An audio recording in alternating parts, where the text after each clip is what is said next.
The following is a product of Studio 42. Ladies and gentlemen, it is football time in Texas. From Studio 42 on HoweEnterprise.com, this is Howe Bulldogs football. Coming near side 45, runs over a defender, 40, look out, 30-foot race, 25-20, to the 15, cuts it inside, to the 5, it is touchdown time in Texas. What a run! Howe Bulldogs football is brought to you by Scoggins Funeral Home, Baker Air Conditioning and Heating, Independent Financial, GCEC, Sonic of Howe. It's picked off at the 45. Coming near side, BU over in the house. Also brought to you by Brother Plumber, Hit, Roof and Exteriors, Michelle Carney Photography, the Llama Realty Group. It's long enough. It's good. 31 yards for Johnny Garcia. Also brought to you by Howe Athletic Booster Club, TechWave, Knight Furniture, and Meacham State Farm. Batted away by Gage Carr, and Howe has won in Tioga. Also brought to you by All In Custom Gutters and Christmas Lights, Texoma Land and Home Realty Team, Rapid Electric. Great tackle on the edge by Garen Langford. G-Force. Also brought to you by MTE Fence, the crazy AC guy, Anchors Boat and RV Storage. Hit by Tank Turner and brought down. It's fourth down. Now let's open the Rapid Electric tailgate party and join the voice of the Howe Bulldogs, Monty Walker. Yeah! I love winning, man. I love winning. You hear what I'm saying? It's like better than losing. A week ago, the Howe Bulldogs were able to capture win number 400 with a thrilling 28-25 fourth quarter comeback victory over Pilot Point for homecoming.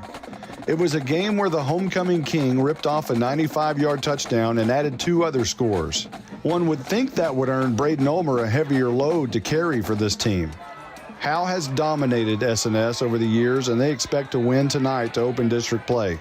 Let's face it, a loss tonight would be devastating. But the 0-4 young S&S Rams are hungry and looking for their first win of the season. It's Howe at S&S, and it's football time in Texas. You're listening to the Rapid Electric Tailgate Party. Here's some things to never mess with if you're not a trained professional. Caging a bulldog. Removing copperheads. And electricity. Don't get shocked. Call Rapid Electric. Rapid Electric is here for all your electrical needs. Just like you wouldn't try to become a pro boxer or president. Not a joke. You need a pro to keep your electricity humming. Don't get shocked. Rapid Electric serves the Grayson County area. Call them at 903-421-8100. If your home or business could talk, what would it say? It may say it would like some privacy or security. Enjoy the beauty and durability of quality fencing from MTE Fence. MTE Fence is a local company specializing in commercial and residential fencing. MTE Fence ranges from wood, aluminum, and chain link fencing. MTE Fence services all of Grayson County and surrounding areas. Go to mtefence.com or call 903-686-9039 for an estimate. MTE Fence has a passion for connection. We are your connection for quality. All In Custom Gutters and Christmas Lights is proud to sponsor the Pride of Howe High School's Bandsman of the Week. Your hometown Bulldog alumni-owned and operated business is here for all your seamless gutter and outdoor Christmas lights needs. Give them a call at 903-819-9183 and let them make your house shine really bright this Christmas. All In Custom Gutters and Christmas Lights. Give them a call at 903-819-9183. All In Custom Gutters and Christmas Lights. This is 3-year starting kicker Jonathan Garcia. When I kick the ball, I don't need no stinking tea, but I will take a sweet tea at Sonic before, during, and after the game.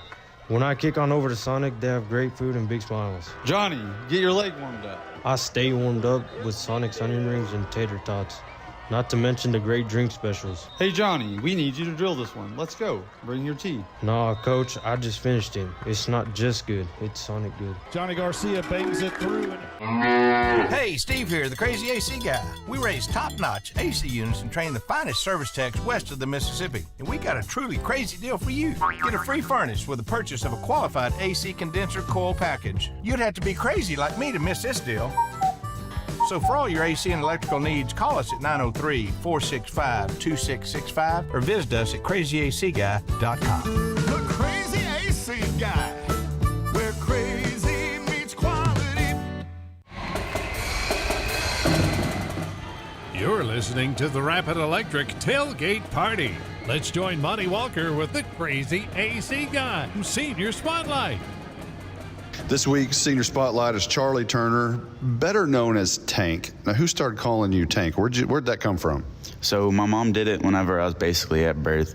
She thought I was a pretty big baby. After the fact, I wasn't that big, but I was pretty big.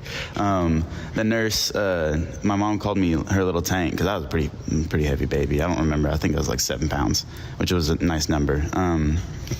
And the nurse put on my little wrist thing that they always put on the little babies. They put Tank instead of my actual name. So thankfully they didn't put that on my birth certificate.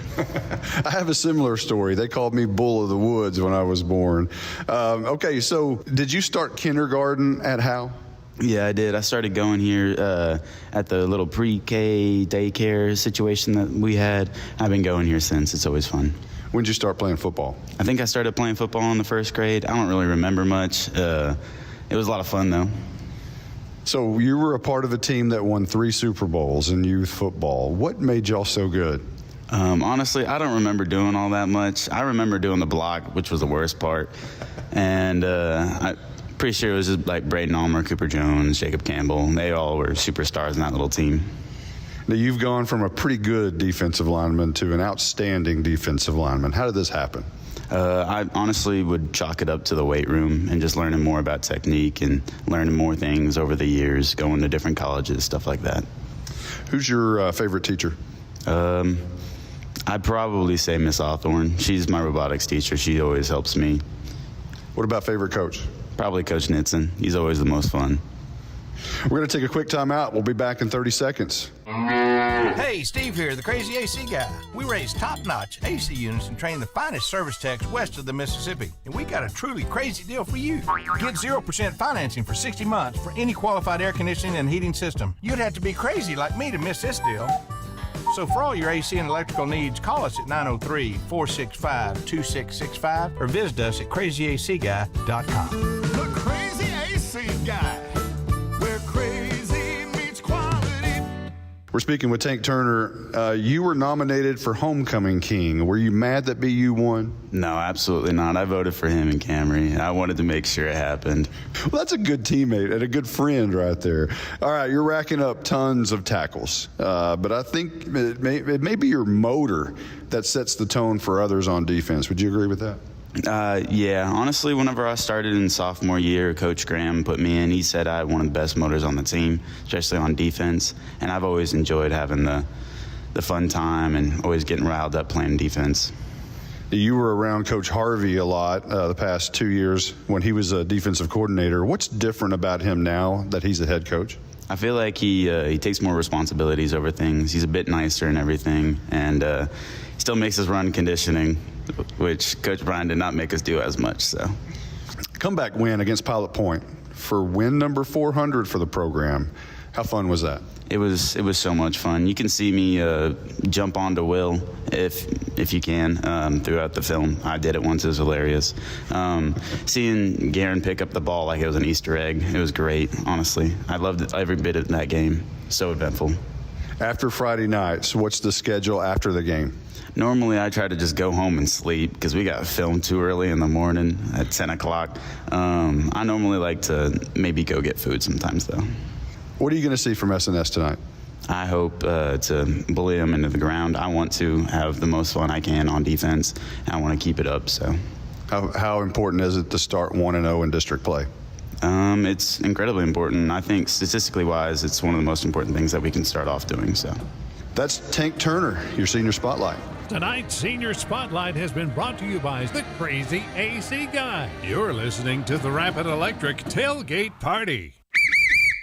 No one wants to talk about losing a loved one. The grief that is put on your family is troublesome. Scoggins Funeral Home strives to make that most difficult time the easiest. We want your loved one to be sent off in the best way possible, with your wishes at heart. Call us at 903-482-5225 or visit our website at scogginsfuneralhome.com. 903-482-5225. Our location on Van Alstyne Parkway makes everything close for your needs. 903-482-5225. Scoggins Funeral Home. Who's your local plumber? Brother Plumber. It's good to know someone local and someone you can trust when your home or office drops the ball. Mainline break, 15 yards. Brother Plumber is plumb professional and serves not only Howe, but also all of Grayson County. And you can save yourself 10% if you mention Go Bulldogs. Visit us online at brotherplumber.com. We'd love to help. Brother Plumber is one call away at 469-968-4487. Visit us online at brotherplumber.com. Remember, Go Bulldogs.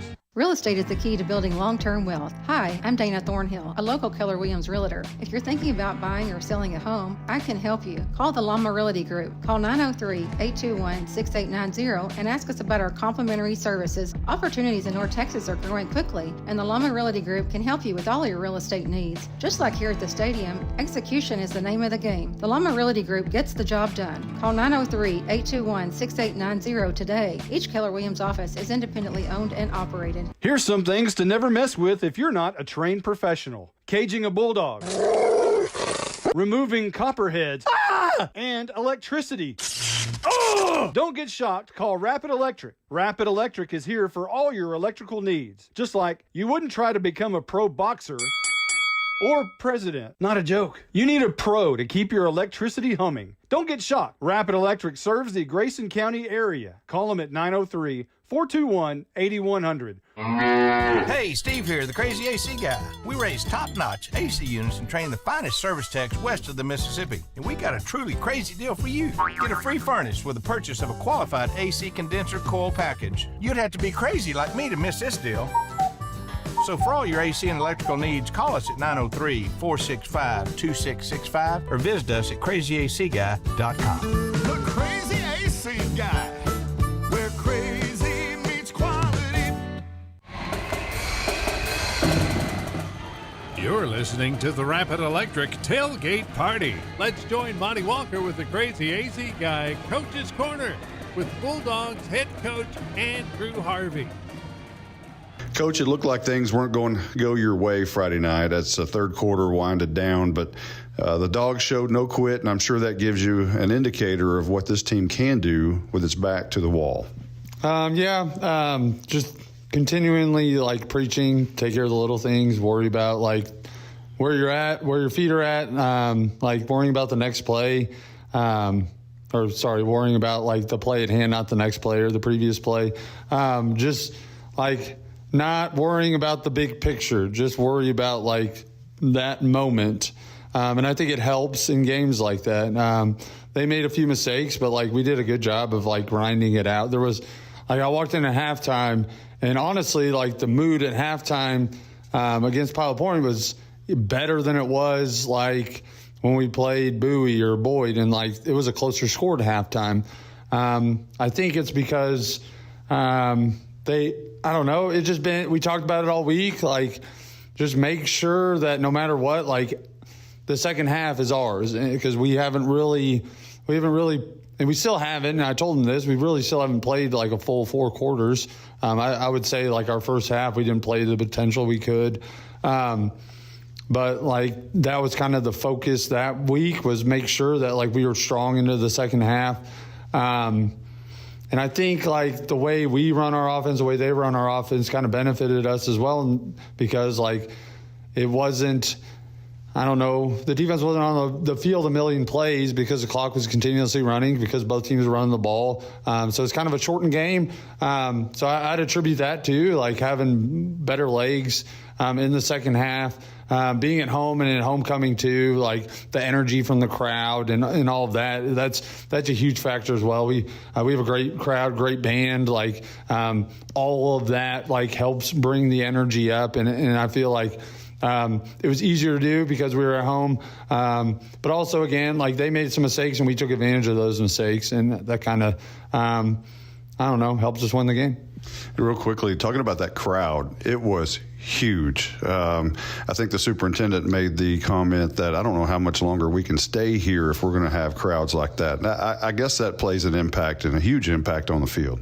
Well, actually, the first time I ever was in Bulldog Stadium, when I was previously at Sanger, and we played Howe on homecoming, and walking out like right before the game, and I look up at the home crowd, and I'm just like, geez Louise.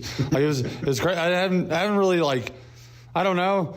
Like, you don't expect much because there's a stadium sitting out on its own. It's got a gravel parking lot. Like, but I remember looking over and be like, man, like, I want that kind of support, like, at our games. So, like, yeah, Howe's always done a really good job of showing up and making sure that they're supporting. It is kind of a close-knit community, and, like, you expect things out of a place like this, and, like, they deliver. And, again, like, having a great band, having a great crowd, having everybody there to support, like, saw a million, like, former players and things of that nature. It's a close-knit community. And like I said, that's like the first thing I noticed about it, and like kind of fell in love with it. It's nostalgic, you know. It's a really cool place to be. Getting back to the game, sometimes you create your own luck. Earlier in the game, when the ball sailed over the punter's head, Alex Mejia was right there to just level him. Do you think that played a factor later in the game with the go-ahead score in the same scenario? It didn't seem like he was really excited to pick the ball up again. Yeah, I can see that.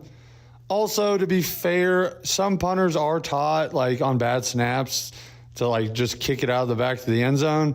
And you could tell he tried to do that and completely whiffed. But, like, he still had time to then try to pick up the ball, and he did not. And you could see Garen Langford barreling in on him. And, like, he's a human. Like, he probably had, like, flashbacks to that past experience. Like, obviously, it's not the punter's fault that the ball is sailing over his head. But yeah, like, that plays a part. I didn't really see him playing much offense or defense, so he probably wasn't a guy that Pilot Point has soccer, so he was probably like a soccer player that they pulled out to football to kick for him. And, soccer players that aren't actual football players. I want to make sure that my words aren't, but like they're not. I don't know. They don't love contact. So, yeah, I definitely think I actually didn't think about that until, like, you brought it up just now. And that, yeah, I could definitely see that. Like, I wouldn't want to get hit by Garen Langford just standing still holding a ball either. But the funny thing is it looked like some of our guys didn't even know it was a touchdown. Like, you could see Garen Langford kind of, like, nonchalantly pick it up and just toss it over to the official. And I don't know. He didn't seem all that thrilled about it. A couple of guys, you saw them, like, celebrating, but it was about half and half. So it's crazy. Like, do I need to do a better job of, like, explaining the rules? Yeah.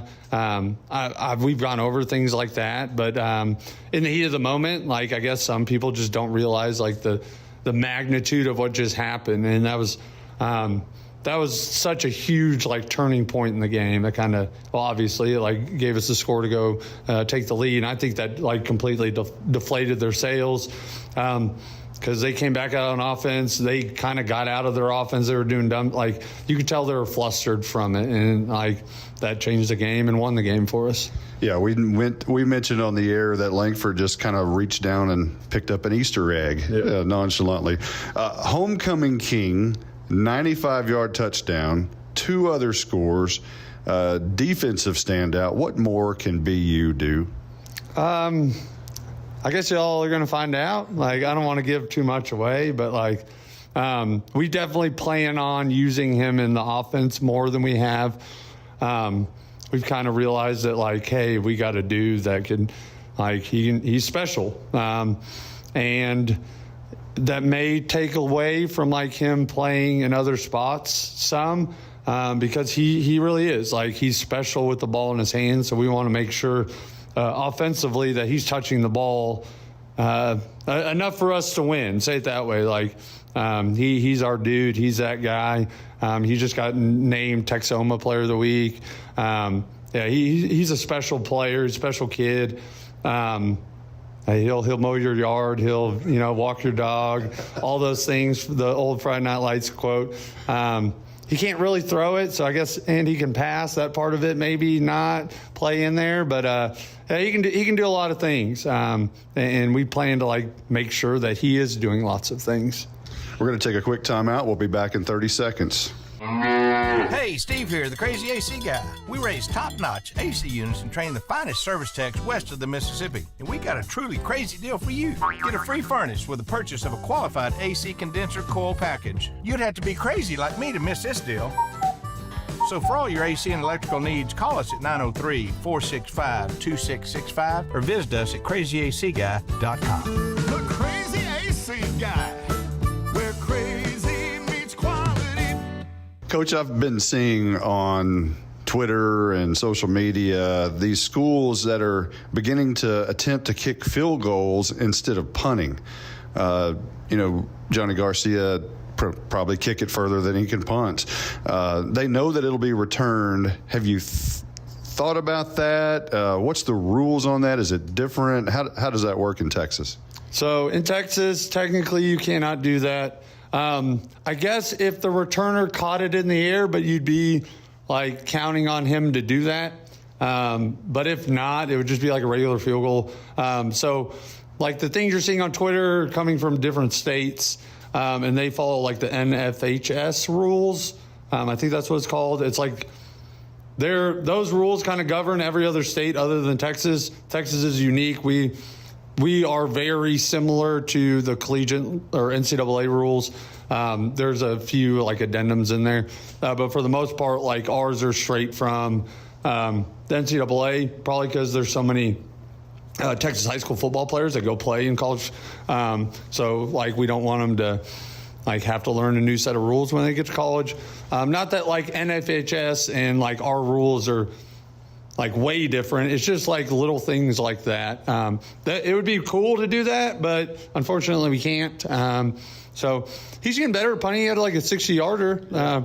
Had a nice bit of roll. Finally, we got the ball to like bounce forward. I like those punts where the ball goes forward instead of backwards. Yeah, I think, he boomed one of them.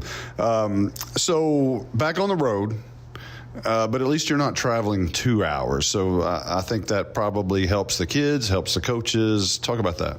Yeah, definitely. We can keep our, because it is so close, we can keep our schedule similar to like what it would be at home, or it's slightly different, obviously, because I think it's like a 25-minute trip, but nothing too bad. Like we don't have to worry about like, I don't know, them getting cramped and like their legs being dead as they get off the bus, things of that nature.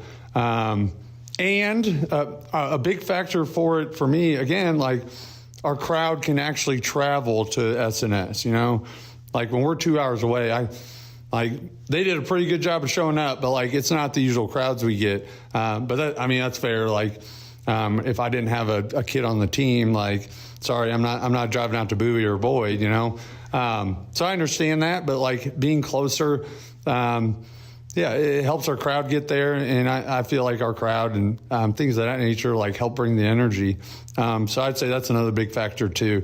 But yeah, keep the schedule eerily similar. District should be most of the road games in district. I don't think there's anybody much further. Kalispell's a little further, but not much. So be able to keep the schedule the same for the remaining games in the season. So white tops on the road. You wore black pants at Boyd and white pants at Bowie. What's the flavor tonight? And do you pick? Who gets to pick that? Sometimes I ask the captains. That was kind of a me thing. We haven't worn white pants in a long time.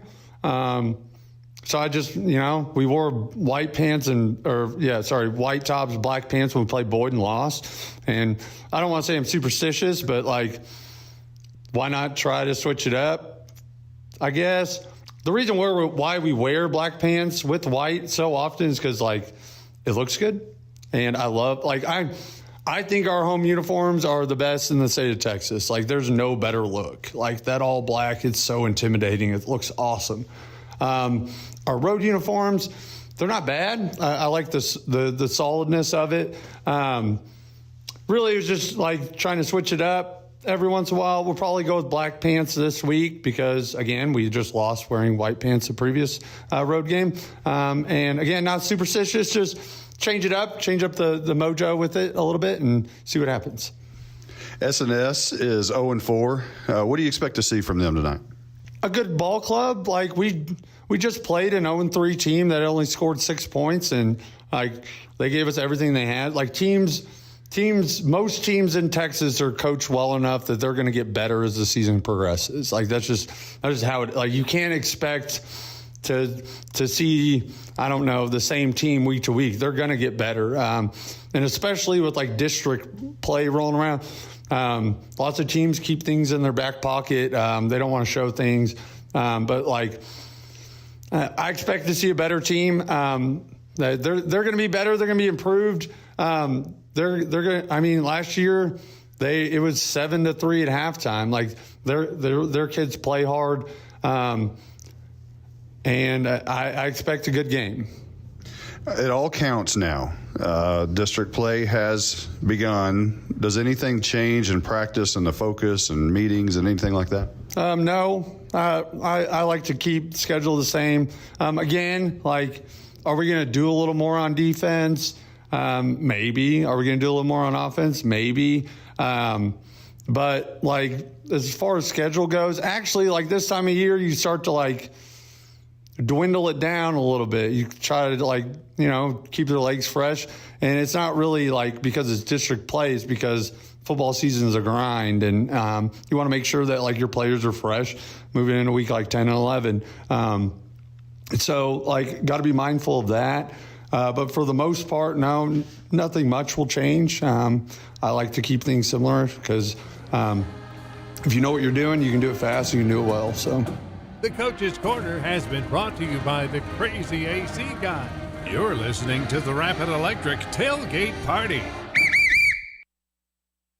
At Independent Financial, supporting our community is at the heart of what we do, which is why we are pleased to support the Howe Bulldogs. Investing in others and helping our neighbors thrive is what we do, and our friendly, knowledgeable banking team is rooting for you in your financial success. Whether you're saving for college, planning for your family's future, or working to grow your business, we'd love to help you accomplish your goals. Come see us at our location on South Denny or visit us at ifinancial.com. Go Bulldogs! We're cheering for a winning season. Member FDIC. This is more than a bundle. This is way more than a combo deal. It's your sanctuary, your home field. It's where everything happens. This is your home, your car, your memories. And you want to be sure they're protected with home and auto insurance. As your State Farm agent, I get it. That's why I'm here to help life go right. My name is Ed Meacham, and I'm your Howe State Farm agent. Give me a call at 903-892-3923 or on the web at mredinsurance.com. Got hail? Get hit. Help your home and your community at the same time. Hit Roof and Exteriors has been on the job locally since 2012. Hail damage, wind damage, roof leaks, exterior paint and siding, replace it or repair it, we've got you covered. Hit Roof and Exteriors has been building solid roofs all across North Texas for over 11 years. We will work with your insurance company or your budget to get your home happy again. For a free estimate or inspection, call 972-977-1523. Hit Roof and Exteriors. Got hail? Get hit. Here's some things to never mess with if you're not a trained professional. Caging a bulldog. Removing copperheads. And electricity. Don't get shocked. Call Rapid Electric. Rapid Electric is here for all your electrical needs. Just like you wouldn't try to become a pro boxer or president. Not a joke. You need a pro to keep your electricity humming. Don't get shocked. Rapid Electric serves the Grayson County area. Call them at 903-421-8100. Hey, Steve here, the Crazy AC Guy. We raise top-notch AC units and train the finest service techs west of the Mississippi. And we got a truly crazy deal for you. Get 0% financing for 60 months for any qualified air conditioning and heating system. You'd have to be crazy like me to miss this deal. So for all your AC and electrical needs, call us at 903-465-2665 or visit us at crazyacguy.com. The Crazy AC Guy, where crazy meets quality. You're listening to the Rapid Electric Tailgate Party.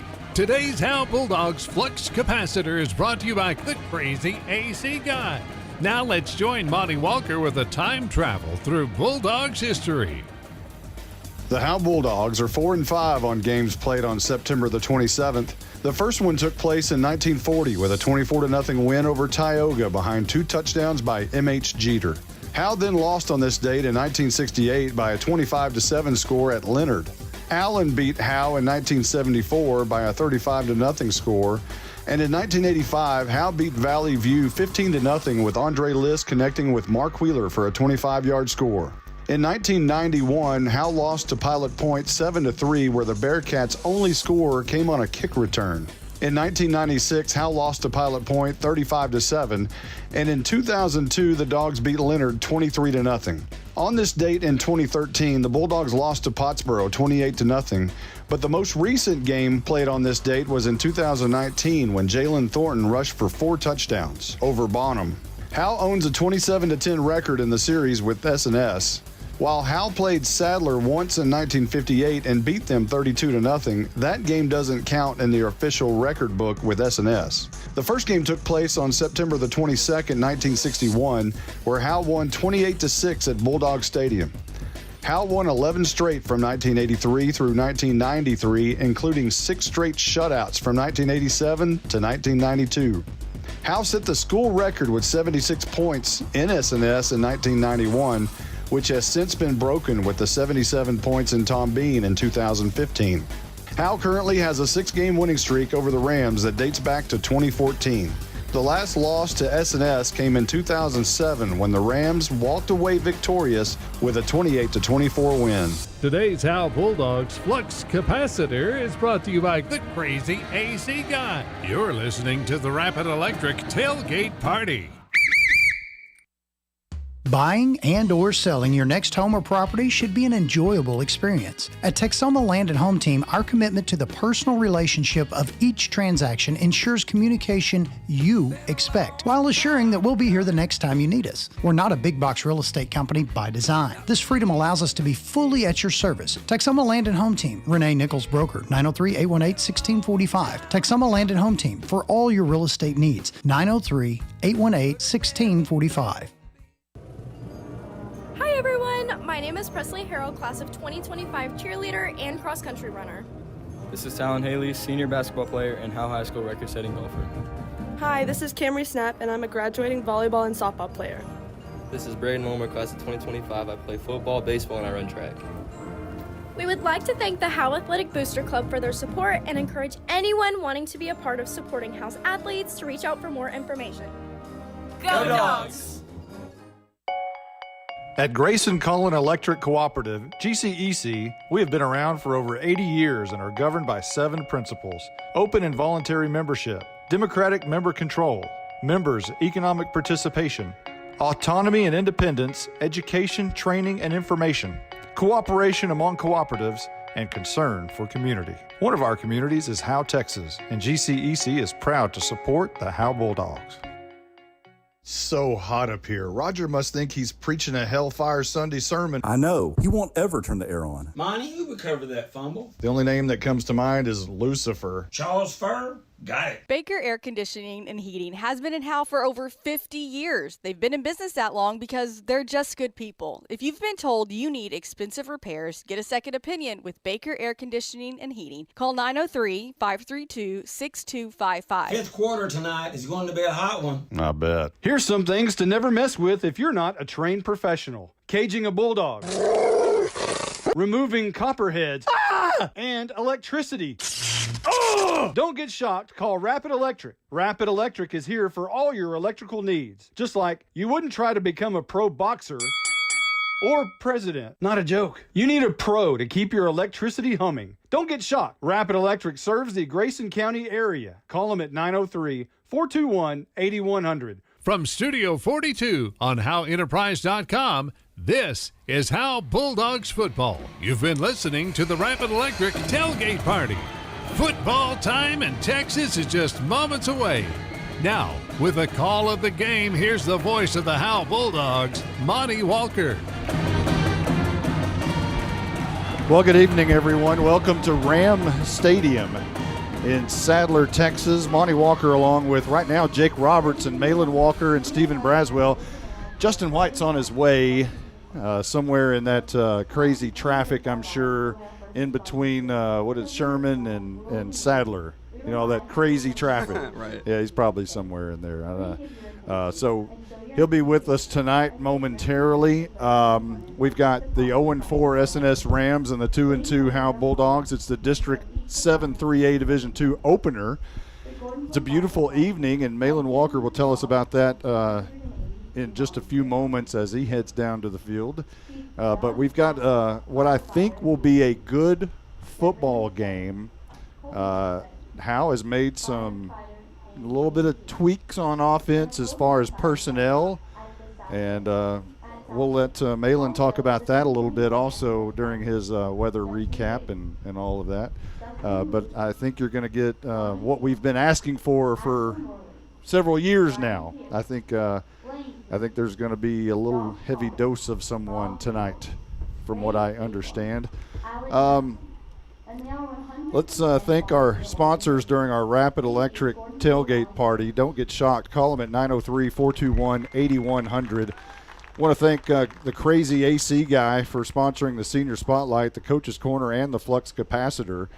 The starting lineup is brought to you by Hit Roof and Exteriors. Got hail? Get hit. And let's go over these starting lineups right now. Justin, if you want to kind of lead first with S&S, we'll start there. Justin? Did I say Justin? You did. All right, sorry. Jake? No, all good. I'll go ahead and start with I guess it's just, one of those things where I'm just so used to it. Justin and I have been doing this together since he started 2017 doing sidelines, but 18 right next to me. So that's a long time. Right, that is a long time, yeah. So, and I'm 50. Right. And that doesn't help. All right, so I'll start with the offense for S&S. At quarterback, number 8, a junior, Hunter Corville. At running back, a junior, number 0, Kenny Melton. At slot, number 3, a sophomore, Joshua Simpson. And on the other slot, number 2, Joe Orr. He's going to be one of their better players, very athletic. Look for him to get the ball a lot. At receiver, Adam Mutz, a junior, number 5. Right tackle, Barrett Akron, number 70. He's a junior. Right guard, Ryland McSpeeden, 61. He's a junior as well. At center, number 52, Nicholas Roseberry. He's a senior. At left guard, David Bergman, 74. He is a junior. And at 60, Aldo Ferduga is a senior as well. On the defensive side, matched up against that Ram offense, for the Bulldogs up front will be Alex Mejia, the junior defensive end, Charlie Vera, senior defensive tackle, Tank Turner, defensive tackle who leads the team in tackles, along with Bo Stevens. Both have 31. Stevens will be your starting defensive end, and he's a senior. Your linebackers tonight, Garrett Rogers, a junior, Gage Carr, a junior, and Charles Furr, a sophomore. The secondary will be Malachi Daly and Garen Langford at corner. And you've got Eli Stoner and Braden Ulmer are the safeties. Stoner is a junior. Ulmer is a senior. Let's go over the S&S Rams starting defense. Jake? Yes. At linebacker, David Bergman. He's a junior, number 74. Defensive tackle, Barrett Akron, number 70, a junior. Nose tackle, Ryland McSpeeden, number 61. He's a junior. Defensive end, Jalen Vega, number 22. He's a junior. Linebacker, Adam Mutz. He's number 5. He's also a junior. Another linebacker, Eli Nortman, number 9. He's a sophomore. Another linebacker, Brandon Petty, number 6. He is a junior. Corner, number 28. He's a senior. Zane Dollar. Strong side safety, Kenny Melton. He's a junior. Number 0. Number 8 is a junior. The weak side safety, Hunter Corville, also the quarterback. And the corner, their speedster, their athlete, number 2, sophomore, Joe Orr. For the offense, for Howe, led by offensive coordinator Justin Graham. Up front, Dylan Patterson, junior left tackle. The left guard is senior Michael Weimer. The center is junior Aiden Torres. The right guard is Large Marge. Will Ingram, he's a junior. And the right tackle, Jacob Griffo, he's a sophomore, but he doesn't look like a sophomore. Wide receiver, Colby McNutt, he's a senior, 2 catches for 12 yards. Ryland Strong, the quarterback, sophomore quarterback. He's 24 out of 60 on the season, 5 interceptions, 187 yards, no touchdowns yet. He's also rushed 27 times for 108 yards. Spin out wide to the right side, Malachi Daly, a senior, no catches yet. Slot receiver, Garrett Rogers, a junior. He has 43 rushes for 128 yards. He's caught a ball for 3 yards. Running back tonight, Braden Ulmer. He's rushed 37 times for 371 yards, 8 touchdowns. On the receiving side, he's caught 11 balls for 61 yards, and he averages 7.81 yards per carry and 6.75 yards per catch. The other slot receiver is Ryken Cross, 7 catches for 68 yards, 3 rushes for 25 yards. He is a sophomore. Doing the kicking tonight for S&S will be Zane Dollar. He'll do both the kickoffs and place kicking. Their punter is Hunter Corville. Their holder will be Joe Orr, and the deep snapper, Nicholas Roseberry. For Howe, of course, you have Braden Ulmer returning kicks and punts. You've got Ryken Cross back there on kick return and Garrett Rogers. Jonathan Garcia, the senior, 3-year starting kicker, will kick off, punt, and do the place kicking duties. The holder, Colby McNutt, and the deep snapper is Kendall O'Brien. That's your hit, roof, and exterior starting lineup for the Howe Bulldogs and the S&S Rams, and we welcome in Justin White for the first time. All right, I'm late for work. Sorry, I had something going on at home. I take care of it. I'm here. What did I miss? Well, we'll write you up later after we go. For the first time tonight, I think he's down there on the sidelines somewhere, roaming the sidelines, is Malin Walker, and there he is, way on the other side. Actually, I think he has somebody trying to visit with him for a moment. So we'll check back with him here just to say, oh, now I think he's free. Hey, Malin, talk to us tonight about the weather, the conditions. It looks like a beautiful night. Well, the weather is really nice. It's not even pushing 80. We have a golden sunset. An interesting thing about this stadium, though, is that instead of it curving towards the sidelines, it curves towards the end zones. This doesn't make anything this won't affect the game, but I just think that's very typical, or it's very distinct of a turf field. Usually they're just flat even, but no, this one has a curve to it. And generally, if there is a crown on any of those stadiums, thank you, Malin. If there's a crown on any of those stadiums, it usually is in the middle, and the water would flow from side to side. Here, it's a little bit backwards. The crown is, yes, at the middle, but it flows to the end zones. It's very strange. I think we pointed this out last year. It's not, or 2 years ago, it's not your typical crown to where it, you always bring up Whitewright back in the day when their crown was so significant. If you'd stand on the sideline and look across to the other team on the sideline, you couldn't see their kneecaps. Oh. It was so pronounced. But here it's strange. It goes, north and south, end zone to end zone. So is that more for drainage purposes? It has to be. Yeah. Okay. Yeah, but odd. Most fields that are turfed, and this is a turf field, they're flat. I mean, completely flat. Bulldog Stadium, it was strange to see it when it got turfed because they removed the crown and it was flat. This one is not. They've kept some of the curvature to it. Okay. So that's your hit exterior starting lineup, and of course, Malin brought us the sideline report, and that's brought to you by Knight Furniture. Let's go over the opponent overview, which is brought to you by Michelle Carney Photography. And Justin, I'll let you get started on S&S. I know that Orr, which is spelled O-R-R but pronounced Orr, will be their key cog in their offense. Go ahead. Yeah, Hunter Corville, the junior quarterback. We saw him a little bit last year, I believe, playing quarterback as well. Was he not quarterback? Yeah, he played running back. Running back, okay. I know he was an active part of their offense. He's kind of a dual threat type of quarterback, thrown for 3 touchdowns, ran for 1, thrown for 389 yards, ran for 279. Their leading receiver is Joe Orr. So you got Hunter Corville throwing to Joe Orr. He's a sophomore. And I talked to him, and it's pronounced Corville. Corville. Yeah, I thought the same thing. It's tell them how it's spelled, but it is pronounced Corville. Corville. Courville. Corville. But it's Corville. Corville throwing to Joe Orr. And their leading running back is Kenny Melton. They come into the record of 0-4 on the season. Obviously, first game in the district. As far as their opponents, their opponents' record combined that they played Comanche, Prairie Land, Nakona, Rivercrest, 9-7 combined record of their opponent. Rivercrest team they played last week is 4-0 on the season, so that's a pretty good team. The rest of the teams have been around 1-3, 2-2. So they've played some pretty decent opponents, probably some better opponents than what Howe has played. So I think this S&S team, again, they've struggled over the past several years.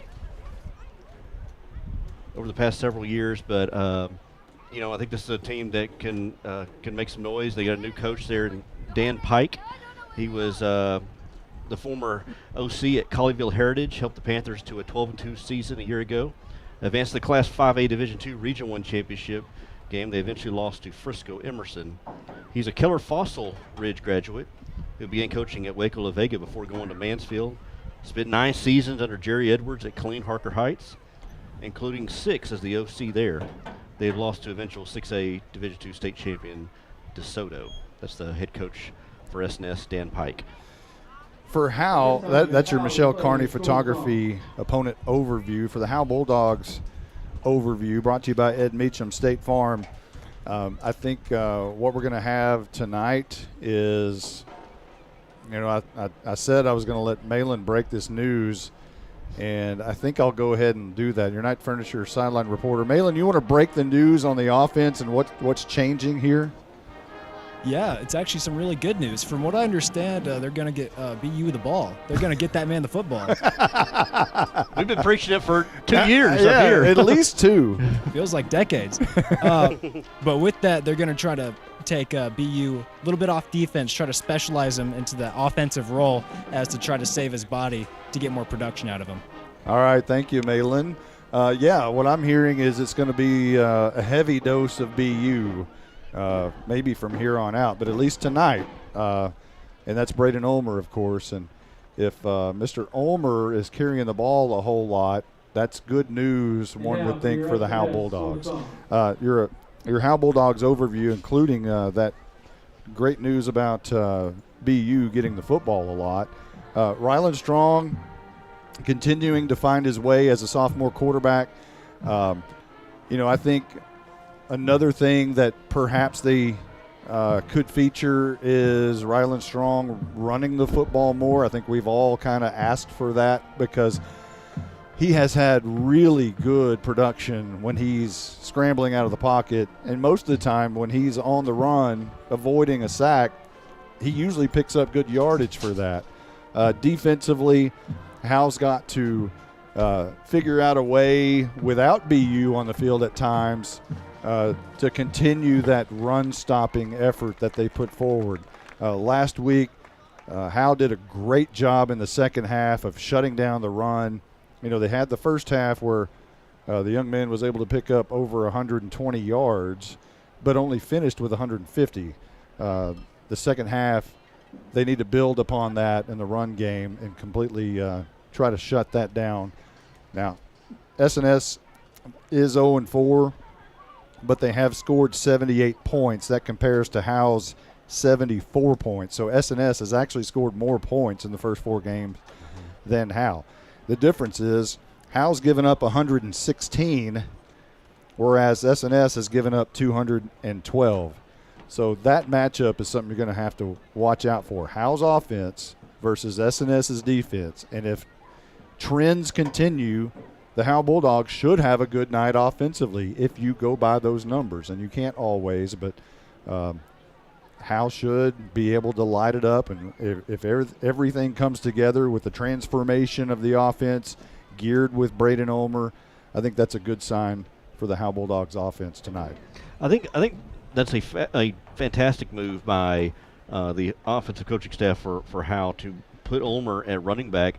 I know they had moved him around at receiver, had a little bit of running back, but moving him there, Garrett Rogers, who just has had a hard time getting anything going on the ground, you can move him over to the slot. He can make plays, get it to him. And I think putting Ulmer in there, he's a threat. You've got to respect him at the running game. I think that'll help Ryland Strong as far as maybe being able to pass the ball because you've got to respect the running game from Ulmer and therefore maybe open up a little bit of some passing lanes for Strong. Now, he's got to show that he can complete the ball, throw the ball downfield and complete the passes.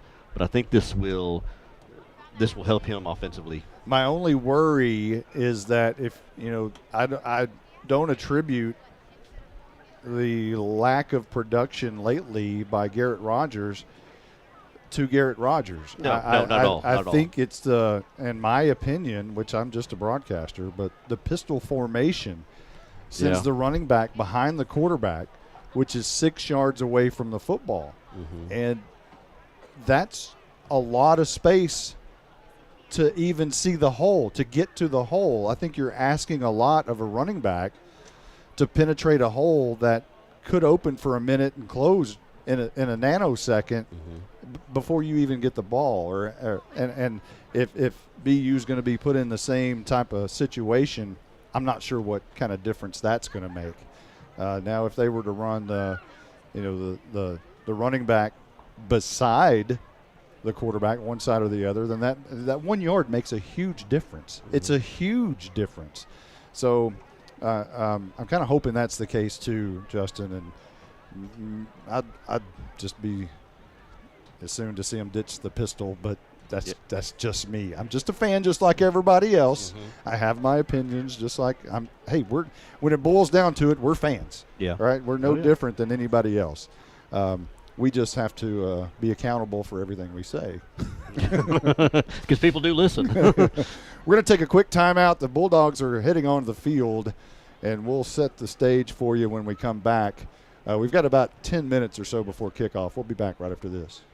If your home or business could talk, what would it say? It may say it would like some privacy or security. Enjoy the beauty and durability of quality fencing from MTE Fence. MTE Fence is a local company specializing in commercial and residential fencing. MTE Fence ranges from wood, aluminum, and chain link fencing. MTE Fence services all of Grayson County and surrounding areas. Go to mtefence.com or call 903-686-9039 for an estimate. MTE Fence has a passion for connection. We are your connection for quality. All In Custom Gutters and Christmas Lights is proud to sponsor the pride of Howe High School's Bandsman of the Week. Your hometown Bulldog alumni-owned and operated business is here for all your seamless gutter and outdoor Christmas lights needs. Give them a call at 903-819-9183 and let them make your house shine really bright this Christmas. All In Custom Gutters and Christmas Lights. Give them a call at 903-819-9183. All In Custom Gutters and Christmas Lights. Welcome back. We're at Ram Stadium in SNS, and we've got a mono thing going on. There it is. It has something to do with me unmuting and muting my mic, and I have no clue how that's really strange.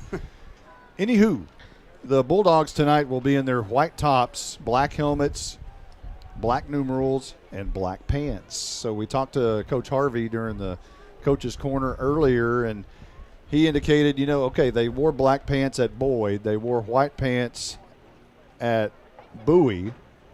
Lost both games. So what do you do? Is it superstition? He says, not superstition so much, but, hey, we lost in white last time, white pants. Let's go to the black this time. So black pants it is tonight. Coach Harvey apparently made that decision, or he didn't really specify. He said sometimes the captains do. Yeah, I heard that, yeah. But, I think it I think he has a heavy hand to say so in what goes on down there. Meanwhile, SNS will be in red tops, white pants, and red helmets. Now they've got a big roster. However, I think we counted 9 freshmen, 7 freshmen on the roster. Wow. So they will wear different style of uniforms. Now the younger, it appears maybe it's some of the JV that's up, and they're really small. I was going to ask if they had a JV game last night. Well, they did, from my understanding, but there's a lot of kids suiting up tonight. Now the difference is, where I was going with that is the general starters will wear white numbers, whereas it's a different style of jersey for the younger players, and they'll have yellow or gold numbers. And okay, yeah, I'm seeing it now. So that's the difference. So if you see, I'm talking to Justin here, if you see some of the yellow numbers, just know that is not your standard varsity outfit. I'm seeing it was at one point, yeah, but not today's game. And I can tell the ones with the gold numbers are a little bit smaller in stature, so maybe guys who are underclassmen, maybe freshmen, some of the freshmen you're referring to. Yep, so again, we're expecting a good district opener for Howe. Now, the bye week for Howe doesn't happen until week 9, and that's a little bit tough. Malin, who's on the sideline, when he was, I think, a freshman and sophomore, the bye weeks were week 10, if you'll remember, and that just does you no good whatsoever. 10 straight weeks of football. No one should have a bye week in week 10 unless you're guaranteed play. If you're Gunner, okay, maybe, you know, but week 10 is just that's just a quit. And so at least they don't have week 10. They got week 9.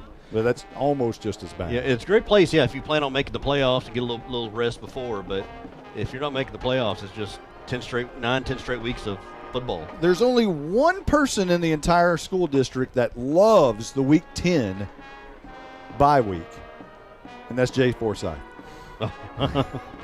Why is that, I wonder? Yeah, it gets an early kickoff to basketball season. Yes. Yeah. So the team's doing their stretches in the end zone. Again, they came back to beat Pilot Point a week ago in a spectacular storybook game where for the first 3.5 quarters, it wasn't 3 minutes left in the third quarter when Ulmer went 95. And up until that point, it didn't look like there was much hope for the Bulldogs in that football game, Justin. Yeah, it was. We were at the point. It was like I think it was 25-13 in that at the end of the third quarter, right before Ulmer's long run, and I thought it was going to be a loss on homecoming night, but Ulmer with the long run and broke the tackle at the end. That was the most beautiful part of the whole thing. Yeah, because it was almost like the crowd was like, oh, and then he got set free, and the crowd erupted, and that just shot got the shot in the arm the Bulldogs needed. It was like a roller coaster ride with an extra hump. Exactly. And it was and then the Garen Langford Easter egg in the end zone was added bonus, which actually gave Howe the lead late in the football game, and to have a game like that was just enormous, and it's exactly what the Howe Bulldogs needed. Instead of being 1-3 headed into district, 2-2 evened it up. And that's so very important. And I think it helped, too, just with showing the Bulldogs and their resiliency that they had, to not kind of give up and to kind of stick with it. And even though they were down by 12 points, to be able to continue fighting and staying with it and able to get the comeback win. Stick with itness. Yes. There was an old coach who used to say, we need some stick with itness. Tonight around the district, Gunner will play Bells. Gunner is 2-2. Bells is also 2-2. Those are odd records for those two teams, but that's a huge district matchup. Bells may not be what they have been in years past, but anytime you've got Dale West in that slot T, you've got a chance to win a football game. That's for certain. Also, Callisburg and Leonard tonight. I believe that game is in Leonard, and I believe the Gunner game is in Bells. So they're kicking off the district. The two favored in the district kicking it off here tonight. And I don't have Blue Ridge on my schedule, so I'm not sure if they're on a bye week or. I believe they're on a bye because everybody's playing district now. So each week somebody's going to get a bye. Your S&S Rams. So now you hear the PA guy for the first time as S&S Rams come through their tunnel, which is a kind of a standard run through. It does have their logo on the top of it. It says Rams down each side. It's a red run through with Rams in gold outlined in white. Everybody's going with the Texas logo now, and they've got the white Texas with the Ram logo in the middle of it. And here's the Howe Bulldogs running through the big Bulldog head right out of the mouth. Gray Bulldog head with the black tunnel says Howe Bulldogs down the side. And you can hear the pride of Howe. Now, speaking of the pride of Howe, they were having that fundraiser. Tanya Troxtel talked to us a few weeks ago at a home game about a fundraiser they're doing where they were able to raise enough money to wrap one of the 3 trailers so far. Okay. And I believe it's over here, and let me tell you, it's spectacular. It looks great. Pride of Howe written down the side. Here's the prayer. pray that you place your hand of protection around every single player here tonight and that you keep everyone safe. God, I pray that everyone performs to the best of their ability and that everyone maintains good sportsmanship throughout the entirety of the game. We are thankful for all that you have done, Lord. In your name we pray. Amen. Amen. Teams are on Now the our sidelines. SNS Ram Band will play the national anthem. And I think we're ready for the national anthem. Back to back. Here we go. If you will, please. The Ram Band.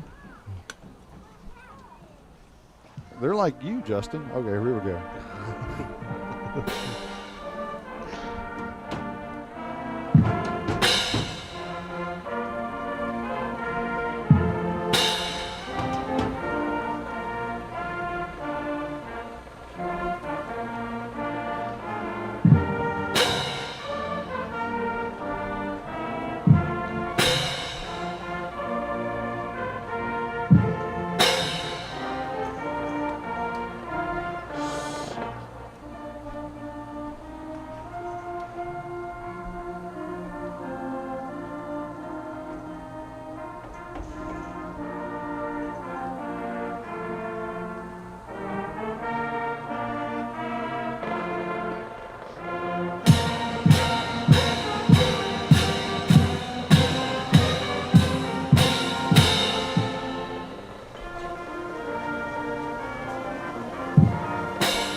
And with that, Justin White, it is football time in Texas, over here in Sadler, Texas.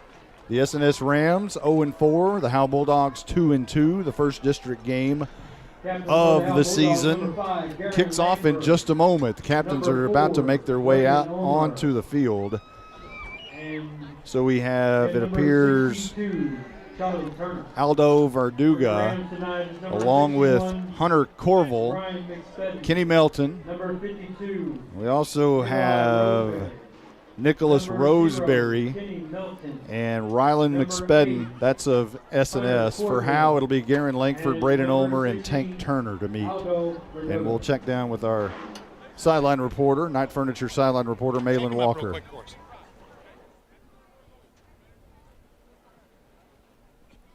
I think the officials are talking.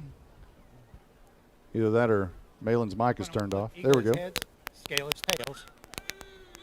It's tails and heads. It's your call.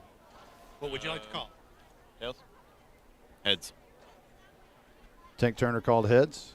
Congratulations, you won the toss. Talking to Want SNS. to defer. Say yes. Yes. Thank you. The officials giving a little help out there to the. Which way would you like to kick? Oh, here we go. You're gonna line up there next to him. White's gonna line up right next to me. All right, thank you, Malin. The officials now, it looks like SNS won the toss. They elected to defer, and they will defend the north end zone to start this football game. I believe that's what I saw. Yes, I agree. How good is it to have a mic that's working? That's Isn't that beautiful? That goes all the way across the way to where Malin is, and then even at midfield, and it's not, cutting in and out or anything. It's so impressive. It really is. Malin is way over there, almost to Buffalo Wild Wings, and he's able to speak to us without any interference. It's so nice. I like how the officials had it. Like you said, we're kind of coaching the Ram players through that coin toss. Malin, you're down on the sidelines. The Bulldogs are out there. What kind of sense are you feeling from the players down there? Well, from what I got from SNS is that they were silent. I don't know if that was like a strong silent, or if it was a nervous silent. And that's what all the captains were just talking about. They were just like, right, they didn't even say nothing. All right, I've got a story to tell later on, perhaps, in a game we played over here in 1991, where we set the school record with 76 points. Ooh. But different story, a little bit funnier. There's Dawes, Tech Wave kickoff. It's going to land in the arms of Braden Ulmer at the 10-yard line. Picks it up off the turf, heads towards the Howe bench. He's got the 10, the 15, slammed down at about the 21-yard line. He ran probably 40 yards for what amounts to about 11 in actual yardage. And Howe will start with the football first, moving right to left from our vantage point, deep in their own territory at about the 21-yard line. Trying to find a lane, ran into his own guy, James Coward, who was trying to block. May have slowed him down just a bit before the Rams were able to tackle him. So Ulmer will not be in the backfield. Looks like Garrett Rogers stands to the left of Ryland Strong. Ulmer goes in motion from his H-back, but he's going to get the carry here. First play, and he slammed down at about the 21-yard line. So no gain on the first play of district for the Howe Bulldogs. It'll be 2nd down and 9 coming up. So still getting him the ball, but coming up kind of an end around from that H-back spot. Was lined up right behind the right tackle. Try to come left side. And good pursuit by S&S to bring him down for a 1-yard gain. 11:22 on the clock in the first quarter. We're just underway at Rams Stadium in S&S. Everybody bunched together tight. No wides. And a handoff up the middle, and that's Rogers. He has a big running lane to the right side, up the right hash to the 36-yard line. A first down run. They'll give him a good left-footed spot up to the 37. And they'll move the sticks. Good block by Will Ingram, large marge on that right side at the right guard. That's probably the biggest run, without looking at stats, probably the biggest run of the year for Garrett Rogers. Yeah, I think he had a big run at home against Bonham, but other than that, you're absolutely correct. And here's a pistol look, and this is BU. And a busted play is snapped back before Strong wanted it, but he's doing what he does. He makes something out of nothing in a first down run, or very close to it, about a 10-yard gain for Strong past the 46-yard line. And it is a first down. Yeah, something looked off. It was a high snap, and then not everybody moved at the same time, and Strong just took it by himself over to the right side and used some of that speed and elusiveness that he has and able to get the first down to make it something out of nothing. 1st and 10 from the 47-yard line. Moving right to left are the Howe Bulldogs. 10:16 on the clock, just underway here in the first quarter, no score. First possession, S&S moves across the line, and Howe apparently jumped. Alex Mejia not happy with himself, it appears, and that's going to go back 5 yards.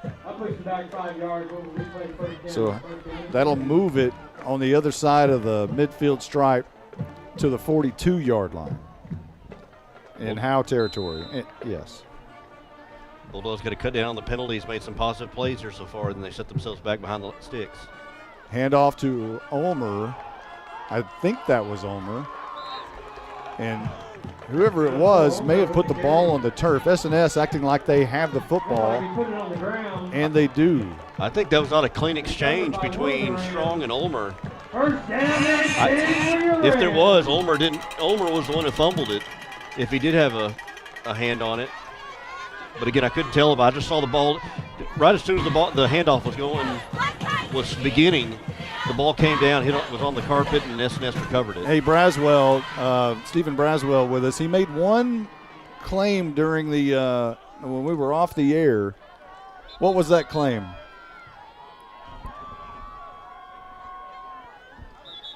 He may have a hard time hearing us, but I think I got you now.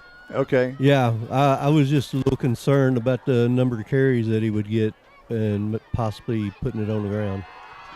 And that happened very, very early on the very first series on the 4th play of the game.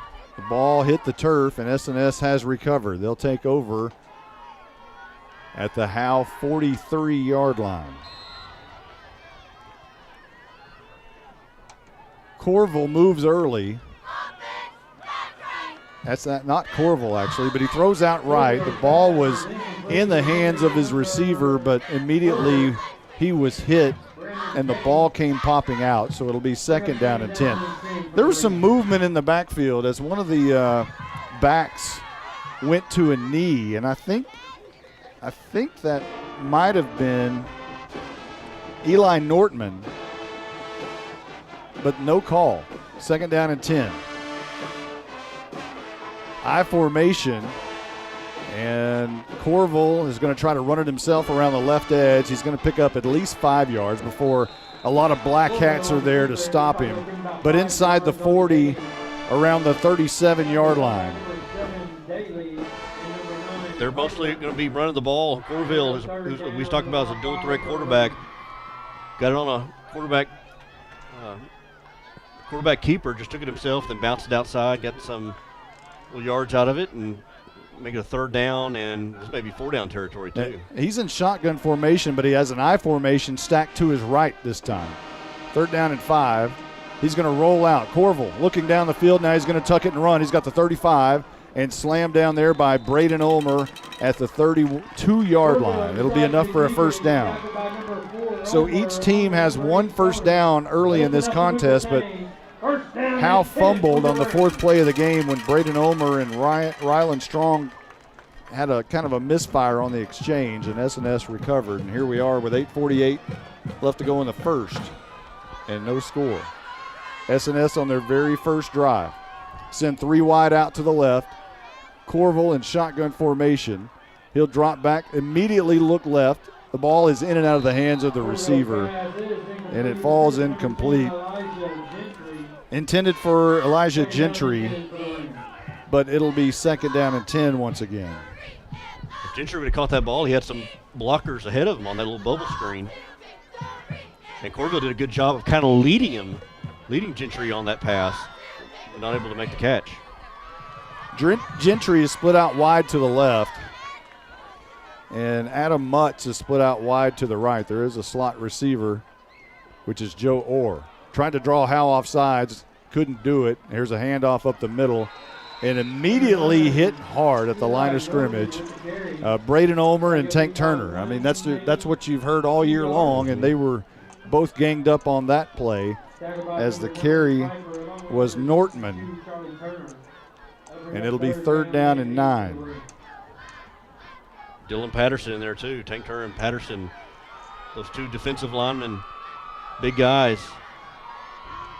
And they got Mahia on the outside and Bo Stevens on the other side. We're now under 8 minutes in the 1st quarter. Corville will have a man standing to his right. And again, they try to draw Howe off sides, and this time they may have. No, it's going to be a false start against S&S. So instead of 3rd and 9, it's going to be 3rd and 14. S&S trying to get sneaky and draw Howe off sides, and end up drawing themselves off sides with the false start.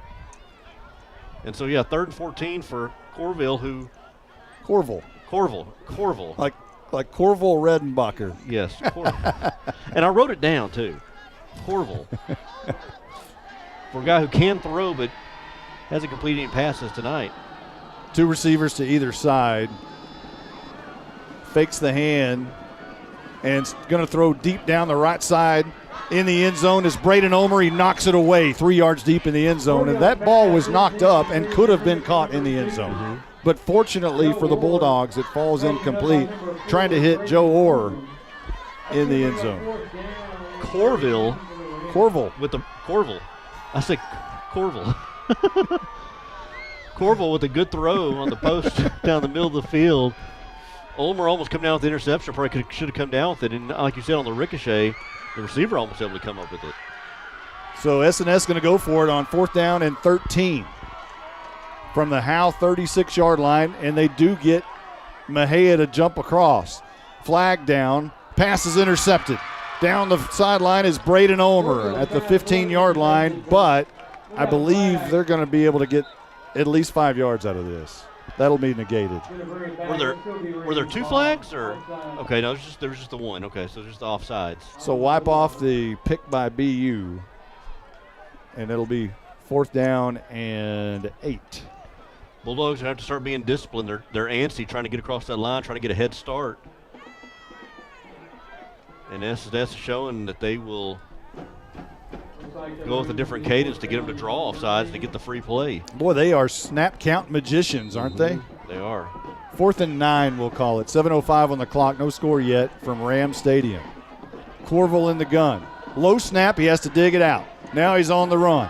Looks up, fires it down the field. It's going to be caught and driven hard by Garen Langford, but not enough for a first down. And Howe will take over at their own 25. So the fumble by Ulmer and Strong does not come back to bite Howe. Cordell doing a good job in the pocket, especially when it was a bad snap and able to avoid a couple of tacklers and threw out the quick pass, but it was well behind the sticks. And nice job by Langford with a solid tackle. Not allow the receiver to go anywhere, and ball goes over on downs. Al comes out, does not huddle up. 24 on the play clock, but they just line up at the line of scrimmage. Another pistol look. Ulmer behind Strong. And he'll get the carry here, not much, maybe to the 21. So again, it's that really deep formation that kind of handcuffs. It handcuffs your own running back. So I take it back. It's the 26-yard line. So a 1 yard gain because they started at the 25. Second down and 9. A handoff again to Ulmer. This time there's a big gaping hole, and he finds it, and he presses through to the 36-yard line, and they'll move the sticks in a new set of downs. 6:16 on the clock. That's what you do. Give it to Ulmer right up the gut. And I've been saying all year long, he can't go down with an arm tackle. Always keeps pumping those legs, runs kind of upright. Langford going fast. Langford split out wide to the left. Ulmer again, shot out of a cannon, straight up the middle for another 5 yards, but there's a flag down. It appears it's going to be against S&S, however. Right now the ball is spotted at the 41. And the officials will make their call. The officials tonight is the referee, Rob Clark, the umpire, Reginald Albert. The head linesman is Gus Eustace. The line judge is Brandon Wagner. The back judge is Rob Weiss. The field judge is Harrison Eustace. And the side judge is Anthony Jefferson. Those are your officials for tonight's game. It will be stepped off against S&S. It was called offsides. So is the ball going to be spotted? They're just basically taking a 5 yard run away from Ulmer. I know. By taking the penalty because it's the exact same distance. Yeah. Give him the yards. Decline the penalty. Decline the penalty, yeah. What am I missing here? I'm just a stat nerd, though. But that makes sense. Well, you still have first down. Okay, maybe I guess that's what it is. That does make sense. Yeah. 1st and 5 now. But I'm a stat guy. That makes sense too. 6:09 on the clock. So Braswell, take away those 5 yards. Strong in the gun, sends cross in motion. They fake it to him on the jet sweep. Strong trying to get out of jail, can't do it. That's going to be a loss of 1 back to the 40 and another flag. Let's not get into another flag throwing contest. 24 penalties a week ago, 12 on each side, Howe and Pilot Point. And we've already got several tonight. So right now the ball's at the 40, but this one's going to get backed up a little bit.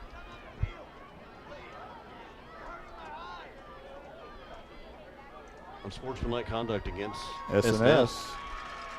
And unsportsmanlike conduct against Howe. It's offsetting penalties. It will remain. Well, they had the ball spotted at the 41. Actually, was that a? Okay. So it was no gain actually on the play. Yeah, he may have got back to the line of scrimmage, which is the 40-yard line, so he may have got back to the 40, maybe the 39. So did they pick up the flag? Oh, it was offsetting. Okay. So it's 2nd down and 6. Oh, because it was after the play. Okay, that's why I was confused. But somehow they lost a yard. Oh, they're going to say he lost a yard on that. Strong turns the wrong way. He was going to hand off to Ulmer, but Ulmer went on the other side, and Strong is met at the line of scrimmage. Confusion there and somehow Howe got a yard out of it. And it'll be 3rd down and 5. We've seen this now a couple of times. There's something going on with miscommunication between Strong and Ulmer or whoever's back there. Strong turned around. There was nobody there. And you have to remember, Ulmer's not played that position. Here's a handoff to Ulmer, and he'll make it to the 43. Not enough for a first down, obviously. And that'll be 4th down and decision time for the Howe Bulldogs, and they'll send the punt team on. We're not going to see High Roller Harvey tonight? Not yet. What is that? We're not going to see High Roller Harvey tonight? High Roller Harvey. Yeah. 4th down, Is that patented? Is that official? I don't know. I think I told y'all about that a couple weeks ago on the text. You did mention something about that. Because we had the Riverboat Gambler with Hudson. And they're not going to go for it. Here's Ulmer going to try to pick it up. Right up the middle, is not going to get it. He's going to be a yard short at the 45-yard line. Wait for the Bulldogs. I don't believe he got it. He's short. Turnover on downs by Howe as Ulmer in the Wild Dog came up a yard short. He kind of dove forward, but he dove maybe a little bit too quickly. And S&S will take over with 4:51 on the clock for their second possession of this game. No score at the 4:51 mark, and they'll have it from the Howe 45-yard line. So High Roller Harvey did roll the dice. High Roller Harvey did roll the dice. High Roller Harvey. Well, we had Blackjack Jailing. The Gainesville Gambler and Lance Bryan. And Zach Hudson was the Riverboat Gambler. Yeah. Very traditional. 1st and 10. Corville, swing out, pass to Orr, makes the catch. 42-yard line down the sideline, shoved out of bounds by Braden Ulmer. And they'll spot it at the 37-yard line. So it's 2nd down and somewhere around 3. Or sophomore slot receiver, short guy, but he's got some shiftiness to him. Able to almost get a first down out of that. 8-yard gain. 3 receivers to the left, 1 to the right, which is Adam Mutz. Corville handoff on the right side. I think that's the first carry by Kenny Melton that we've seen tonight, and it goes nowhere. Actually, they're given great spots on forward progress, and this one will go to the 36-yard line. And that was actually Nortman again on the carry. We haven't seen Melton tonight. We haven't seen Melton tonight. He's their leading rusher, but not in the game so far. No appearance yet. As Nortman is back out there to the right side of Corville. 3 receivers left. Corville's going to keep it. Right behind right guard, met at the 33-yard line. The officials blow it dead, but that's enough for a first down. As you can tell, their PA guy gets really excited about first downs in S&S.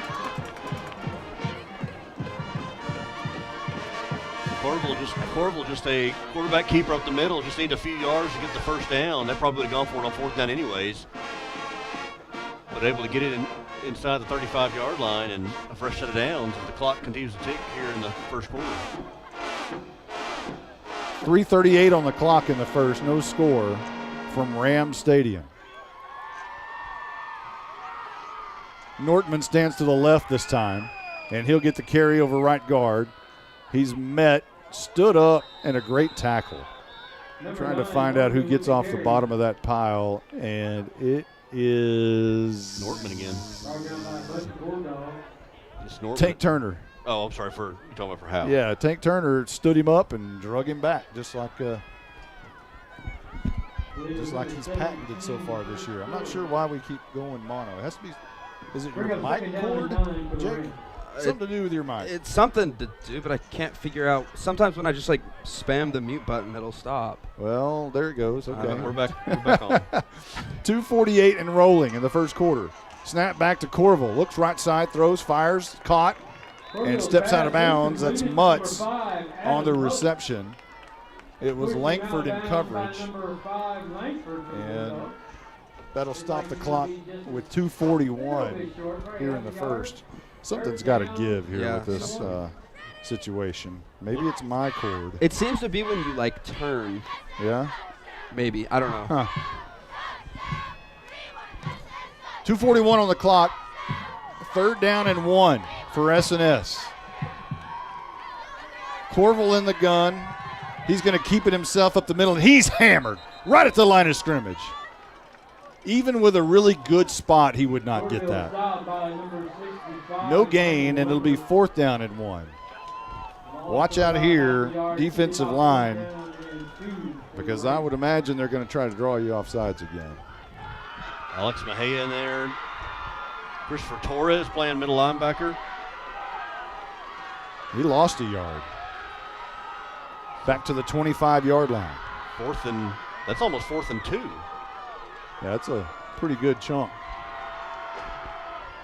This is Corville goes under center.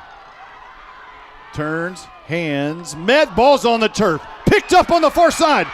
Riken Cross has it in his arms up to the 39-yard line.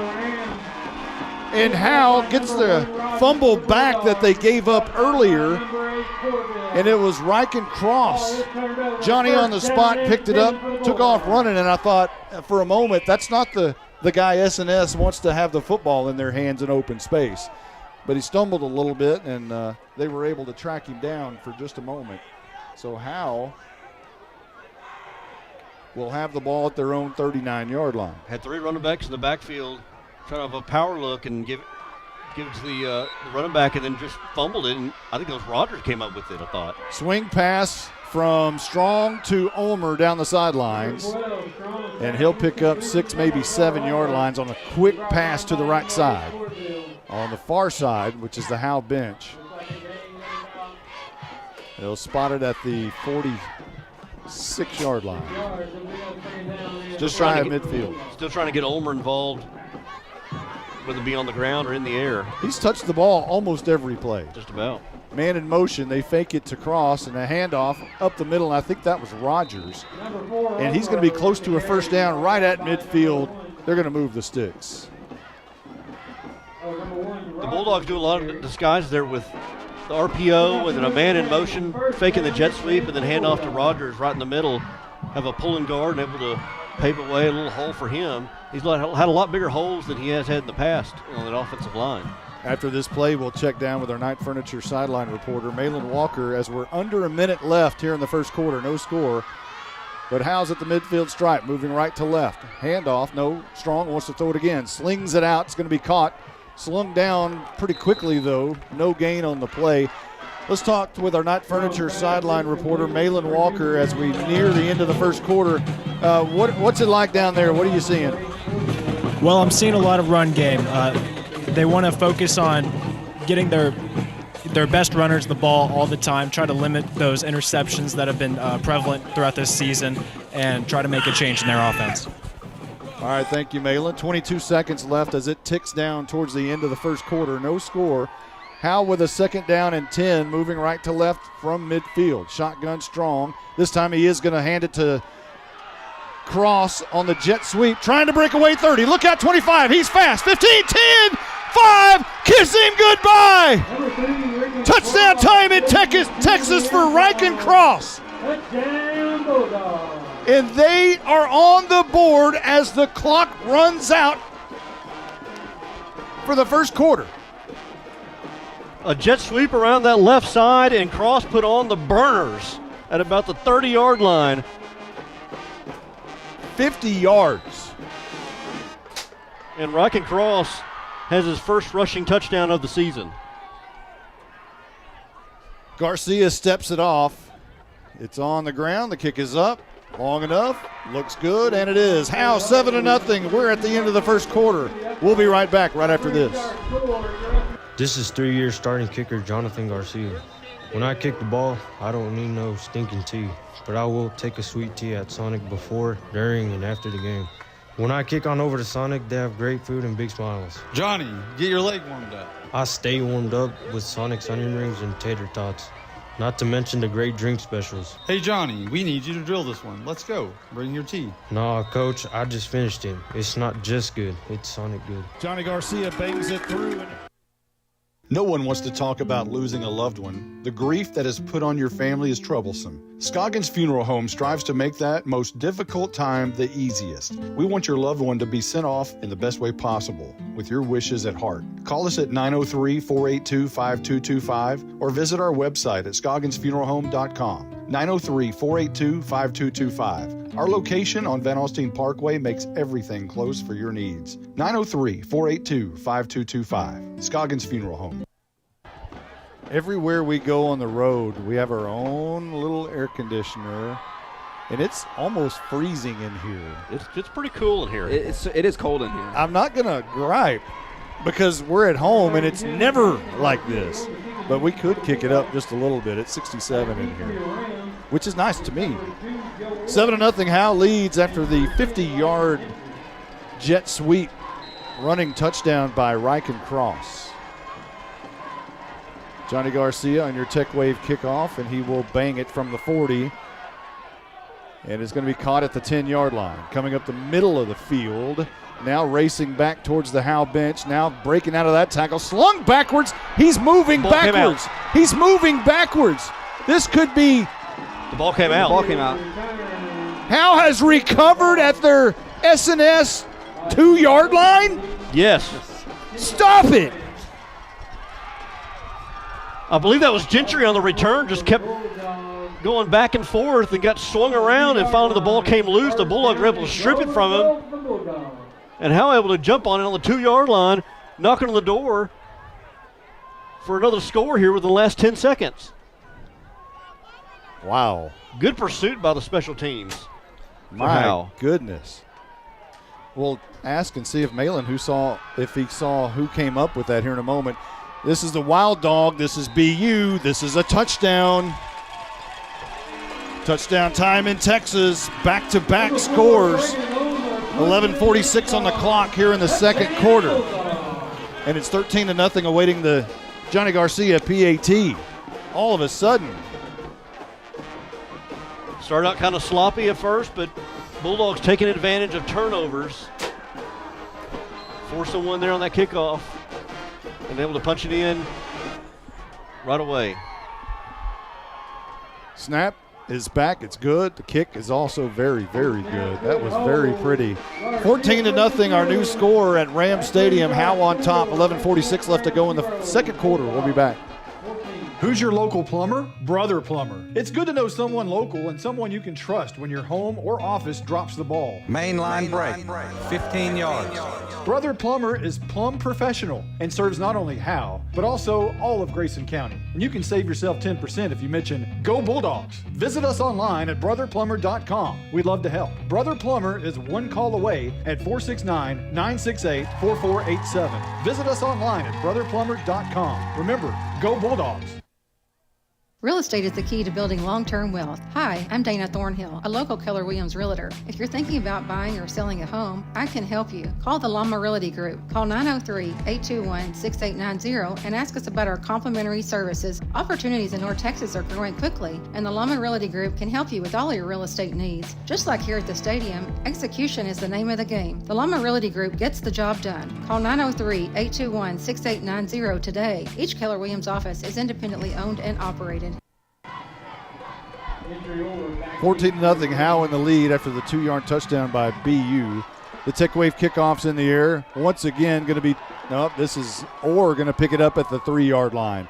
Trying to find the right side, slung down hard. Still being slung down, and finally goes down inside the 10 at about the 7-yard line. Let's check down with our Night Furniture sideline reporter. Malin, did you have a chance to see what happened on the kickoff return? You know, I didn't, but I have some better news. The sideline was so excited.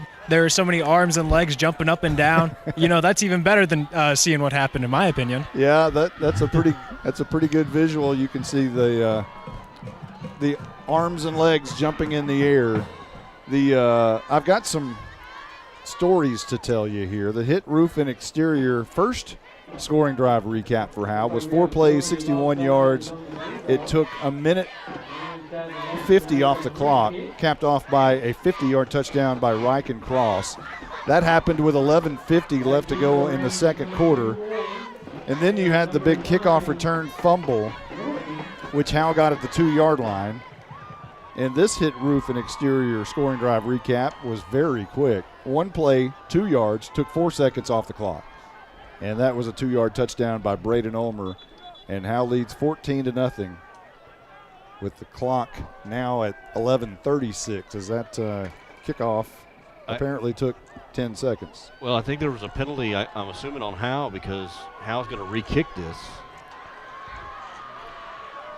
And so instead of from the 40-yard line, it'll be from the 35. So it must have been offsides. Possibly. So Tech Wave's real happy because they get an extra kickoff here. It's been the Tech Wave show for about the past minute and a half, clockwise. Johnny Garcia runs to the football, bangs it away at the 35. A high kick going near side this time. Going to be taken on a run. Ball's on the turf and falling down is the returner, which is Adam Mutz. He does fall back on the football, and the Rams of SNS will bring their offense back onto the field. But this time it'll be spotted at their own 33. For the first time tonight, SNS will take the ball on their own side of the field to start a drive. Something to look at as the game goes on is those last 3 kicks, the one that was fumbled, the previous one that was called back, and then this one. SNS had trouble fielding the kicks. Corville in the gun. And a new running back into the game, and he gets the carry along the right side. Does finally turn up the right hash for maybe a yard. On the carry there for SNS was Jaden Vega. He's a junior. Vega just an off-tackle run, trying to get around the corner, and Bulldogs do a good job of scraping over and only allowing them maybe a yard gain. Ball at the 34, 2nd down and 9 as we hit the 11-minute mark at Ram Stadium. Corville throws, going to be caught by Orr, immediately hit by G-Force. Either no gain, well, it might have been a gain of a yard up to the 35, but a great play by the cornerback, Garen Langford. It seems like this year, maybe it's just I'm forgetting, but it seems like the Bulldogs defense has done a better job this season of tackling, not allowing a lot of tackles been broken. Well, Garen Langford has always been a good tackler. I agree. He's always been very sound at tackling, and they really missed that last year. Mm-hmm. Corville in the gun. He'll drop back 3 steps, looking right. Throws the deep home run ball. Could be some interference there. No flag as Ulmer was in coverage. And that might be intended for Orr.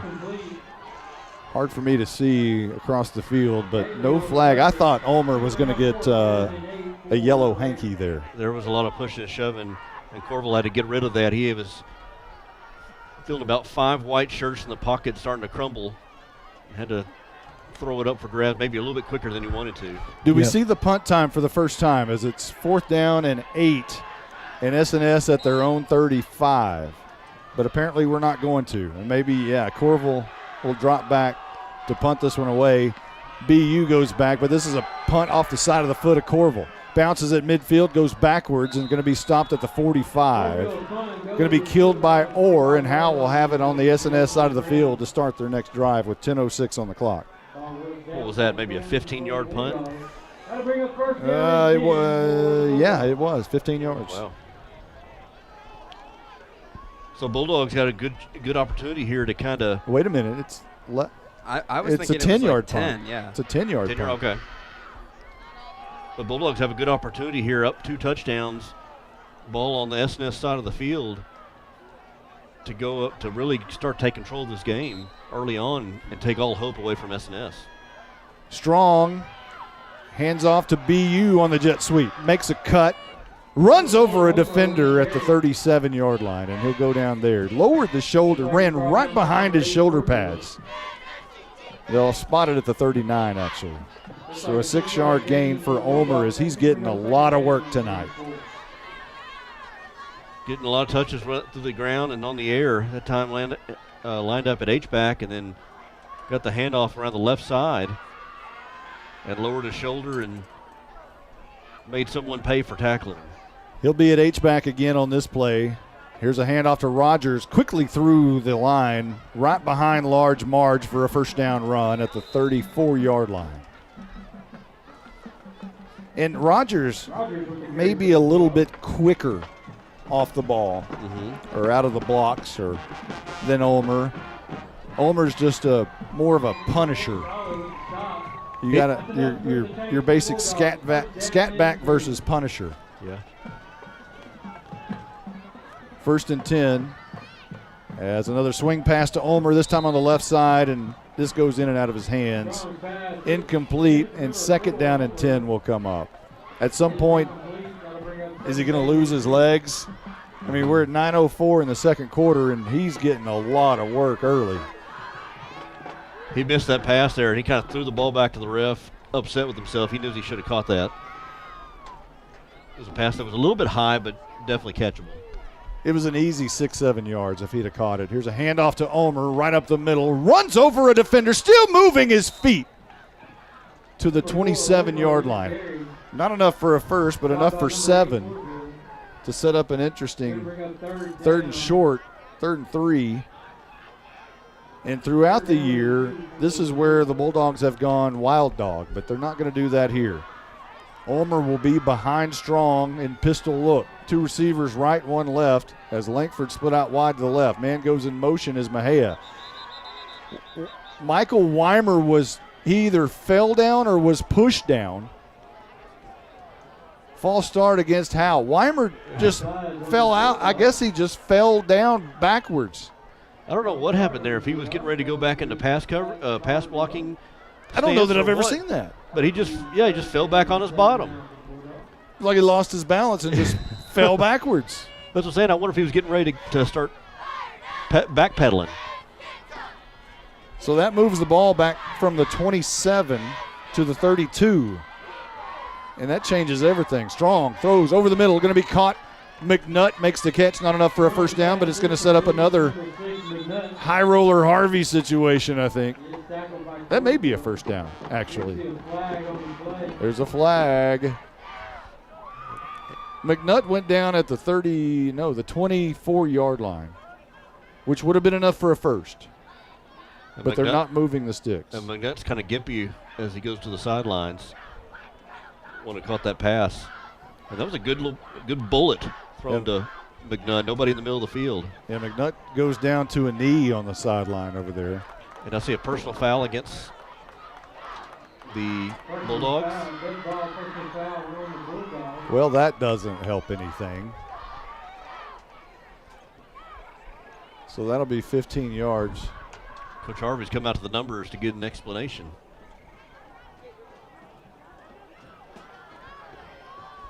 The officials are still talking over there. If Malin learns anything about this situation, just pop on in. 8:22 on the clock. Howe leads 14-0 here in S&S, the district opener. We're about to find out from the official. 15-yard penalty. Yeah. It was personal foul against Howe. Foul against Howe. Well, that'll push it back to the 41. So. Well, two steps forward, 1 step back. Or 1 step forward, 2 steps back. One or the other. Either way, we went back. Howe went back. Yeah. Right now the ball spotted at the 41-yard line, which would be wasn't it 4th down? It's right now it says 3rd and. Why are they moving the sticks? Now Is it a 1st and 10? So they may have got a first down on that pass to I McNutt. see. And now they got. Gotcha, that makes sense. And they got dropped back 15 yards because of the personal foul against Howe. Confusion and mayhem, but it's 1st and 10. Ball at the 41. I'm glad I'd used the pencil. Ulmer behind Ryland Strong sends cross in motion and a handoff to Ulmer over right guard, runs over a defender up to the 35-yard line. Your typical Braden Ulmer run where he gets about 4 yards past the line of scrimmage, lowers his shoulders, runs behind his shoulder pads, kills a guy, and goes down after about 6 yards. Well, you start with Reich and Cross in the on the jet sweep motion, which you've got to respect because Cross has already scored tonight. And that maybe takes their eyes off just a second off Ulmer. And then Ulmer is able to hit the holes pretty hard that his offense line is forming. Another pistol look with. This is Rogers behind Strong. Strong wants to throw, 3-step drop, looking left, now looking middle of the field. Cross wide open at the 7, strolls in for the end zone. It's touchdown time in Texas. Strong with his first touchdown pass of the season.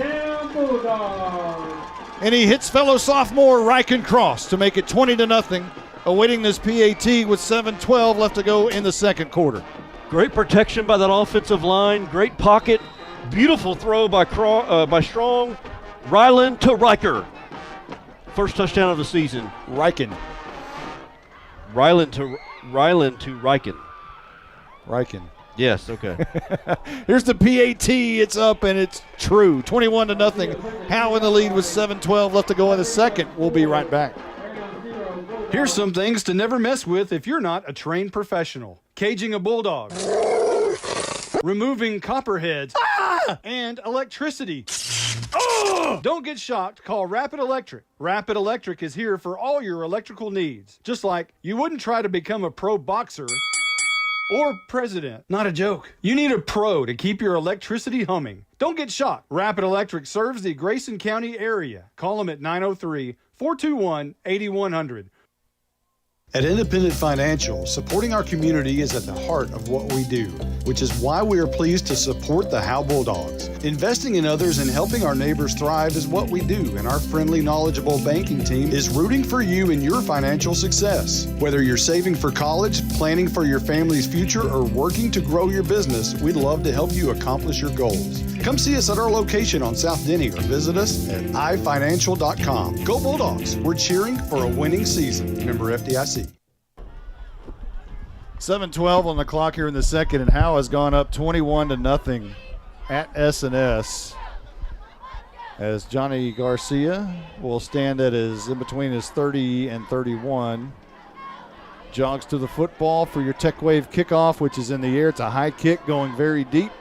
Back to the 5-yard line, coming up in between the numbers and the hash, and he's going to be hit hard at the 21-yard line. I believe that was Nortman who returned it. They've had 3 different returners back there lately, and the first one fumbled the football. He not been out there since. Hey, Bonnie, that was Moots. It was who? Moots, number 5. Oh, Mutz. Mutz. Okay. Adam Mutz. My apologies. Well, it may be Moots. I didn't really check that. Yeah, but I think it's Mutz. But the S&S Rams will take the ball in their own side of the field. Let's give you your hit, roof, and exterior scoring drive recap for Howe. It was 6 plays, 45 yards.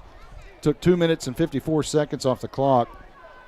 It was a Ryland Strong to Riken Cross for 35 yards, where Strong threw a really nice ball down the field. 21-0, Howe in the lead. And Corville will throw an incomplete pass left side. That's Mutz again, and this time Mutz wasn't able to haul it in. It's second down and 10. S&S has the ball at their own 22-yard line. I think Mutz may have felt footsteps there, heard footsteps, because Torres was coming, and I believe that was Garrett Rogers right there as well. And, Langford's always in the area. Second down and 10. We're at the 7-minute mark in quarter number 2. A handoff up the middle. No. Brought down in the backfield, and now a late flag comes in. Stevens was right there to bring down Corville in the backfield. And only thing I could think of is May got a little face mask. I think there. he did. Bo Stevens was not fooled on the read option as Corville held on to it and took him down, about took his head off too. That is a face mask. The call for the face mask. He made a great play back there, but accidentally got his paw up inside the grill. And S&S is kind of bailed out there. They'll spot it at their own 37-yard line. So officially the second play of the drive coming up for S&S with 6:55 on the clock. Corville wants it with two receivers to either side, now throwing it down the field, a quick out. Falls incomplete to Mutz again.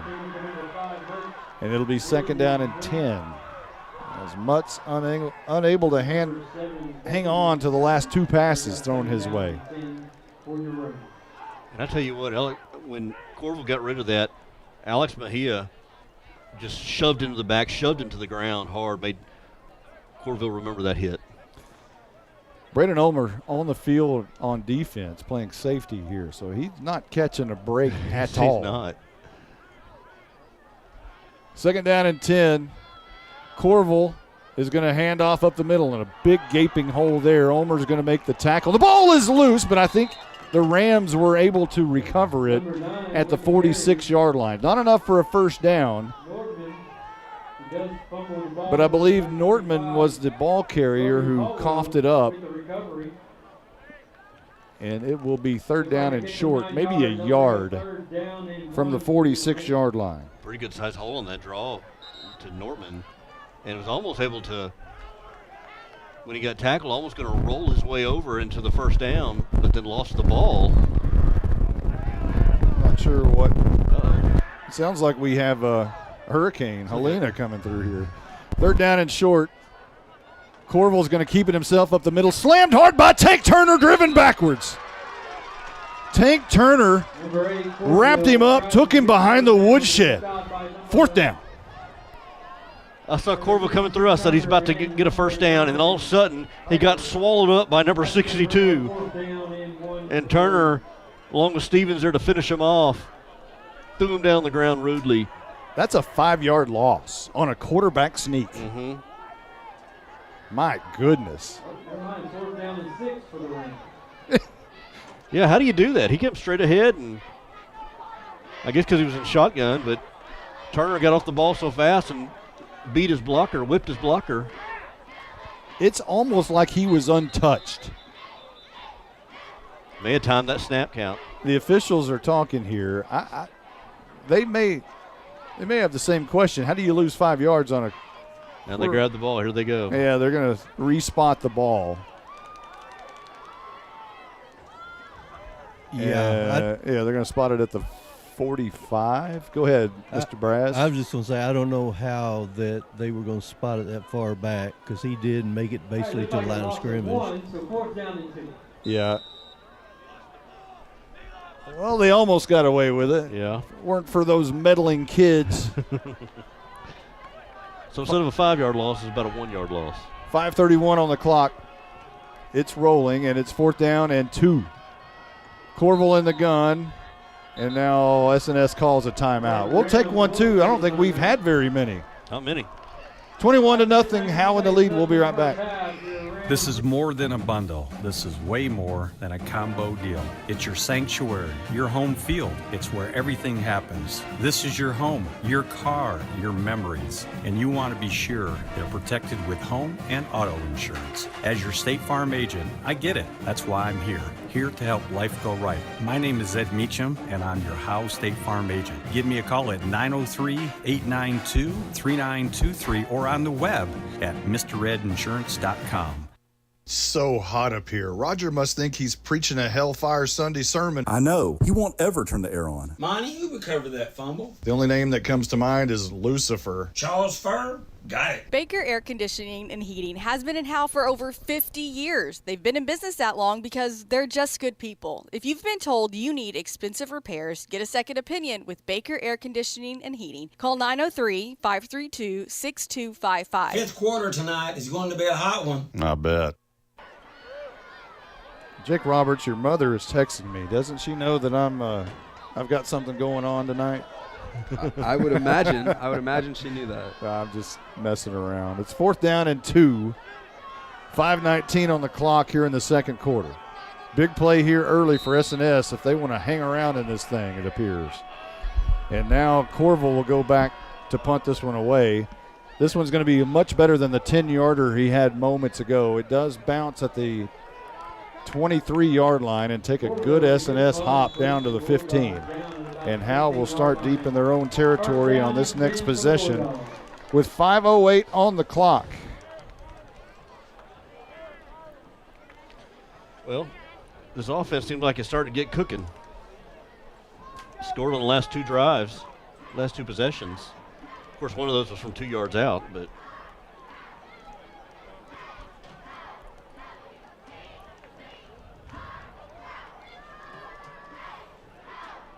So Howe will have it 1st and 10 left to right.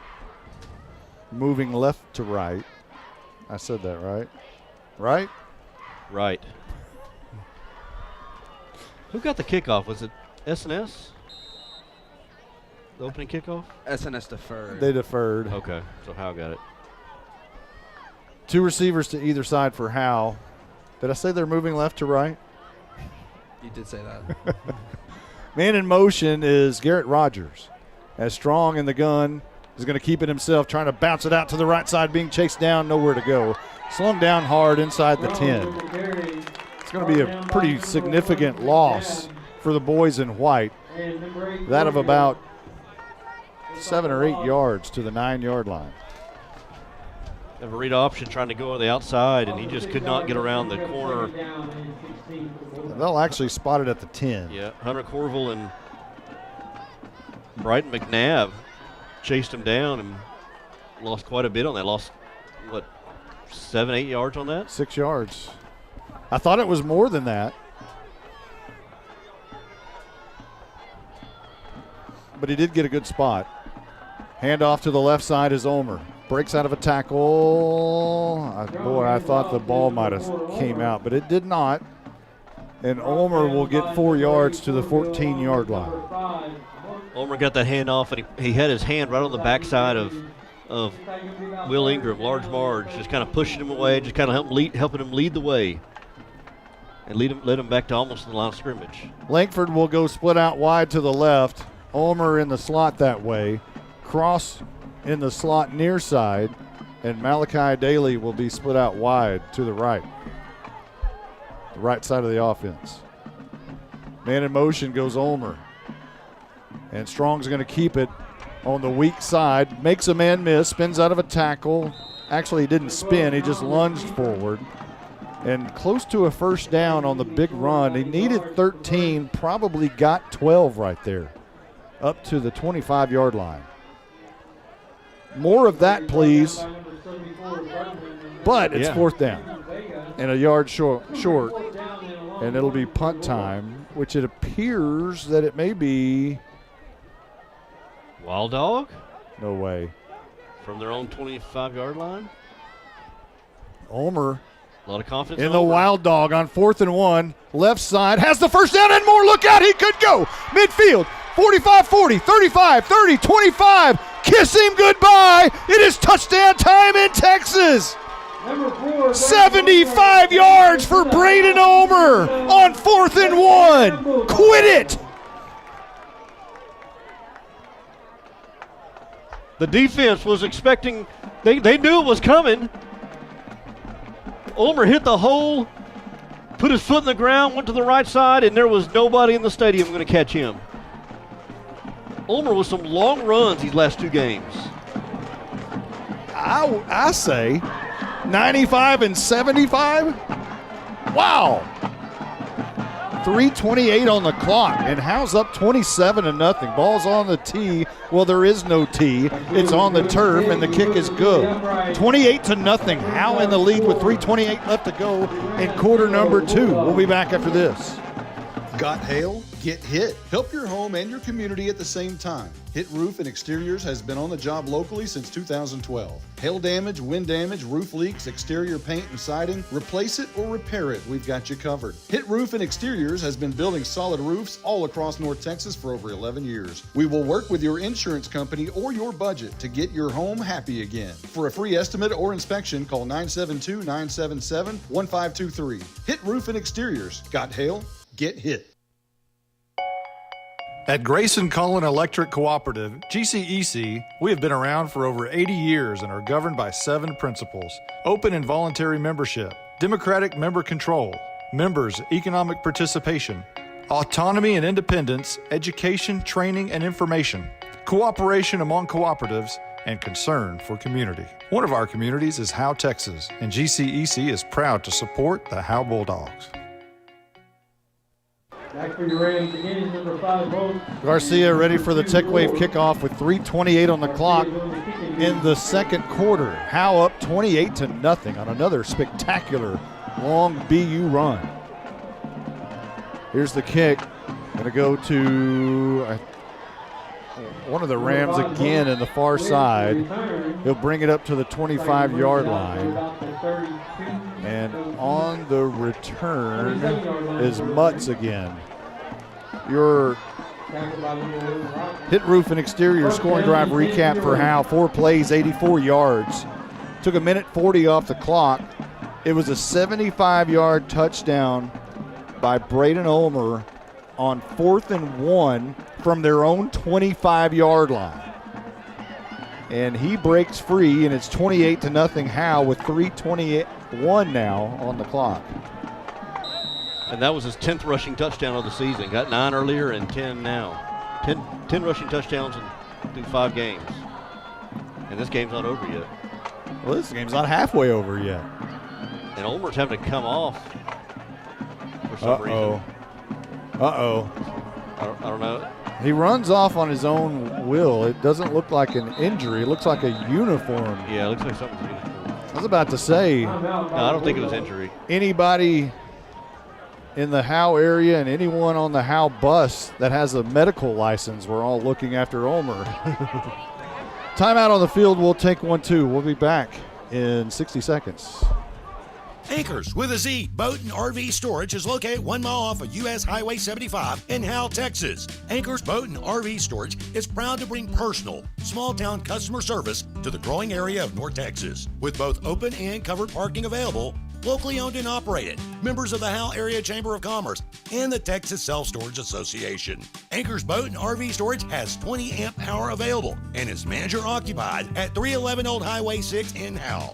Visit anchorsboatrvstorage.com or call 903-444-2500. Hi everyone, my name is Presley Harrell, class of 2025 cheerleader and cross-country runner. This is Talon Haley, senior basketball player and Howe High School record-setting golfer. Hi, this is Camry Snap, and I'm a graduating volleyball and softball player. This is Braden Ulmer, class of 2025. I play football, baseball, and I run track. We would like to thank the Howe Athletic Booster Club for their support and encourage anyone wanting to be a part of supporting Howe's athletes to reach out for more information. Go Dogs!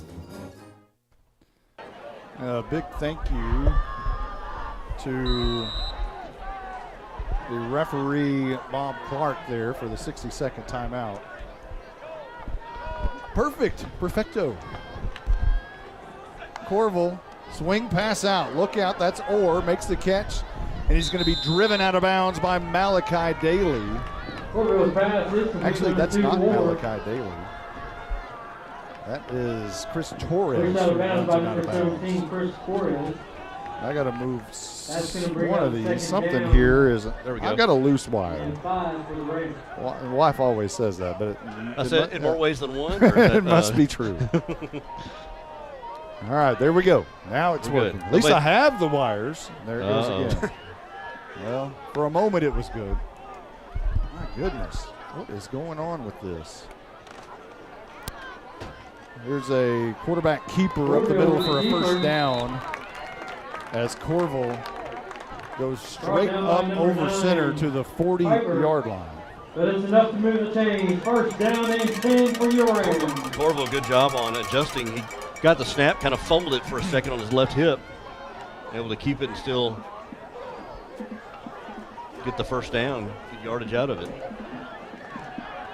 There we go. Okay. Hit mute and hit mute again. It's something to do with the mute button. It's like turning the computer on and off. First down and 10. Ball from the 40. Corville wants to throw deep down the field. Middle of the field. Intercepted. Coming near side. That is Eli Stoner. Making his way. Breaks away from the tackle, but finally wrestled down at the 44-yard line of S&S, and a late flag comes in. Stoner, I believe, had a pick over here or against S&S last year. He likes playing it against S&S. It's something about the red and gold. There was a flag during the interception return.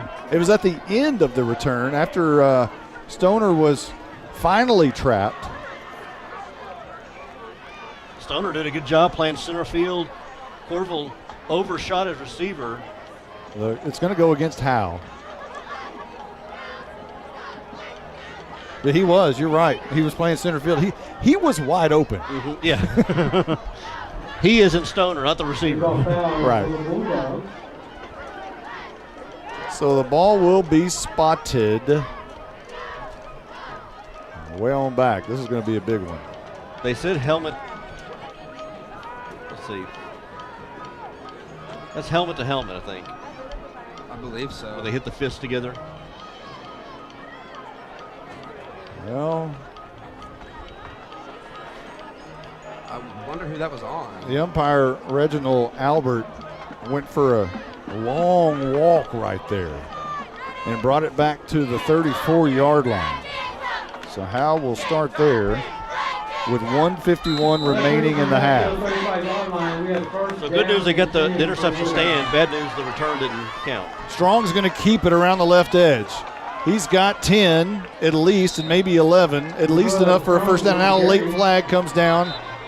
Reginald threw this one from the umpire position in the middle of the field. I think that's going to be a late hit out of bounds against S&S. You wonder why that call is made by the umpire and not the line judge who was right there. I don't know, but he didn't hit Strong very hard. And Howe's moving backwards. No, they called something on Howe. It wasn't on. Harvey wanted a flag because Strong went out of bounds right in front of Harvey on the Howe sidelines, and Strong got hit, not hard, but just touched out of bounds, and Harvey wanted a flag, and he got one, but it's not against against S&S, it's against Howe. Well, Strong made his way to the 45-yard line. And they're going to step it off from the 43, so it must be a holding call. Or no. It's a personal foul. I just saw him do a personal foul. Okay. Personal foul against Howe, and that'll negate the run. And that was a pretty good run. Yeah, so Howe pushed back to their own 27-yard line.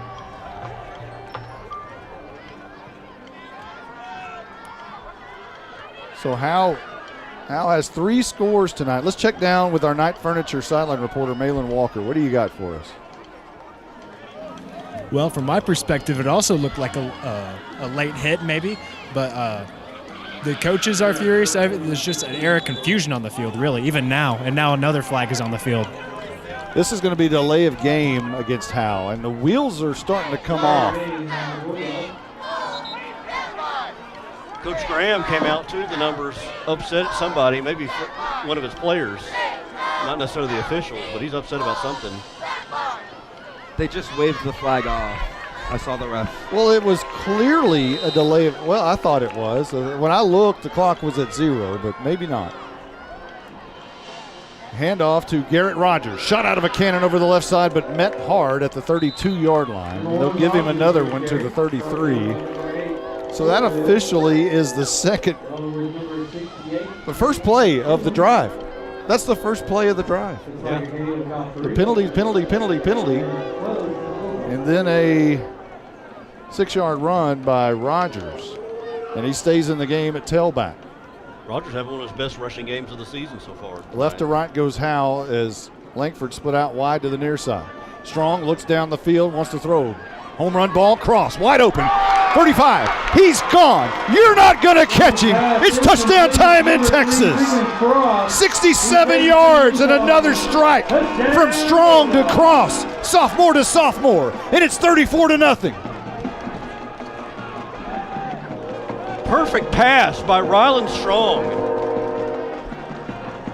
Had another good pocket, good protection. This offensive line is doing a great job of keeping Strong clean.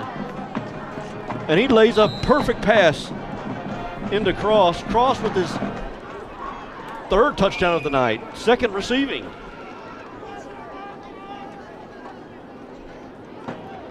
And the kick by Garcia is up, and it is true.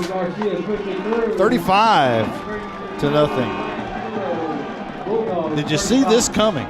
This is the first half. There's a minute left. 35-0 with a minute. We'll be right back. Buying and or selling your next home or property should be an enjoyable experience. At Texoma Land and Home Team, our commitment to the personal relationship of each transaction ensures communication you expect, while assuring that we'll be here the next time you need us. We're not a big box real estate company by design. This freedom allows us to be fully at your service. Texoma Land and Home Team, Renee Nichols Broker, 903-818-1645. Texoma Land and Home Team, for all your real estate needs, 903-818-1645. Hey, Steve here, the Crazy AC Guy. We raise top-notch AC units and train the finest service techs west of the Mississippi. And we got a truly crazy deal for you. Get 0% financing for 60 months for any qualified air conditioning and heating system. You'd have to be crazy like me to miss this deal. So for all your AC and electrical needs, call us at 903-465-2665 or visit us at crazyacguy.com. The Crazy AC Guy, where crazy meets quality. Garcia ready for the Tech Wave kickoff. Your hit roof and exterior scoring drive recap. 2 plays, 34 yards. Took 51 seconds off the clock. And it was a strong to cross 67-yard touchdown to put Howe on top 35-0. Here's your Tech Wave kickoff, going to be taken at the 25. Coming up the near side, breaking away, dragging Garrett Rogers on his back up to the 39-yard line. And that is Mutz again on the return. He moved over from the far side to the near, and they still kicked it right to him. That takes 7 seconds off the clock, and there's 53 seconds remaining in the first half. Howe up 35-0. Attention District 7-3A Division II. The Howe Bulldogs have made a little bit of a change on offense. And Rylan Strong is starting to look more comfortable in the pocket. His throws, when he's got time, he's got an arm on him, got a cannon. Oh, he can throw it, no doubt about it. I formation to the left side of Corville, and a carry and hammered. Torres was there initially, and Mejia was there to clean it up. And no gain on the play. And S&S will have it second down and 10 from their own 40-yard line. Clock rolls at 36 before the half. Yeah, and it seems like this defense is starting to play with a little bit more intensity now. It's not, I think the offensive explosion has started to come over to the defense as well. Torres has replaced Gage Carr at the linebacker position. Same formation for S&S.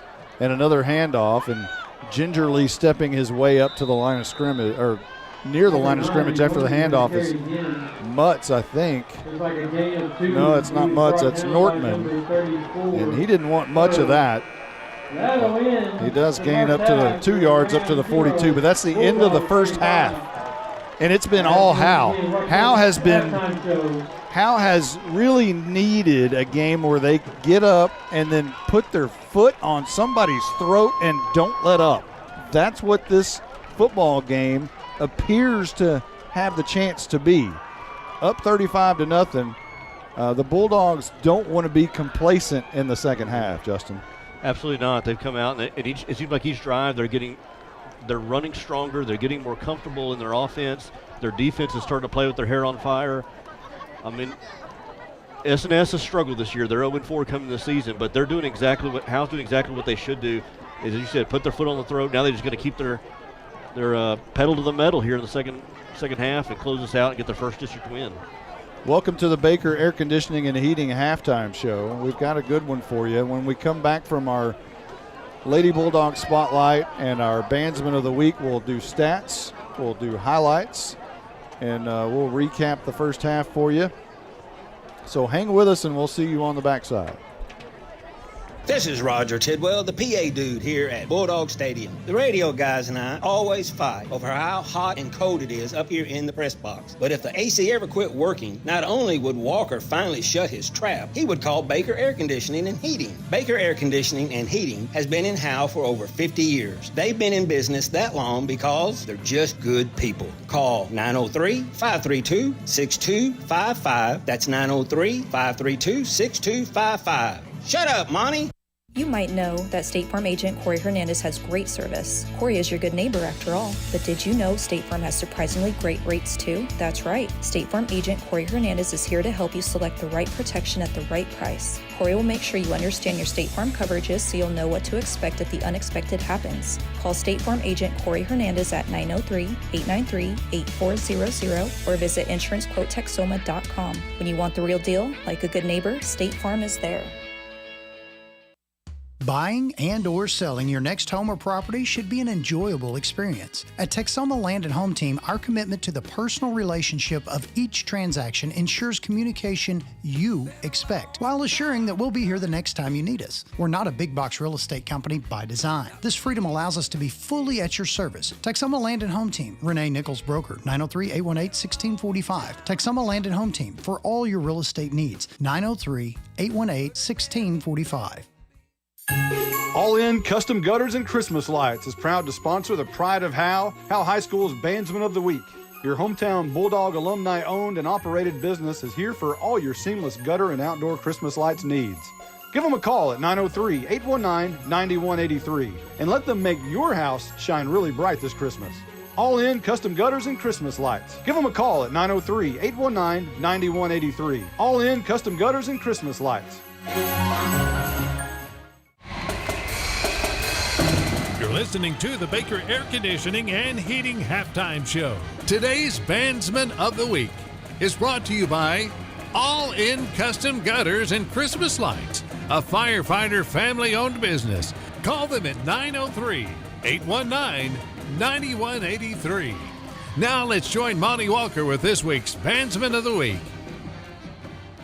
This week's Bandsman of the Week is Tristan Cheney, a senior and trumpet player. Talk about the trumpet. Why did you pick the trumpet?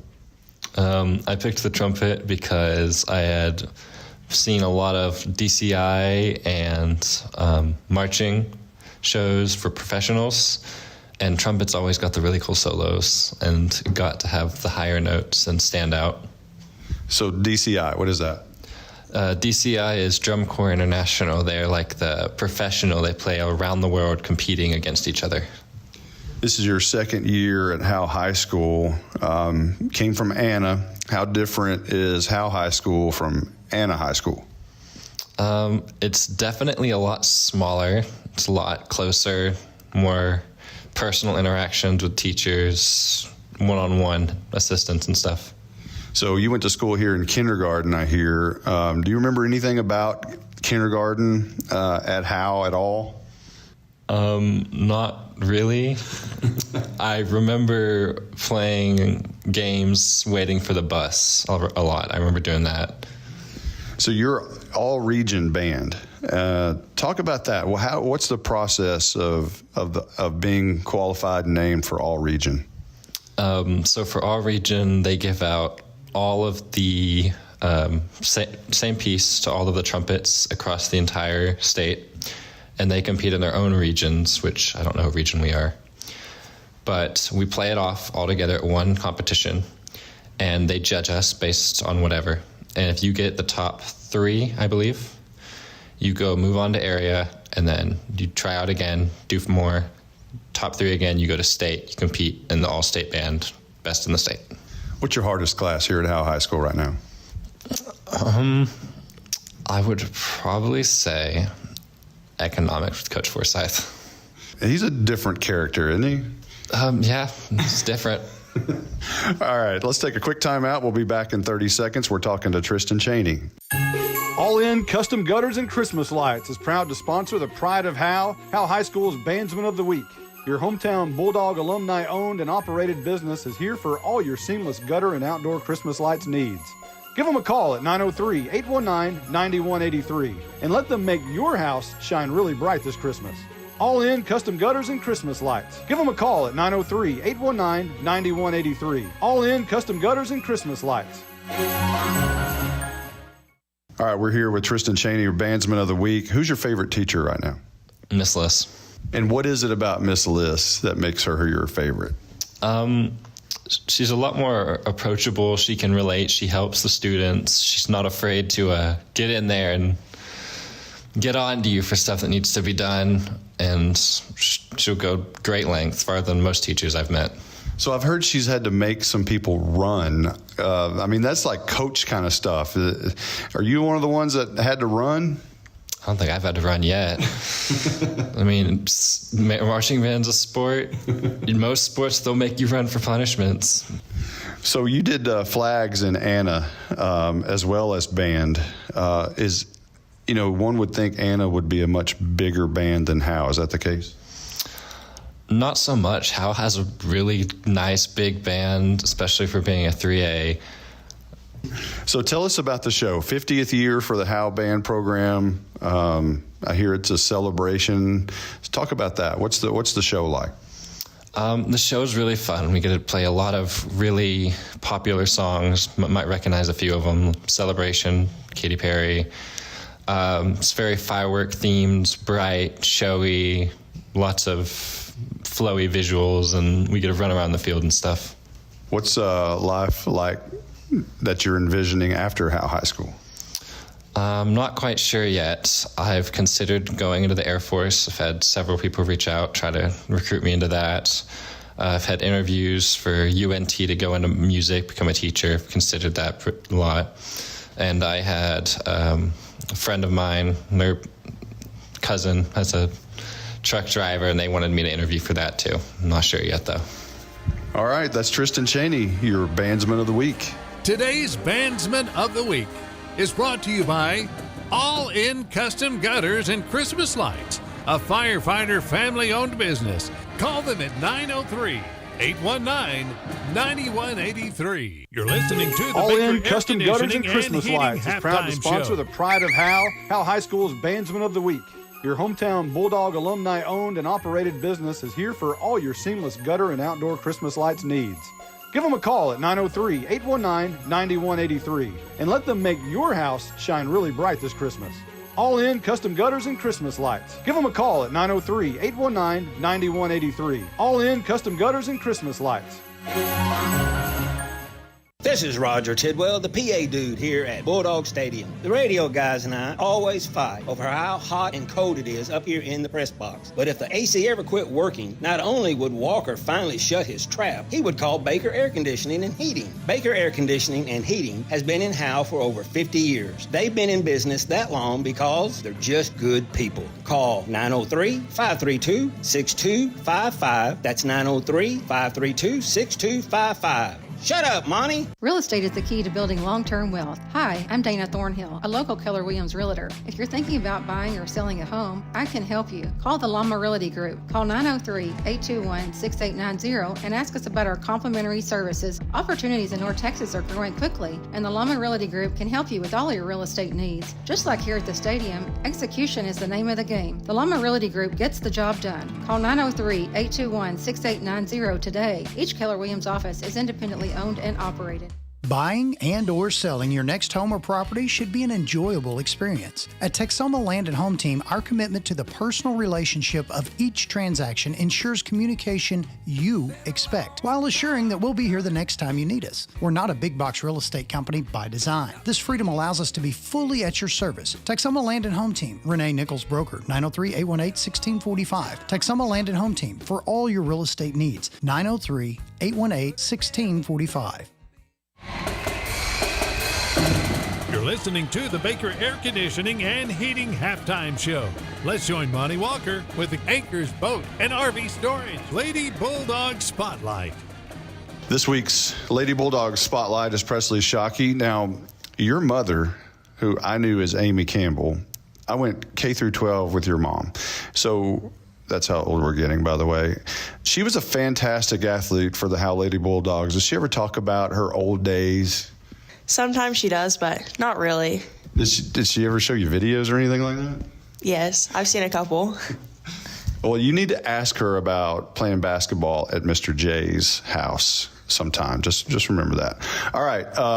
You're a day one Howe Bulldog. Do you remember anything about kindergarten, or what's your first memory about elementary school? I remember kindergarten with Bryn and Bailey and Gracie and Miss McDonald's class and how we always had fun. What's your hardest class that you have right now? Probably physics, but senior year has been pretty easy for the most part. Homecoming court, you were a part of that. How fun was that for you? It was a lot of fun. We kind of bonded as a group together, and it was just fun. I was glad to see Camry win it, and everybody was just so deserving. You know, I talked to Tank Turner a moment ago, and I said, I asked him kind of the same question, and I said, were you mad that BU won? And he said, no, I voted for BU. I thought that said a lot about your group. So who's your favorite teacher? Miss Garibay. And why Miss Garibay? I just love sitting in the office with her, and we have a lot of fun. What else do you participate in at Howe High School?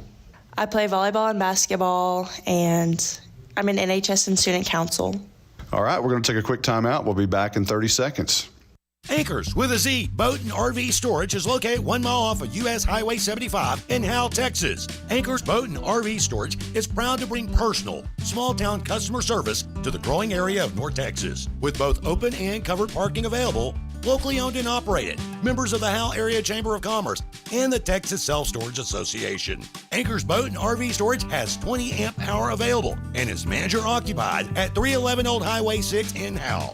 Visit anchorsboatrvstorage.com or call 903-444-2500. We're here with Presley Shockey. Tough start to district, but you've played some great teams. Talk about that and how do you get it turned around?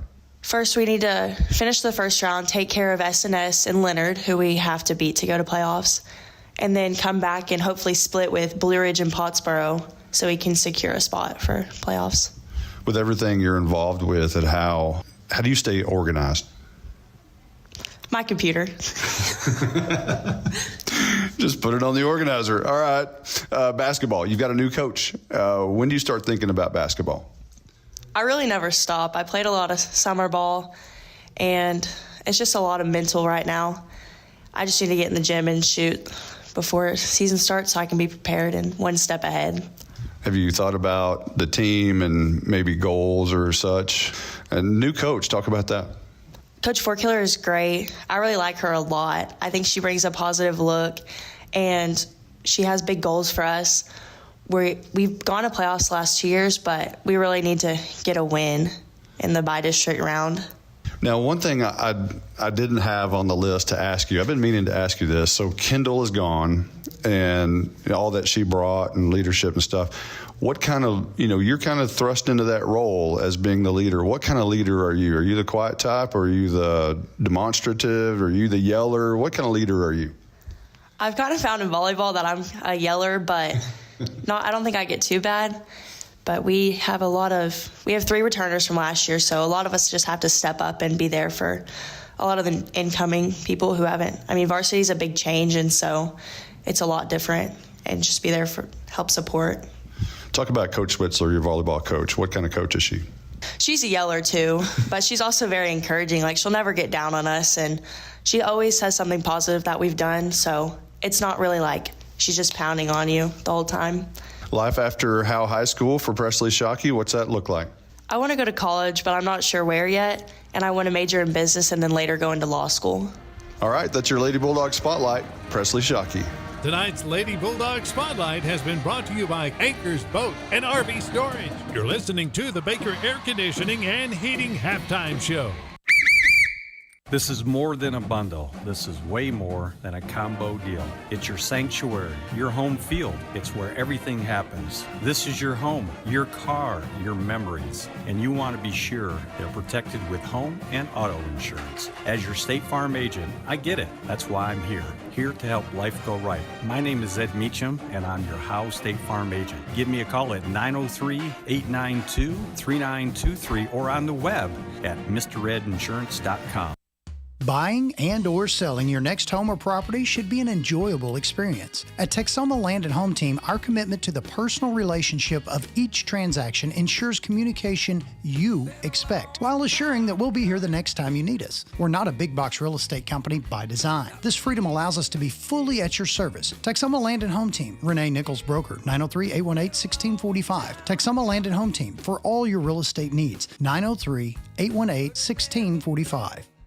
No one wants to talk about losing a loved one. The grief that is put on your family is troublesome. Scoggins Funeral Home strives to make that most difficult time the easiest. We want your loved one to be sent off in the best way possible, with your wishes at heart. Call us at 903-482-5225 or visit our website at scogginsfuneralhome.com. 903-482-5225. Our location on Van Alstyne Parkway makes everything close for your needs. 903-482-5225. Scoggins Funeral Home. This is Roger Tidwell, the PA dude here at Bulldog Stadium. The radio guys and I always fight over how hot and cold it is up here in the press box. But if the AC ever quit working, not only would Walker finally shut his trap, he would call Baker Air Conditioning and Heating. Baker Air Conditioning and Heating has been in Howe for over 50 years. They've been in business that long because they're just good people. Call 903-532-6255. That's 903-532-6255.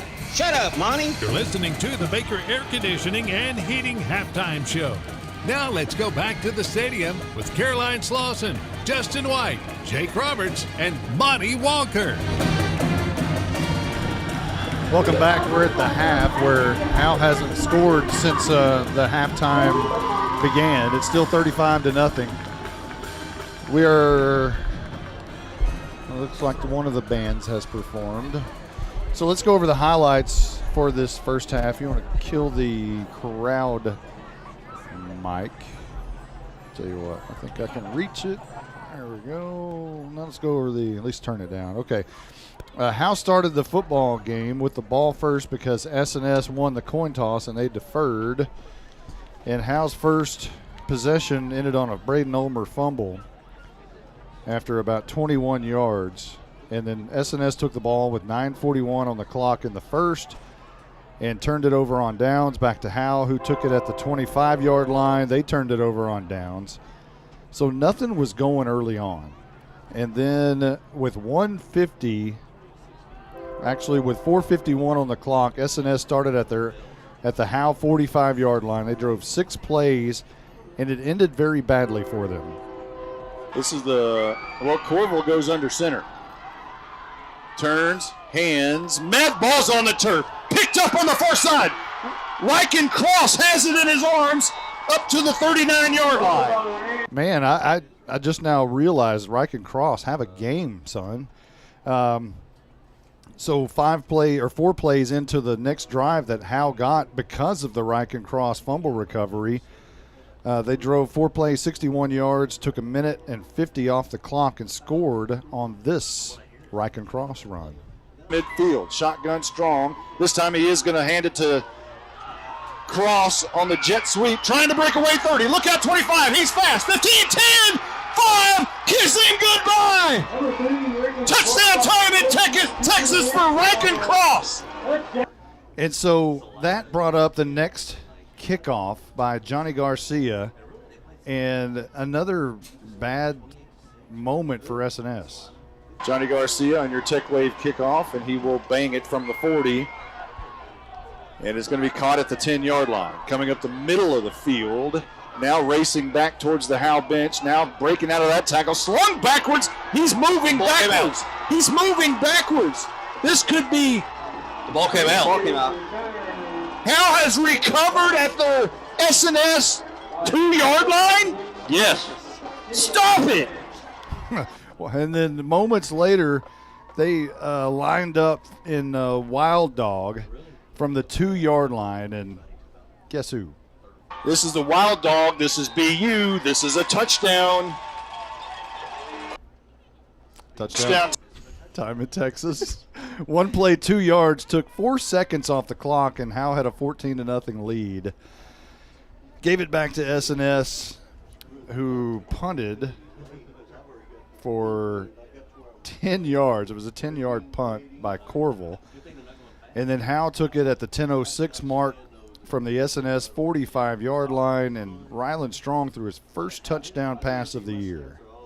Strong wants to throw, 3-step drop, looking left, now looking middle of the field. Cross wide open at the 7, strolls in for the end zone. It's touchdown time in Texas. 35 yards on the strike and run. That capped off a 6-play, 45-yard drive that took 2 minutes and 54 seconds off the clock.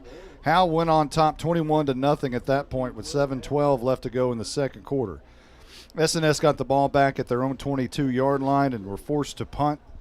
Howe took it at their own 16-yard line, drove 4 plays, and faced a 4th and 1 from their own 25. And guess who they dial up? None other than the Wild Dog BU. 4th and 1, left side, has the first down and more. Look out, he could go. Midfield, 45, 40, 35, 30, 25. Kiss him goodbye. It is touchdown time in Texas. 75 yards for Braden Ulmer on 4th and 1. Quit it. 4 plays, 84 yards. And it was the BU show once again. Took a minute 40 off the clock. Howe went up 28-0 and left 3:28 on the clock. S&S took it at their own 27-yard line and were picked off. Corville was picked off by Eli Stoner. Let me write that down in my book. And then Howe took it at their own 34-yard line, went backwards on penalties, but Strong stepped up again. Strong looks down the field, wants to throw. Home run ball, cross, wide open. 45, he's gone. You're not going to catch him. It's touchdown time in Texas. 67 yards and another strike from Strong to cross. Sophomore to sophomore. 2 plays, 34 yards on the drive, took 51 seconds off the clock. Howe went on top 35-0 and left a minute on the clock before the half. S&S ran 3 plays and that was it. And Howe leads 35-0, and we are at the half. Let's take a quick timeout. When we come back, we'll have Stats with Braz. If your home or business could talk, what would it say? It may say it would like some privacy or security. Enjoy the beauty and durability of quality fencing from MTE Fence. MTE Fence is a local company specializing in commercial and residential fencing. MTE Fence ranges from wood, aluminum, and chain link fencing. MTE Fence services all of Grayson County and surrounding areas. Go to mtefence.com or call 903-686-9039 for an estimate. MTE Fence has a passion for connection. We are your connection for quality. All In Custom Gutters and Christmas Lights is proud to sponsor the pride of Howe High School's Bandsman of the Week. Your hometown Bulldog alumni-owned and operated business is here for all your seamless gutter and outdoor Christmas lights needs. Give them a call at 903-819-9183 and let them make your house shine really bright this Christmas. All In Custom Gutters and Christmas Lights. Give them a call at 903-819-9183. All In Custom Gutters and Christmas Lights.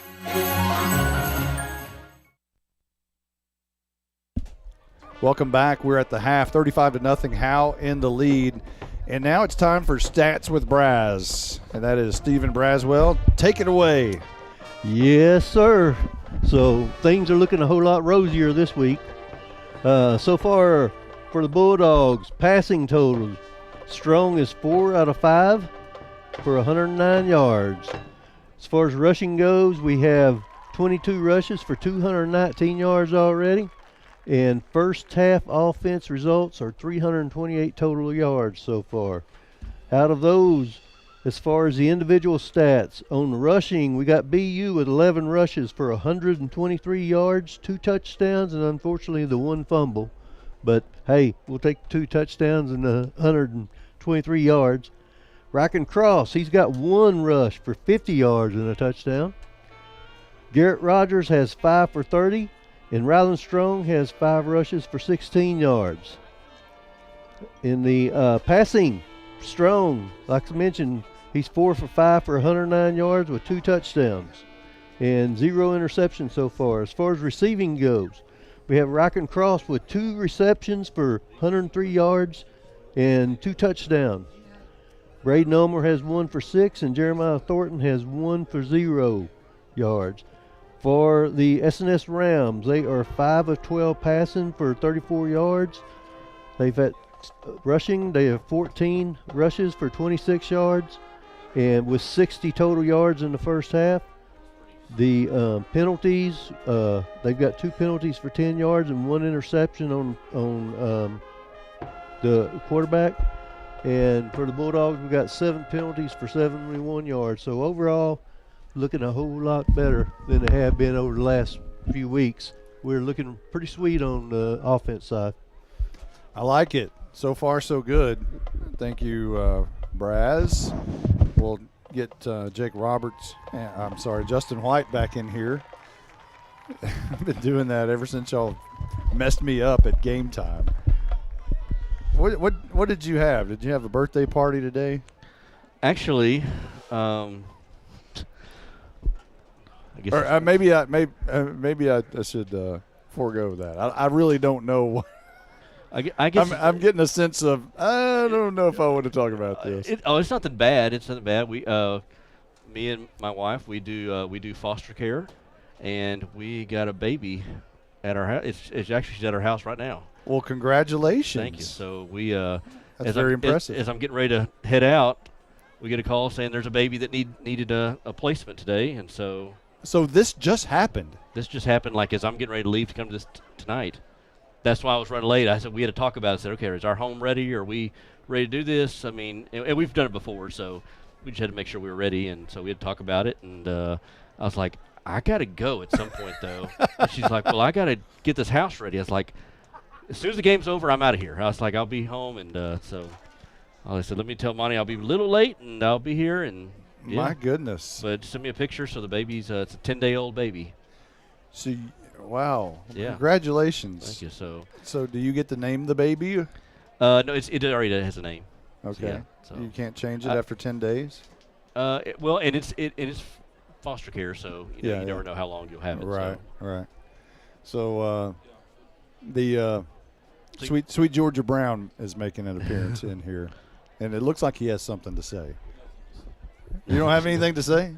I mean, you can pop on with us. All right. Well, we're trying.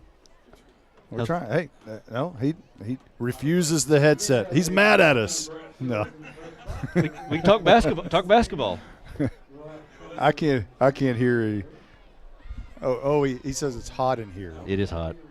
All right. Here. There we go. All right. Let's get that thing. I'm out of breath from climbing the stairs. You're out of breath from climbing the stairs. Yes, I'm getting old. Oh man. So how's your basketball team going to look?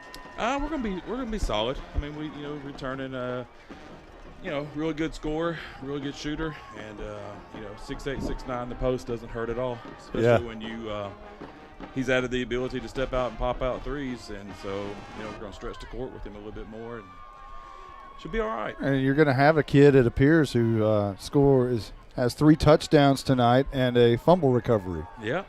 So.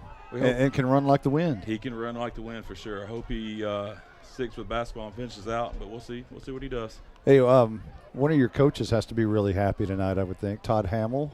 He does. After all of this, and I know he's been working with Ryland Strong, and yes, tonight's his breakout night, it appears. He's doing well. He's doing well. But hey, thanks guys, and hope y'all finish out the game strong. Go Sooners. All right, there is that was Coach Jay Forsyth. Do Sooners play Georgia this season? Unless it's SEC championship, I guess. I don't think so. Do they? I'd have to look at the schedule. Yeah, I hope. I don't know. I know Texas does.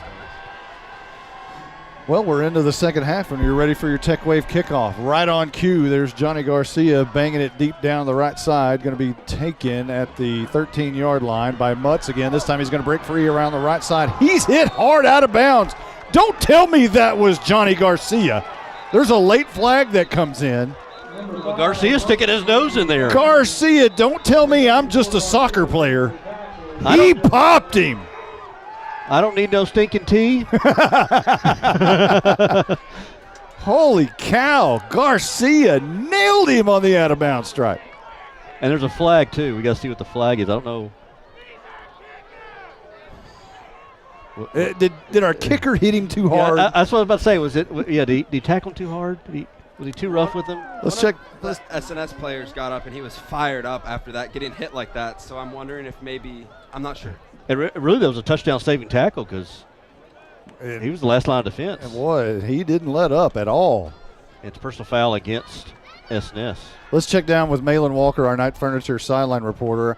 I would imagine you got a fairly good look at that down there. Are you? Yes. Oh, okay. There we go. The microphone just kicked in. Yeah, that was an important play. one of our players slipped and fell and missed his assignment, and that led the kicker having to step up and put on a little show for us. Hey, talk about you were talking off the air a little bit about the 75-yard touchdown run by BU, and I think you had some insight on how that happened. Oh, yeah. We love BU, but it's really the line. When you have 4 cut blocks that leave 4 S&S linemen on the ground, I mean, that's easy work. That's a 75-yarder all day long. Spoken like a true lineman. I said that's a lineman talking, baby. That's a lineman talking. So pushed back to the 25-yard line as S&S will start right here. And Corville wants to throw right side, and it's going to be caught at the sticks. I don't think he got all the way there. Another late flag comes in right at where the ball was caught. It looked like a 9-yard gain. I wonder if this could be face mask. Seems like 2 flags came out. One of the Bulldogs came up a little gimpy, but staying on the field. Jeremiah Thornton. No, that's Eli Stoner. I believe that was Joe Orr with the reception. It looks like it's enough for a first down, but they're not moving the sticks just yet. And now they will. Personal foul, face mask. Face mask, Howe. Yep, you were right. Yep. So they'll move it out now to the 50.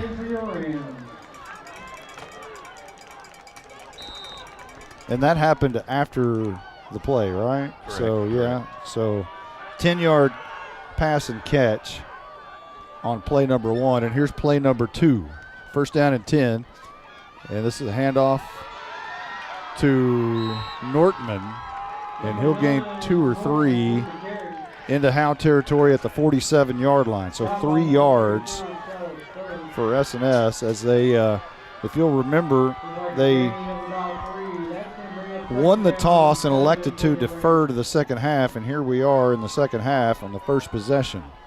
11-14 and rolling here in quarter number 3. Howe on top 35-0. Second down and 7 coming up. 2 receivers to either side. Nortman in the backfield along with Corville. And he'll drop back 1 step looking left, firing left, and that one could have possibly been intercepted by Braden Ulmer, but it goes out of bounds. I'm not sure Ulmer saw the ball come out of the hands of Corville, and it'll be third down and 7 coming up. Pass was intended for Zane Dandler and Dahl. Isn't that right? Dahl? Zane Dahl? Dollar. I knew it was something like that. I'm sorry. It's dark in here, and I'm wondering if I need glasses now, too. It's Dollar, and I think he heard the footsteps of Ulmer because as soon as he caught that, Ulmer was going to nail him. Third and 7, 10:55 on the clock. Corville racing to his right, trying to pick up the first down. I think he did, right at the sticks, which was at the 40-yard line. And a new set of downs for S&S as they move right to left from our vantage point. He went out of bounds right about the first down mark. Corville did. And they kind of hit out of bounds a little bit, and I think the S&S crowd wanted a late hit. I don't think it was really that bad of a hit, if at all. But they didn't get the call, but they got the first down on the quarterback run by Corville. Mason Cooksey checks into the game, and he'll be a slot receiver closest to the left tackle, as there's 2 other receivers standing to his left, one on the far side. Corville's going to keep it himself, bounces it out past the right tackle, breaks a shoestring tackle up the middle, close to another first down before brought down by Torres. A yard shy of the first down, so a 9-yard run on first down puts S&S at the Howe 31-yard line. That was Bo Stevens who had a hand on him. It was like grabbing the back of his jersey, trying to slow him down. Almost had him, but not enough. Corville kept pumping those legs and able to evade Stevens and get close to the first down mark. Rams are driving here on this first drive. 2 receivers near side, 1 on the far. I formation to the right side of Corville. Snap back and a handoff. Trapped in jail, nowhere to go, and he just falls to the turf. Is the back on the play, and that carry was Zaid Zellers. And that'll be a loss back to the 34-yard line. So a loss of 3 on the play. 9:11 on the clock. Dillard's trying to run the right side. There wasn't there. Tried to go left, and Chris Torres was coming like a heat-sinking missile, and Zellers went down. Made a business decision and went down. Corville steps back to pass, looking left, flushed out of the pocket by Dylan Patterson. Tries to make a move, but you're not going to make a move on Garen Langford. And he brings him down shy of the first down. Maybe a yard on the play to the 33-yard line. Good open field tackle by Langford, because Corville, looking downfield, didn't have nothing, was trying to run with it. And Langford did a good job. Again, we talked about how good of a tackler he is, especially in open field. 4th down here. 4th and 3. S&S going for it at the Howe 33. 3 receivers right. Corville's going to try to keep it up the middle. Runs into a bunch of red jerseys because the white jerseys stood him up. And Howe's going to get the football back. Big play there. Bo Stevens gets off the turf and points the other way as he knows it's a turnover on downs. And Howe will take it for the first time here in the second half with 8:01 on the clock. Trying to go to the left side of that line, but right there was Stevens and Dylan Patterson, I believe, on that side of the field, on that side of the line. As you said, stood him up. There was just no penetration from the offensive line for S&S. Yeah, he ran right into the back of 3 red jerseys because the white jerseys got all the momentum and push on that. Talking about Howe's defense pushed him. 35-0, the Bulldogs in the lead with 8:01 left to go in the third. And Cross and Malachi Daly come near side as Howe moves left to right. BU in the slot. Strong turns around and hands it off to Garrett Rogers, who spins and wiggles his way to the 35. They'll give him forward progress to the 36. So a 4-yard gain on first down. And it appears like they're going to stay in the same formation. I've been really impressed with Jacob Griffo, the right tackle. That is a big man. And he's a sophomore. Stepping back 3 steps is Cross. Now he's under pressure. Escapes that defender. Bounces off of another one, but a shoestring tackle finally brings him down behind the original line of scrimmage back at the 32-yard line. That'll be a loss of 4. And that'll bring up 3rd and 10 with 7:09 and rolling here in quarter number 3. And I was watching Jacob Griffo on that last play, and him and Bergman, Dave Bergman are going at it. It was no penetration from Griffin's side of the ball. Here's BU on the end-around reverse, trying to find the near corner, trying to escape a tackle, but a nice tackle and driven backwards by the defender, which was Brody Colwell. And Howe's going to be in punt formation momentarily. Bulldogs keeping the ball on the ground here, just kind of keeping that clock moving. See if they can get this thing over with in a hurry. Get over this thing without any injuries. Garcia will stand at his own 20 to punt this one away. Mutz will move back to the 35. Initially started at the 40. It bounces at the 39-yard line. Takes another huge hop for Howe all the way down to the 15-yard line. That one, Mutz is going to be kicking himself for not catching that one in the air. Or is that Nortman?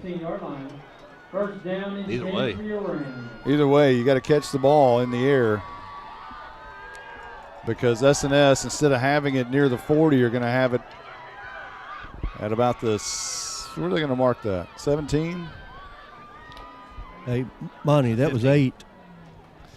Okay, so my apologies. That was Hunter Corville. Don't you start doing it now. No, don't make me do it. They're going to mark it at the 15, by the way. I'm trying to get out of that one. That's why I said 8. Starting at their own 15-yard line with 5:57 on the clock. Corville hands off up the middle and driven backwards again. Man, this defensive line and even these linebackers, I mean, these last several weeks have done a real good job defensively. Tank Turner in on the play there. And I know S&S comes in with 0-4 records, so you have to kind of consider that. But these games, have to give them a little bit of confidence as they get ready to, next week they take on Leonard, and then after that I think Gunner. You got Bells. You're definitely going to need that defensive line to stand up then. 2nd down and 8 coming up for S&S. Corville wants to throw, overshoots his man, and that falls incomplete. That was intended for Jaden Vega. Let's check down with Malin Walker. One thing he mentioned that Alex Mejia may have a possible really good second half. Yes. There was a time during the start of the game where he was kind of a little sluggish, a little slow, so they ended up taking him out. So I expect with his return into the second half that he'll have a flame under him. 5:10 on the clock, 35-0. Howe in the lead. Thank you, Malin. Corville stands in shotgun, steps back, 5-step drop, flushed out of the pocket. On the run near side, but throws it, and it's going to be caught, I believe, but hit hard out of bounds by G-Force. Langford popped him. It was close to a first down, but it's incomplete thanks to Langford's pop. As Langford kind of struts a little bit out there. He should. He laid some wood there on that one. He did. And Charles Furr coming in on a linebacker blitz. Usually the Bulldogs have been rushing forward, but Furr came in there and flushed Corville out of the pocket. Corville running for his life, had to throw that one. G-Force had a little swag. Corville will drop back to punt his quick kick, and this one is an end-over-end kick, going to bounce at the S&S 43-yard line and head straight out of bounds. So Howe's going to have good field position at about the 43-yard line. They'll say it hit right at the 43 and went straight out of bounds. So great shape for Howe with 4:58 left to go in the third. And I think you're right, Justin. I think Howe is just about ready to burn this clock and get the heck out of Dodge. Because, too, again, you got to think about injuries. You don't want to – this is the first district game of the season. There's still a lot of football left to be played. No, we're at the halfway point of the season, if you can believe that. That is incredible. 1st and 10, left to right. Strong barking, turns, hands. Rogers met at the line of scrimmage. Right there was a defensive lineman to put a hat on him. He might have gained a yard up to the 41, and I believe he did. Yep. We're at the halfway point of the season. It seems like just yesterday we were doing AM radio in Boyd. Let's never do that again. If we're ever in that situation, we're just going to we're going to turn around and just cry all the way home. 2nd down and 9, 4:26 on the clock. Hand off to Ryland Strong kept it. Dodges one defender, throws it down the field, and is going to be intercepted at the 25-yard line. Coming near side, down the sideline, he could go. That is Elijah Gentry, and he's into the end zone for a touchdown. I think he may have stepped out of bounds at the 15. I think. Well, the official is spotting it at the 15, so mark off the touchdown. The shutout is intact. And you're going to have to tell the kick team, the defensive kick team was coming out on the field. They turned around, and the defense is coming back out. Well, Ryland Strong rolling to his right, fell under a lot of duress, and kind of threw an ill-advised throw kind of up for grabs to his receiver. It went overshot the receiver, and then the safety, who did we say, Elijah Gentry. Elijah Gentry with the interception on after Strong overshot his receiver. So all of a sudden, S&S knocking on the door after the interception. Good return, too, by Gentry. Corville stands in the gun. Nortman to his right. Nortman gets the carry. Bouncing right up the middle to the 11-yard line, 12-yard line. 3-yard gain. Clock continues to roll at 3:47.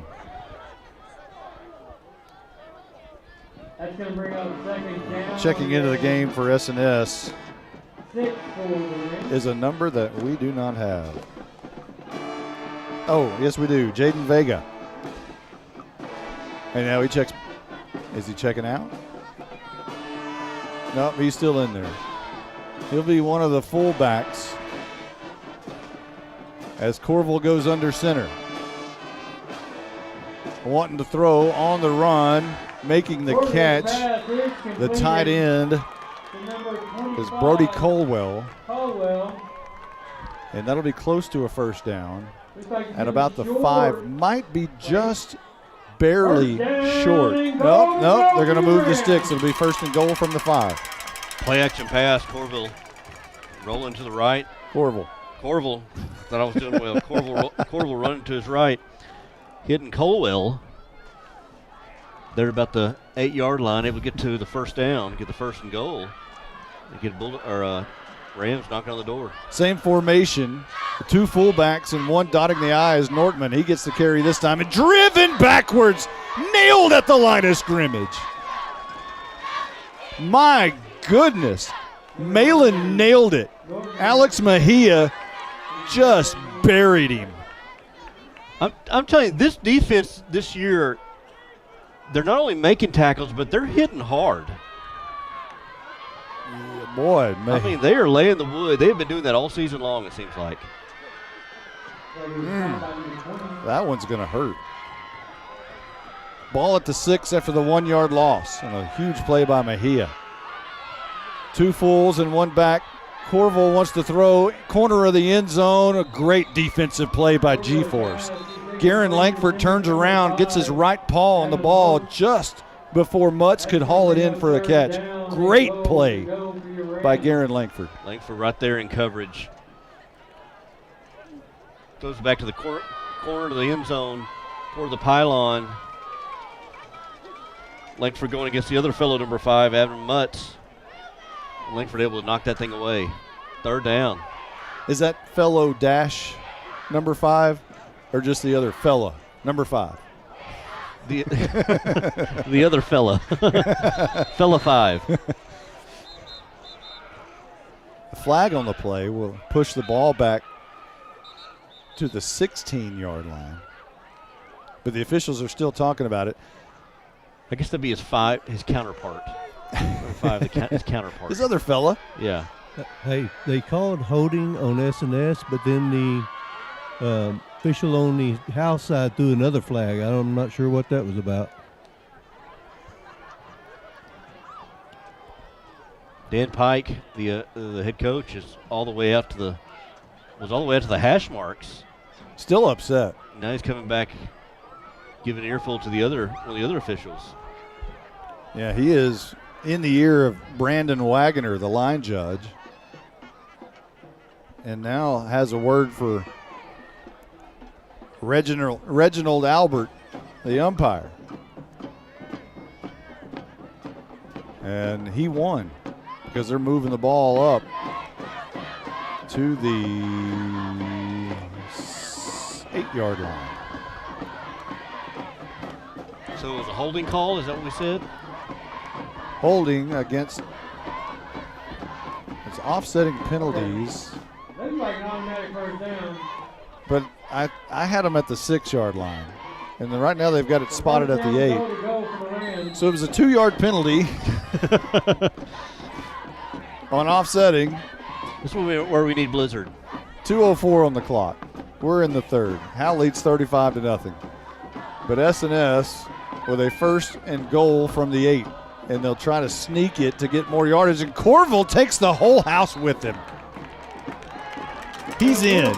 Touchdown S&S as Corville took a page out of the BU book and ran right behind his shoulder pads and kept his legs moving. No kidding. So S&S on the board, 35-6. They trail with 1:59 left to go in the 3rd.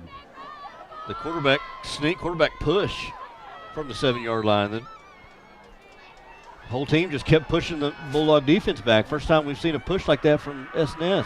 The PAT by Dollar appears to be good, and it is. It wasn't the tush push. It was just the push, the quarterback push. Yeah. 35-7, 1:59 left to go in the third. We'll be right back. This is 3-year starting kicker Jonathan Garcia.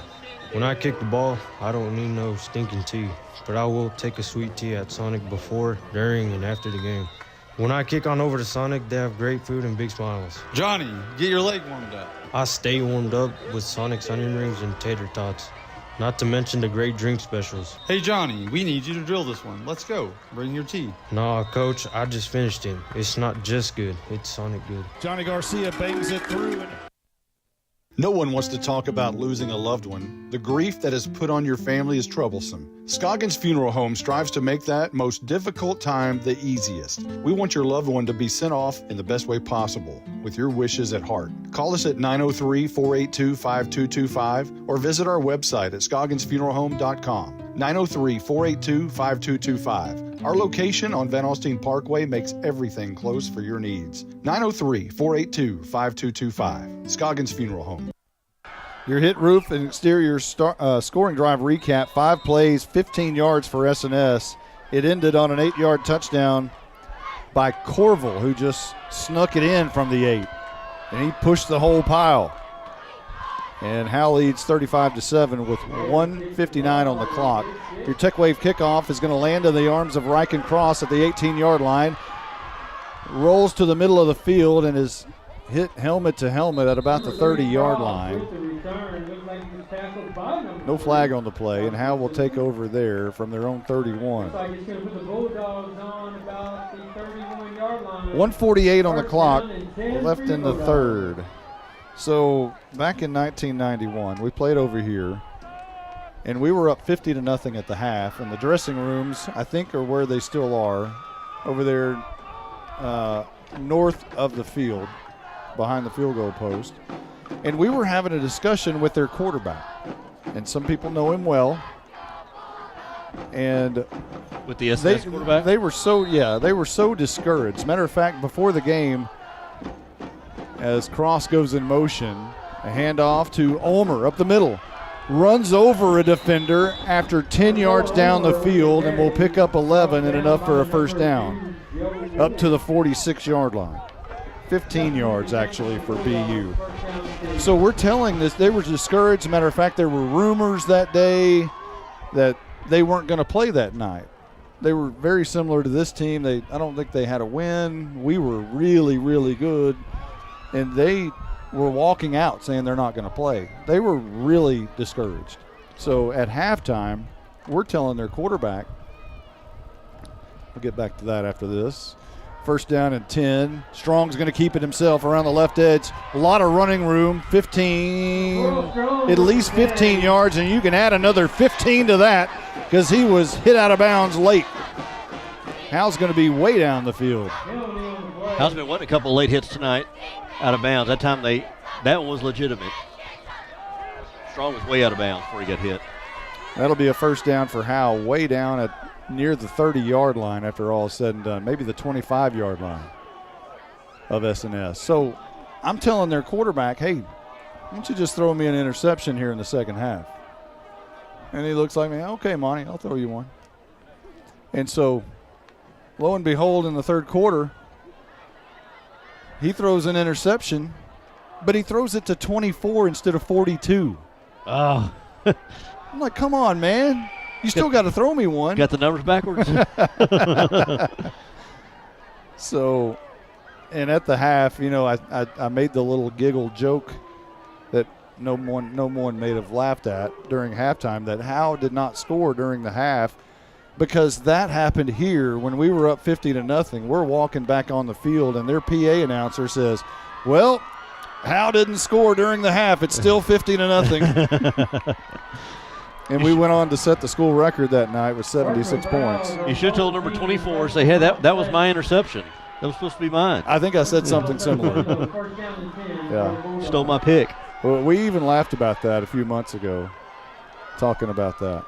You and the quarterback? No, the number 24. Okay.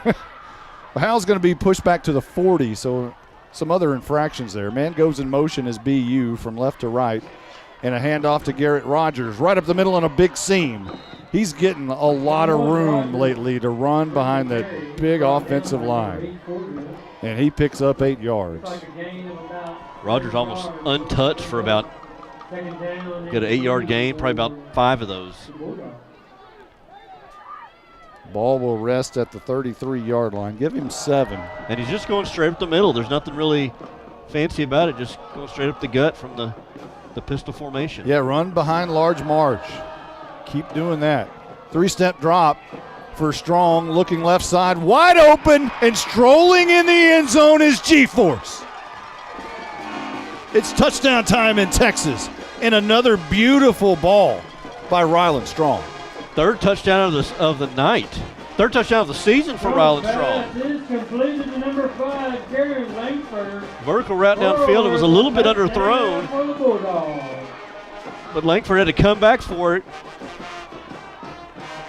The defender couldn't get to him, and Langford able to just stroll into the end zone for the touchdown. He threw it over the wrong shoulder, but it was the right shoulder to miss. Here's the kick by Garcia. It's a low duck, but it goes through. 28 seconds left on the clock. 42-7. They're still running the clock, or is that? What are they doing there? Is that timeout clock? That's actually okay if they keep running it. Down to 21 seconds. 42-7. Howe in the lead. We'll be right back. Who's your local plumber? Brother Plumber. It's good to know someone local and someone you can trust when your home or office drops the ball. Mainline break, 15 yards. Brother Plumber is plumb professional and serves not only Howe, but also all of Grayson County. And you can save yourself 10% if you mention Go Bulldogs. Visit us online at brotherplumber.com. We'd love to help. Brother Plumber is one call away at 469-968-4487. Visit us online at brotherplumber.com. Remember, Go Bulldogs. Real estate is the key to building long-term wealth. Hi, I'm Dana Thornhill, a local Keller Williams realtor. If you're thinking about buying or selling a home, I can help you. Call the Llama Realty Group. Call 903-821-6890 and ask us about our complimentary services. Opportunities in North Texas are growing quickly, and the Llama Realty Group can help you with all your real estate needs. Just like here at the stadium, execution is the name of the game. The Llama Realty Group gets the job done. Call 903-821-6890 today. Each Keller Williams office is independently owned and operated. 21 seconds left to go in the third. Howe up 42-7. Now, Garcia on your Tech Wave kickoff, he will use a stinking tee, or else you'd have to have a man hold the ball.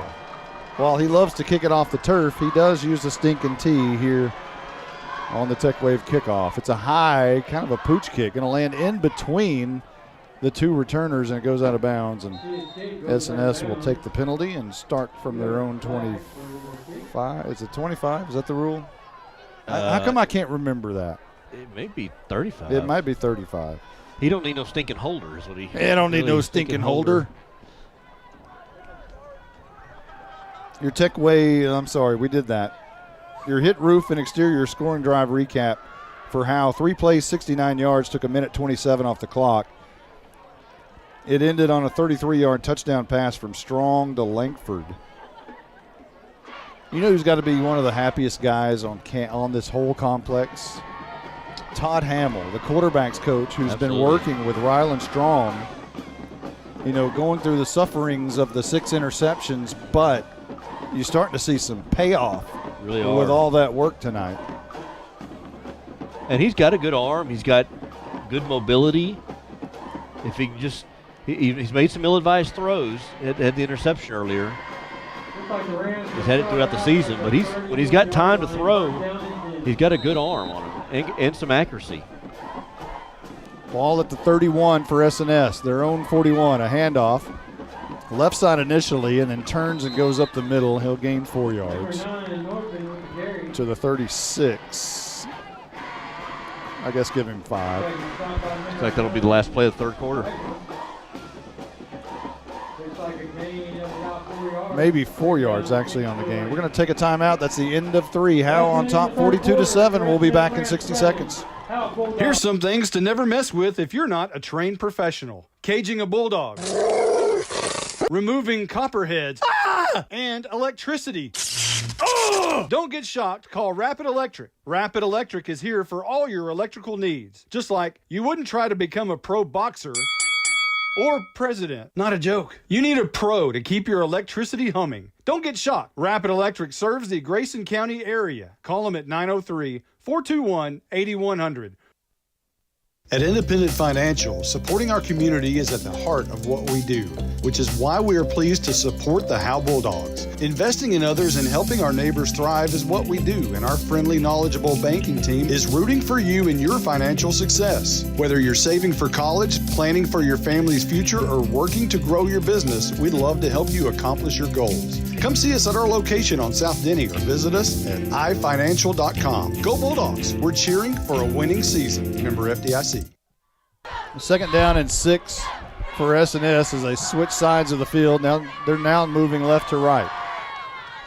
Corville drops back 3 steps, hammers it down the left side of the field. That one's almost intercepted by Malachi Daly.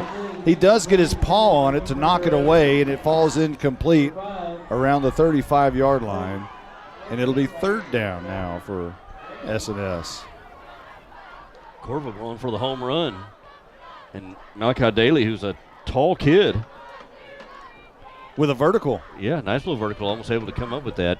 Got a hand on it. Third down and 6 for S&S. Just 4 seconds into the fourth quarter. And here is Corville. 3-step drop, one to throw right side. Now he's going to tuck it and run. Looking for someone over the middle. It's going to be caught by Orr at the 46-yard line. Hit hard there by Eli Stoner, but that's enough for a first down. And a flag. It looks like it's in the area of holding, probably when Corville was trying to scramble. I assume, no. Well, no movement of the sticks indicates it's more than likely on S&S. The officials are talking about it, about where the line of scrimmage was. And I think you're probably right, but this is an awful long conversation for a holding call. That's why it made me doubt myself here. Maybe it is something else. Come on, guys. It's 42-7. Ineligible man downfield. All right. Well, we'll back this one up and do it over again on third down. Or is that a loss of down? It'll be third down. Yeah.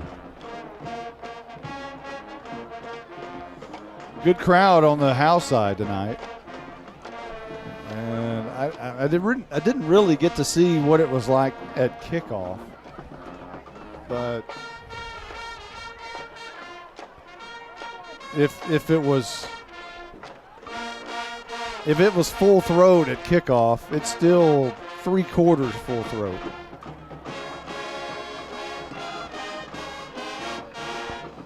Well, that's a popular song, isn't it? It is. So it's gonna just an observation. It seemed like the Howe crowd was bigger than the home crowd. You know, Very well could be. We were having a discussion, Malin and I, walking up off the field from talking to the officials, and he said there is absolutely no way this is homecoming with the crowd the way it was. Because we thought this might be homecoming for them when we got here, and there were so many cars in the parking lot. Corville wants to throw, and he's sacked. Bo Stevens. He and Tank Turner bring him down at the 20-yard line. He couldn't get out of that. With Turner coming up the middle, Stevens coming from the right side, and then Stevens just plowed him into the turf. Ball goes back to the 23-yard line, and it's fourth down. Corville still in the gun, but I suspect he'll bounce out here, and he does. And he's going to punt this one away from his own 15-yard line. A quick hit. This is a spiraling kick. Low line driver. It's going to bounce and take a really good roll. That's why you want to kick spirals, kids, because it rolls down to the 24-yard line.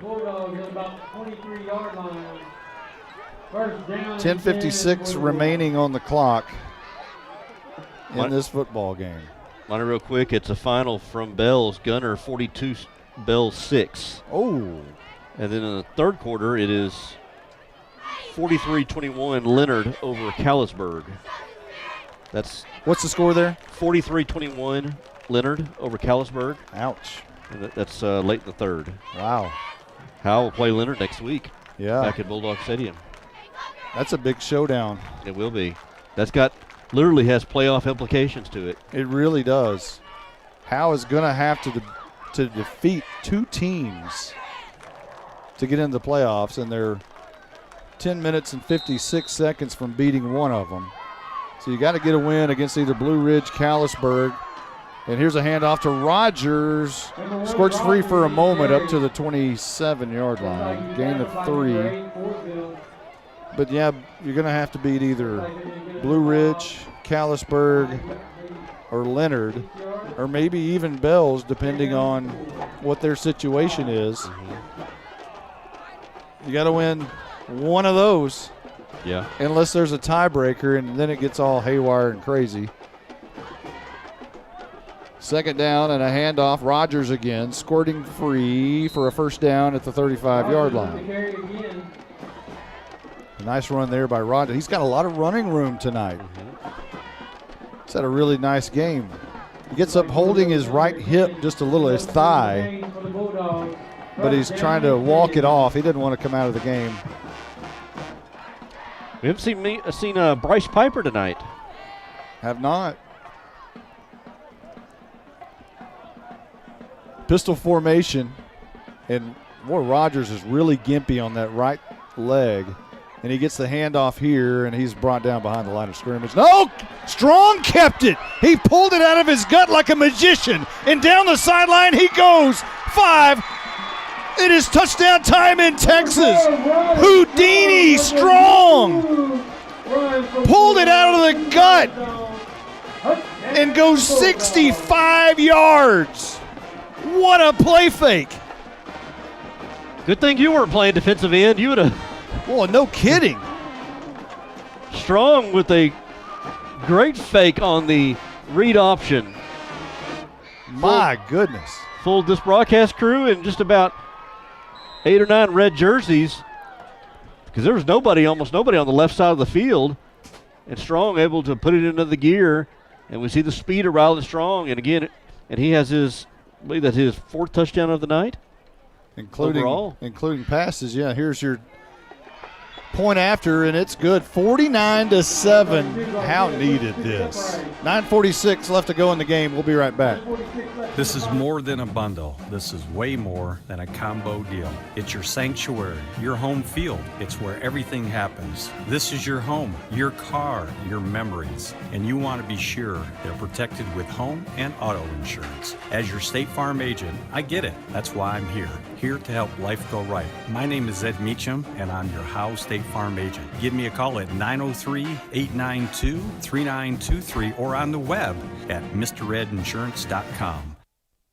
So hot up here. Roger must think he's preaching a Hellfire Sunday sermon. I know. He won't ever turn the air on. Monty, who recovered that fumble? The only name that comes to mind is Lucifer. Charles Furr? Got it. Baker Air Conditioning and Heating has been in Howe for over 50 years. They've been in business that long because they're just good people. If you've been told you need expensive repairs, get a second opinion with Baker Air Conditioning and Heating. Call 903-532-6255. Fifth quarter tonight is going to be a hot one. I bet.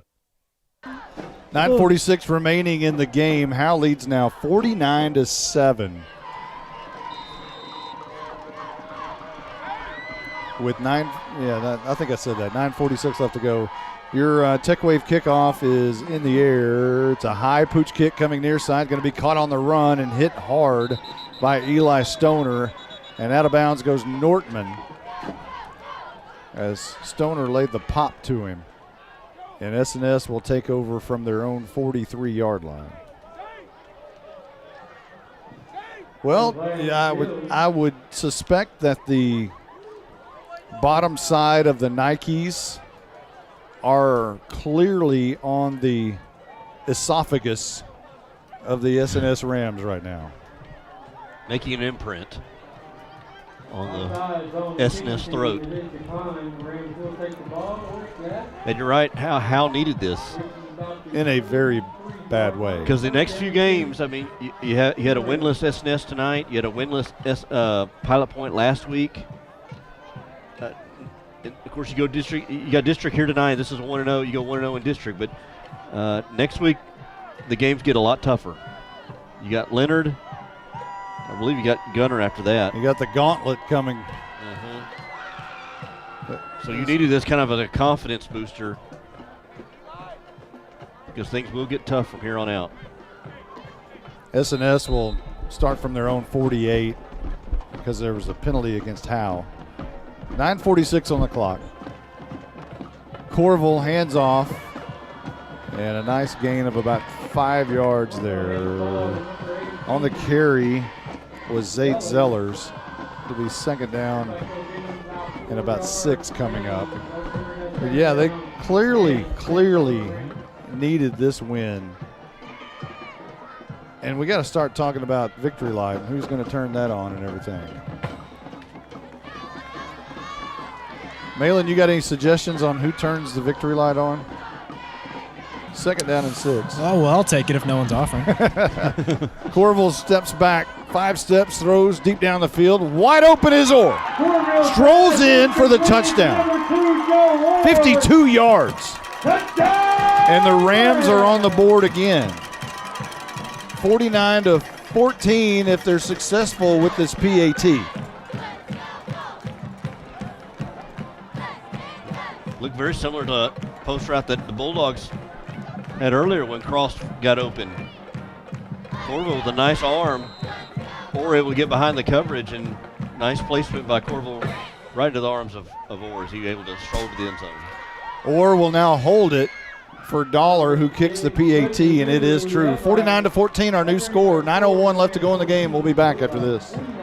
Got hail? Get Hit. Help your home and your community at the same time. Hit Roof and Exteriors has been on the job locally since 2012. Hail damage, wind damage, roof leaks, exterior paint and siding, replace it or repair it, we've got you covered. Hit Roof and Exteriors has been building solid roofs all across North Texas for over 11 years. We will work with your insurance company or your budget to get your home happy again. For a free estimate or inspection, call 972-977-1523. Hit Roof and Exteriors. Got hail? Get hit.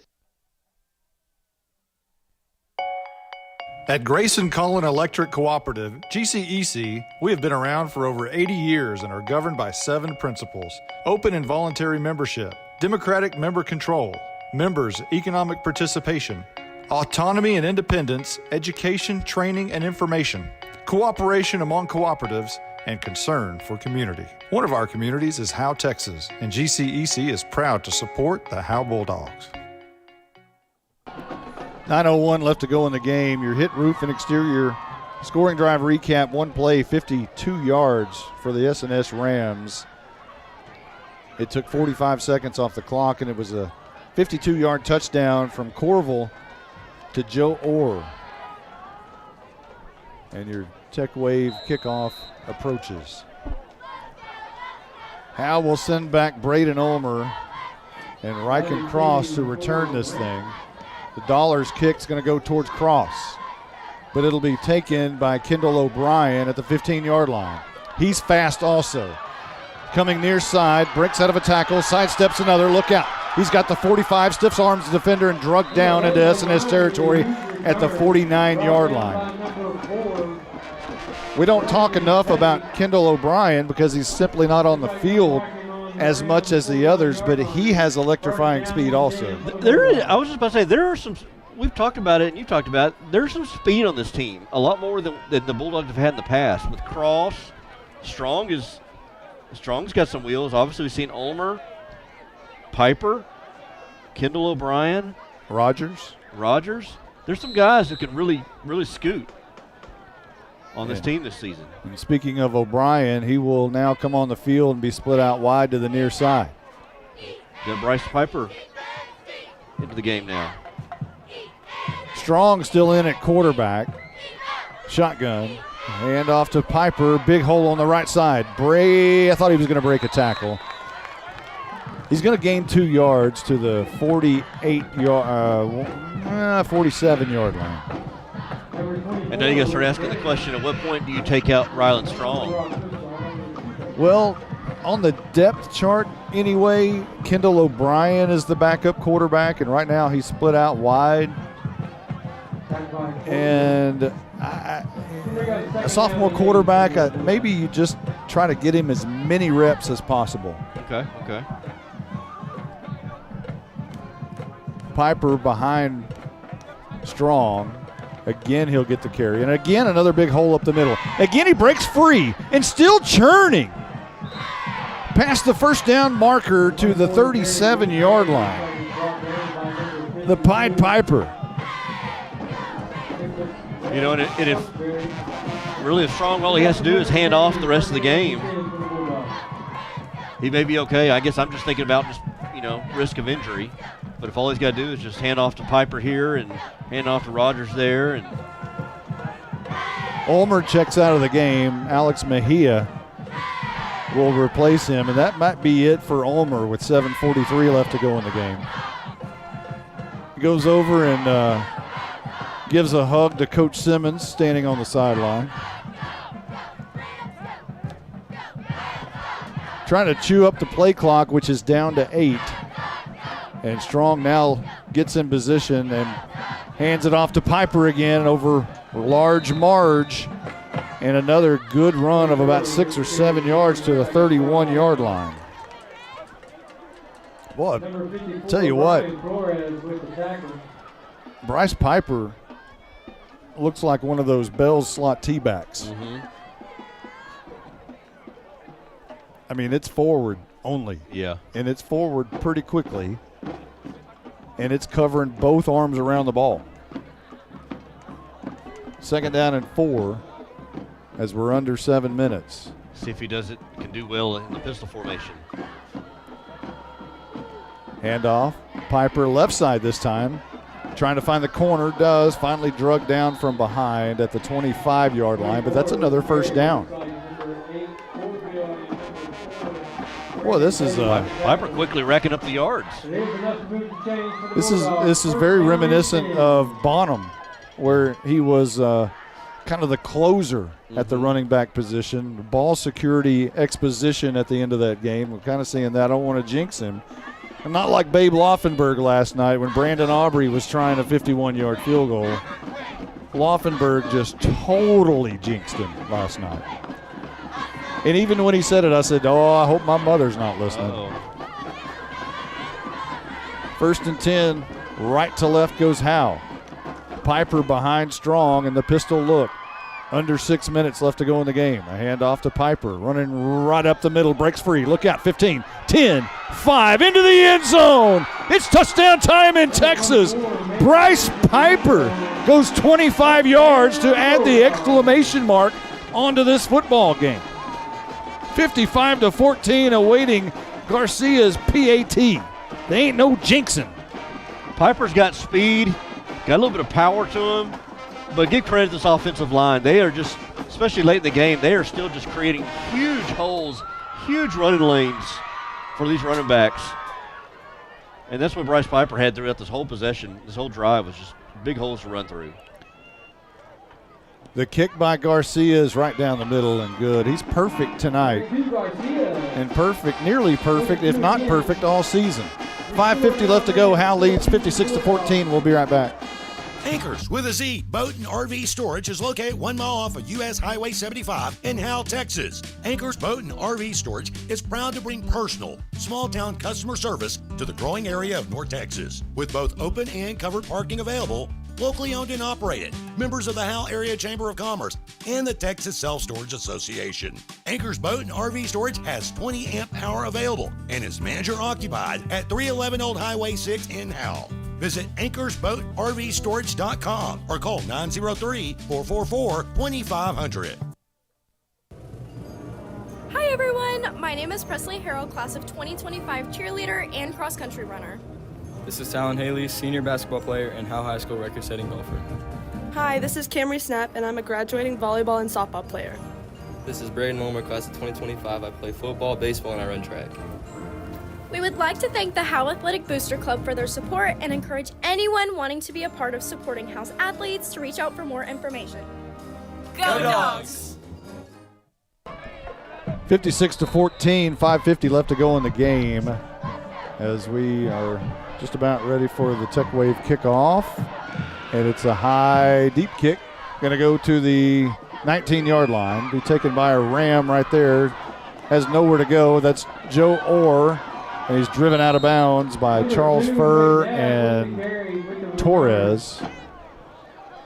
Deep in their own, not deep, but at their own 35-yard line thereabouts. Looks like they're going to mark him at the 32-yard line. Who's your player of the game? I say Rylan Cross. Bracket Cross. Why? Gosh, what am I doing? 5th game of the season. Hey, you've had a lot going on. I today. have. Ryken Cross would be my player of the game. Yeah, I'd have to agree. He's played a whale of a game. I mean, 3 touchdowns. I mean, you could say the same thing for Rylan Strong. Ryken Strong? Kidding, I'm kidding. Handoff and met right there hard. A 1-yard gain and getting off the pile. Very excited for the Howe Bulldogs is Alex Blassengame. Here you go now. Man, everyone.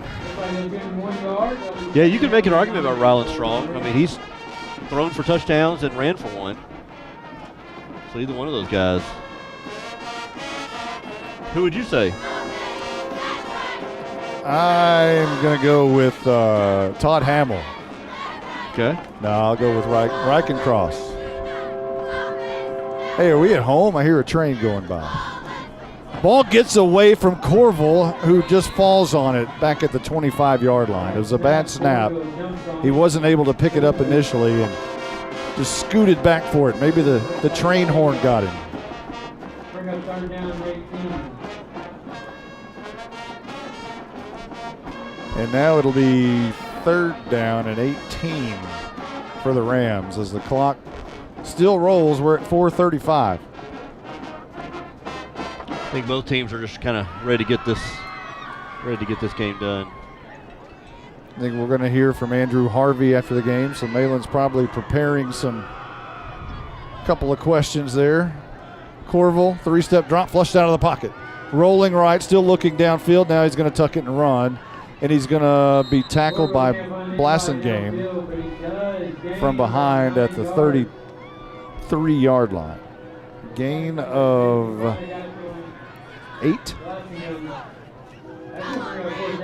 Good pursuit by James Coward. Flushed him out of the pocket.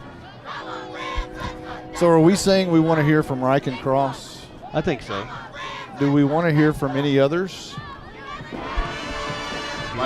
This might be the Rylan Strong first interview that we've had. I would say Rylan and Ryken. The sophomore combo, Ryken and Rylan. Here's a quick kick punt, partially blocked, I believe. Charles Furr has it, goes through his hands. I think that was Furr. Howe scrambling for it, and I think fell on it at the 41-yard line. Well, I think Howe tried to field it, and it was a live ball after that. It hit Howe player. It was Charles Furr who tried to catch it in the air. It went through his hands, and Howe was able to recover it. He is holding his lower right extremity. He's in a little bit of pain. Something happened to his right leg there. He's gimpy coming off the field, but Howe's going to have a new set of downs for Bryce Piper. I think on the pooch punt, I think it hit off the back of a lineman for S&S, off one of his own linemen. Corville punted that. So it's partially blocked by a lineman. Ball at the 41 of S&S. Howe comes back onto the field. Starting offensive line is still on the field.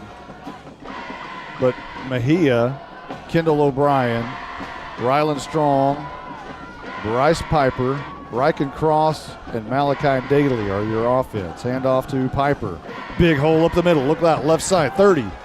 Finally brought down at the 24-yard line. And man, oh man. These sophomores today. Man, Bryce Piper had, every time he touches the ball, there's a gaping hole. Whichever side of the line he chooses to go. 17-yard run there for Piper. We talked about Strong, talked about Cross. Piper's a sophomore. Kendall O'Brien had the big return. He's a sophomore. You know, Piper's a pretty stout, looking individual. And he's a sophomore. Imagine what some of these kids are going to look like in 2 years. No kidding. I mean, Strong's a big guy. Kendall O'Brien's a stout guy. Well, the future is bright for the Howe Bulldogs. Who knows who they get in the transfer portal? Hand off to Piper. This time they snuff it out. You know, there's 171 homes being built in Howe right now, and there's 177 coming right behind it, and then another 350 behind that. So there's a portal. There's a figurative portal. Figurative portal. There is. Yeah. Yes. And then in a not too distant future, there's a 1,600 home development going at Blythe Road and 75. So Howe's going to grow exponentially pretty soon. Here's a handoff to Piper, left side, dragging a defender with him inside the 20 to the 18-yard line. So as Coach Prime would say, we coming. We're coming. We coming. We're coming. That's what he said when he first came to Colorado. We're coming. You're talking about realignment the next time. Howe most definitely. Yeah, I said this next 2-year window shot is more than likely going to be 3A Division I. But the realignment after that, you're definitely, I mean, there's a great chance you're 4A Division II. Really? That big of a jump, you think? Wow. Quickly. It's going to happen quickly. Hand off to Piper. Bounces it out right side. Has a ram on his hip. Trying to get away, and he does. Look out. 15, 10, 5. Are they going to rule him down? They mark him down. Boy, there's a question mark on that from some Howe fans. I thought your knee had to touch, but the whistle blew. But he was still moving forward. He was. I thought he. Boy, that. Coach Harvey's. There's a player down in the end zone for Howe. Let's see who that is. Right at the goal line. Is that may be Griffo? It appears to be Griffo. That's a big loss if you lose that young man. He's another sophomore. And he's limping off the field. It looks to be his legs, and he's holding his chest right now. It could be a myriad of different things. A myriad of different things. Wow. All right, listen, I'm college educated officially. So. Me and Monty are looking like we've never heard the myriad. We've never used myriad in we the podcast. We look at each other like, wow, do we have Lynn Burkhead on the sidelines? Vocabulary, man. We never use big words like that. We use more like words like touchdown, interception, fumble. It's like a 6-letter word. I like it though. I like it. There's a flag? No. I thought it was a flag. It was actually a Ram shoe.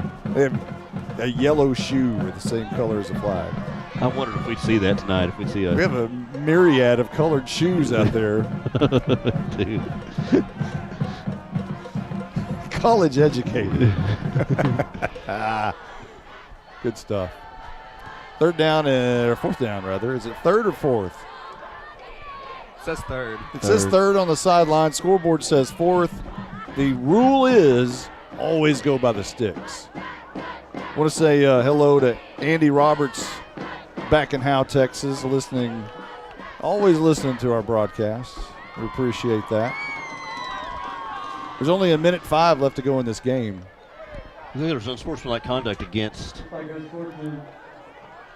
S&S. I want to thank everybody for listening back home. Those who couldn't make it over here to Sadler. All right, victory formation.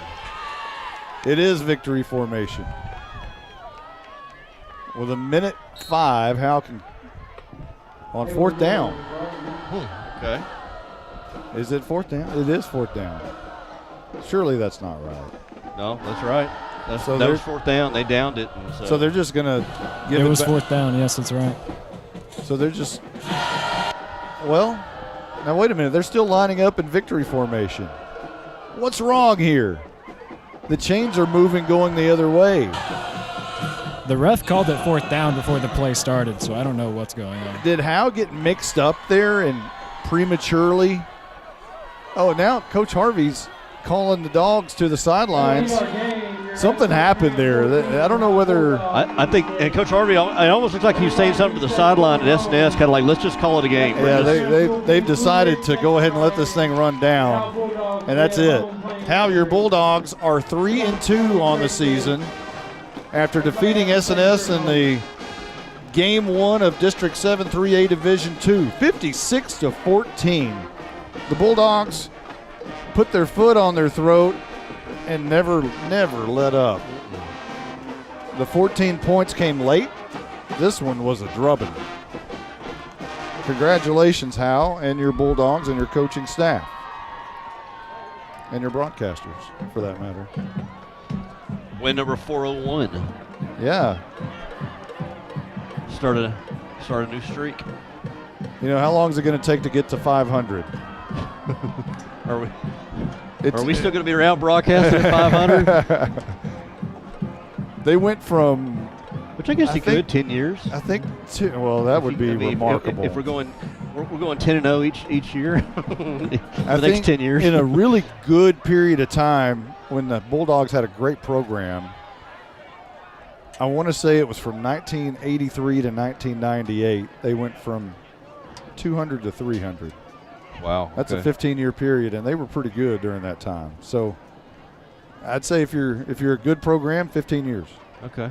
If you're a bad program, twice that. You know, I think from 300 to 400 was 1998 to 2024. Yeah. So 26 years. Yikes. So almost twice the time. Hal turns and faces the crowd for the school song.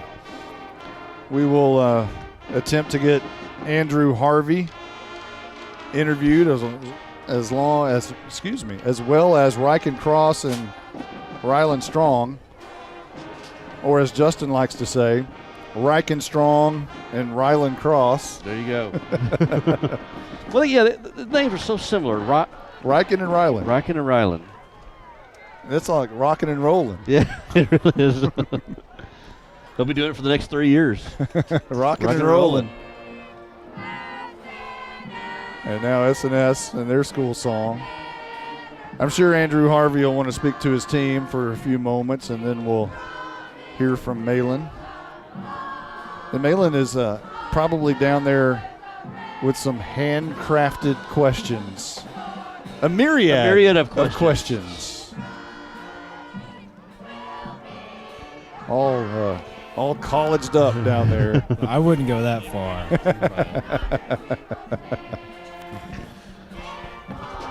A 50, what do we say? 56-14. 56-14. And it's a final over in Leonard. Leonard defeated Callisburg 43-29. So Leonard is 1-0, Gunner is 1-0, and the Howe Bulldogs are 1-0. How about that? Big matchup next week with Leonard at home. Kickoff at 7:30. But, of course, the tailgate party, the Rapid Electric tailgate party, will begin at 6:30 on your favorite YouTube channel. Be sure and subscribe, by the way. I know we put that red box in the right corner at the bottom. So don't forget to subscribe so it'll alert you when we go on.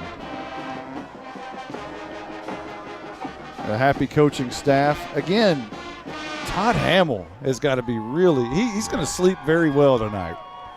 Yeah, Rylan Strong had a really good game. A lot of his passes looked very crisp and had a lot of air on him, a lot of touch on him.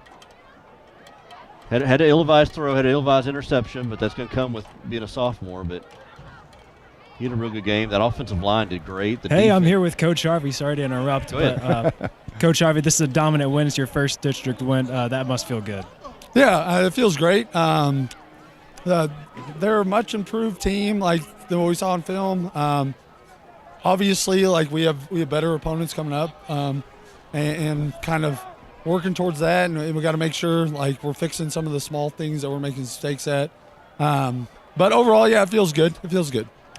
A very heavy run game, but also significant improvement in the passing game this game. What does that have to do towards the future of this season? Yeah, I mean, we've been working on it a lot, and it's kind of been the focal point. We got to be able to throw the ball better if we're going to beat some of the teams that we need to beat to make the playoffs. So that's kind of been the focus in practice the last couple of weeks, and I think it is improving. Again, we got a lot of young guys out of those skill positions. We just got to get them coached up, and they're getting better. They're improving. All right, thank you so much. Thank you. Thank you, Malin. And Ryken Cross is 3, and Ryland Strong is 12. So if you see either of those young men. Ryken Cross is almost over here to the S&S side. He's talking to Joe Orr. Oh, okay. So maybe Ryland Strong can go first. And let's see, 12. Do you see 12 down there anywhere, Justin? Going to go. Yeah, he's at the 48-yard line right there. Somebody in the green shirt. Now I've lost Malin. He's got him. Malin's got him. Okay. I'm here with Ryland Strong. Significant passing this game. Was it 3 or 2 passing TDs? Yes, obviously, significant improvement. What went into that? Just we practiced really hard this week, and we didn't want to come in this game just say we were going to win, and we came out here knowing that we could definitely get a win off of this, and it really impacted all of us. Came out here trying to hurt us and just getting out here, and we knew we were going to win. All right, well, it's bearing fruit. Hey, ask him how important Todd Hamill is to him. Okay, the big man upstairs wanted me to ask how important Tom Hamill is to you. Oh, he's very important. He's a big help. I don't know really what I would do without him. I mean, Coach Blanton was there during the summer before he came in, and he helped a lot, but Coach Hamill came in there a lot more, and he just showed me a lot more than what they could show me with his experience of being drafted and stuff. He just showed me a lot more, and I'm really thankful for him for coming to Howe and really showing all of us what we're doing. All right, thank you so much. Yes, sir. Thank you. Okay, the big man upstairs. Come on. God? No, money. I mean, he's my boss, so I mean. All right, Cross says, where did he go? I lost him. He was right there down here. Let's see. Oh, he's down almost on the end zone. He's so speedy. You'd see him once, and now he's just gone. Wow, he's way down at the 10-yard line. Oh, wow, he's way over there. Yeah. I got him. You're coming right at him. How many touchdowns does he have this game? Ryken had a... Is it 3? Let's see. Let me look. He had a fumble recovery. He had 35-yard touchdown. He had a 67-yard touchdown. I'm here with 50-yard touchdown. All right, I'm here with Ryken Cross. Obviously, you had a lot of production today. What went into that? I don't really know. All glory to God, and He helped me play this game today. And without my O-line blocking and Ryland throwing dots, I wouldn't have caught any of them. You're just balling out. So, you've been developing with Ryland this whole season. How has your chemistry improved into getting more touchdowns? Well, from JV, we really didn't throw a lot, and then varsity we started throwing a lot more. And over the summer, we worked a lot of routes, and he couldn't be able to throw during summer. He's gotten a lot better, and I've gotten a lot better at catching.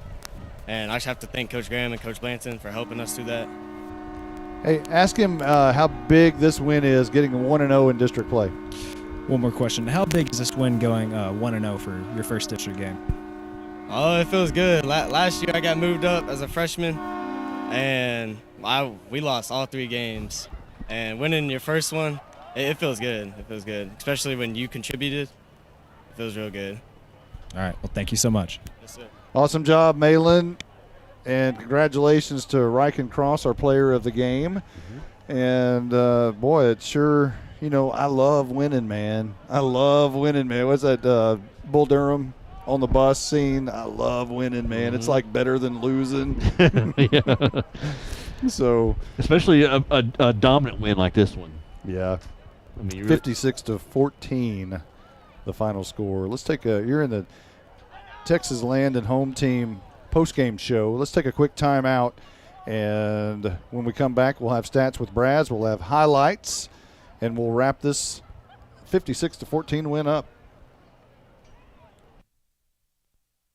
Buying and or selling your next home or property should be an enjoyable experience. At Texoma Land and Home Team, our commitment to the personal relationship of each transaction ensures communication you expect, while assuring that we'll be here the next time you need us. We're not a big box real estate company by design. This freedom allows us to be fully at your service. Texoma Land and Home Team, Renee Nichols Broker, 903-818-1645. Texoma Land and Home Team, for all your real estate needs, 903-818-1645. Hey, Steve here, the Crazy AC Guy. We raise top-notch AC units and train the finest service techs west of the Mississippi. And we got a truly crazy deal for you. Get 0% financing for 60 months for any qualified air conditioning and heating system. You'd have to be crazy like me to miss this deal. So for all your AC and electrical needs, call us at 903-465-2665 or visit us at crazyacguy.com. The Crazy AC Guy, where crazy meets quality. You're listening to the Texas Land and Home Realty Team post-game show. Now let's go back to the stadium with Caroline Slauson, Justin White, and Jake Roberts.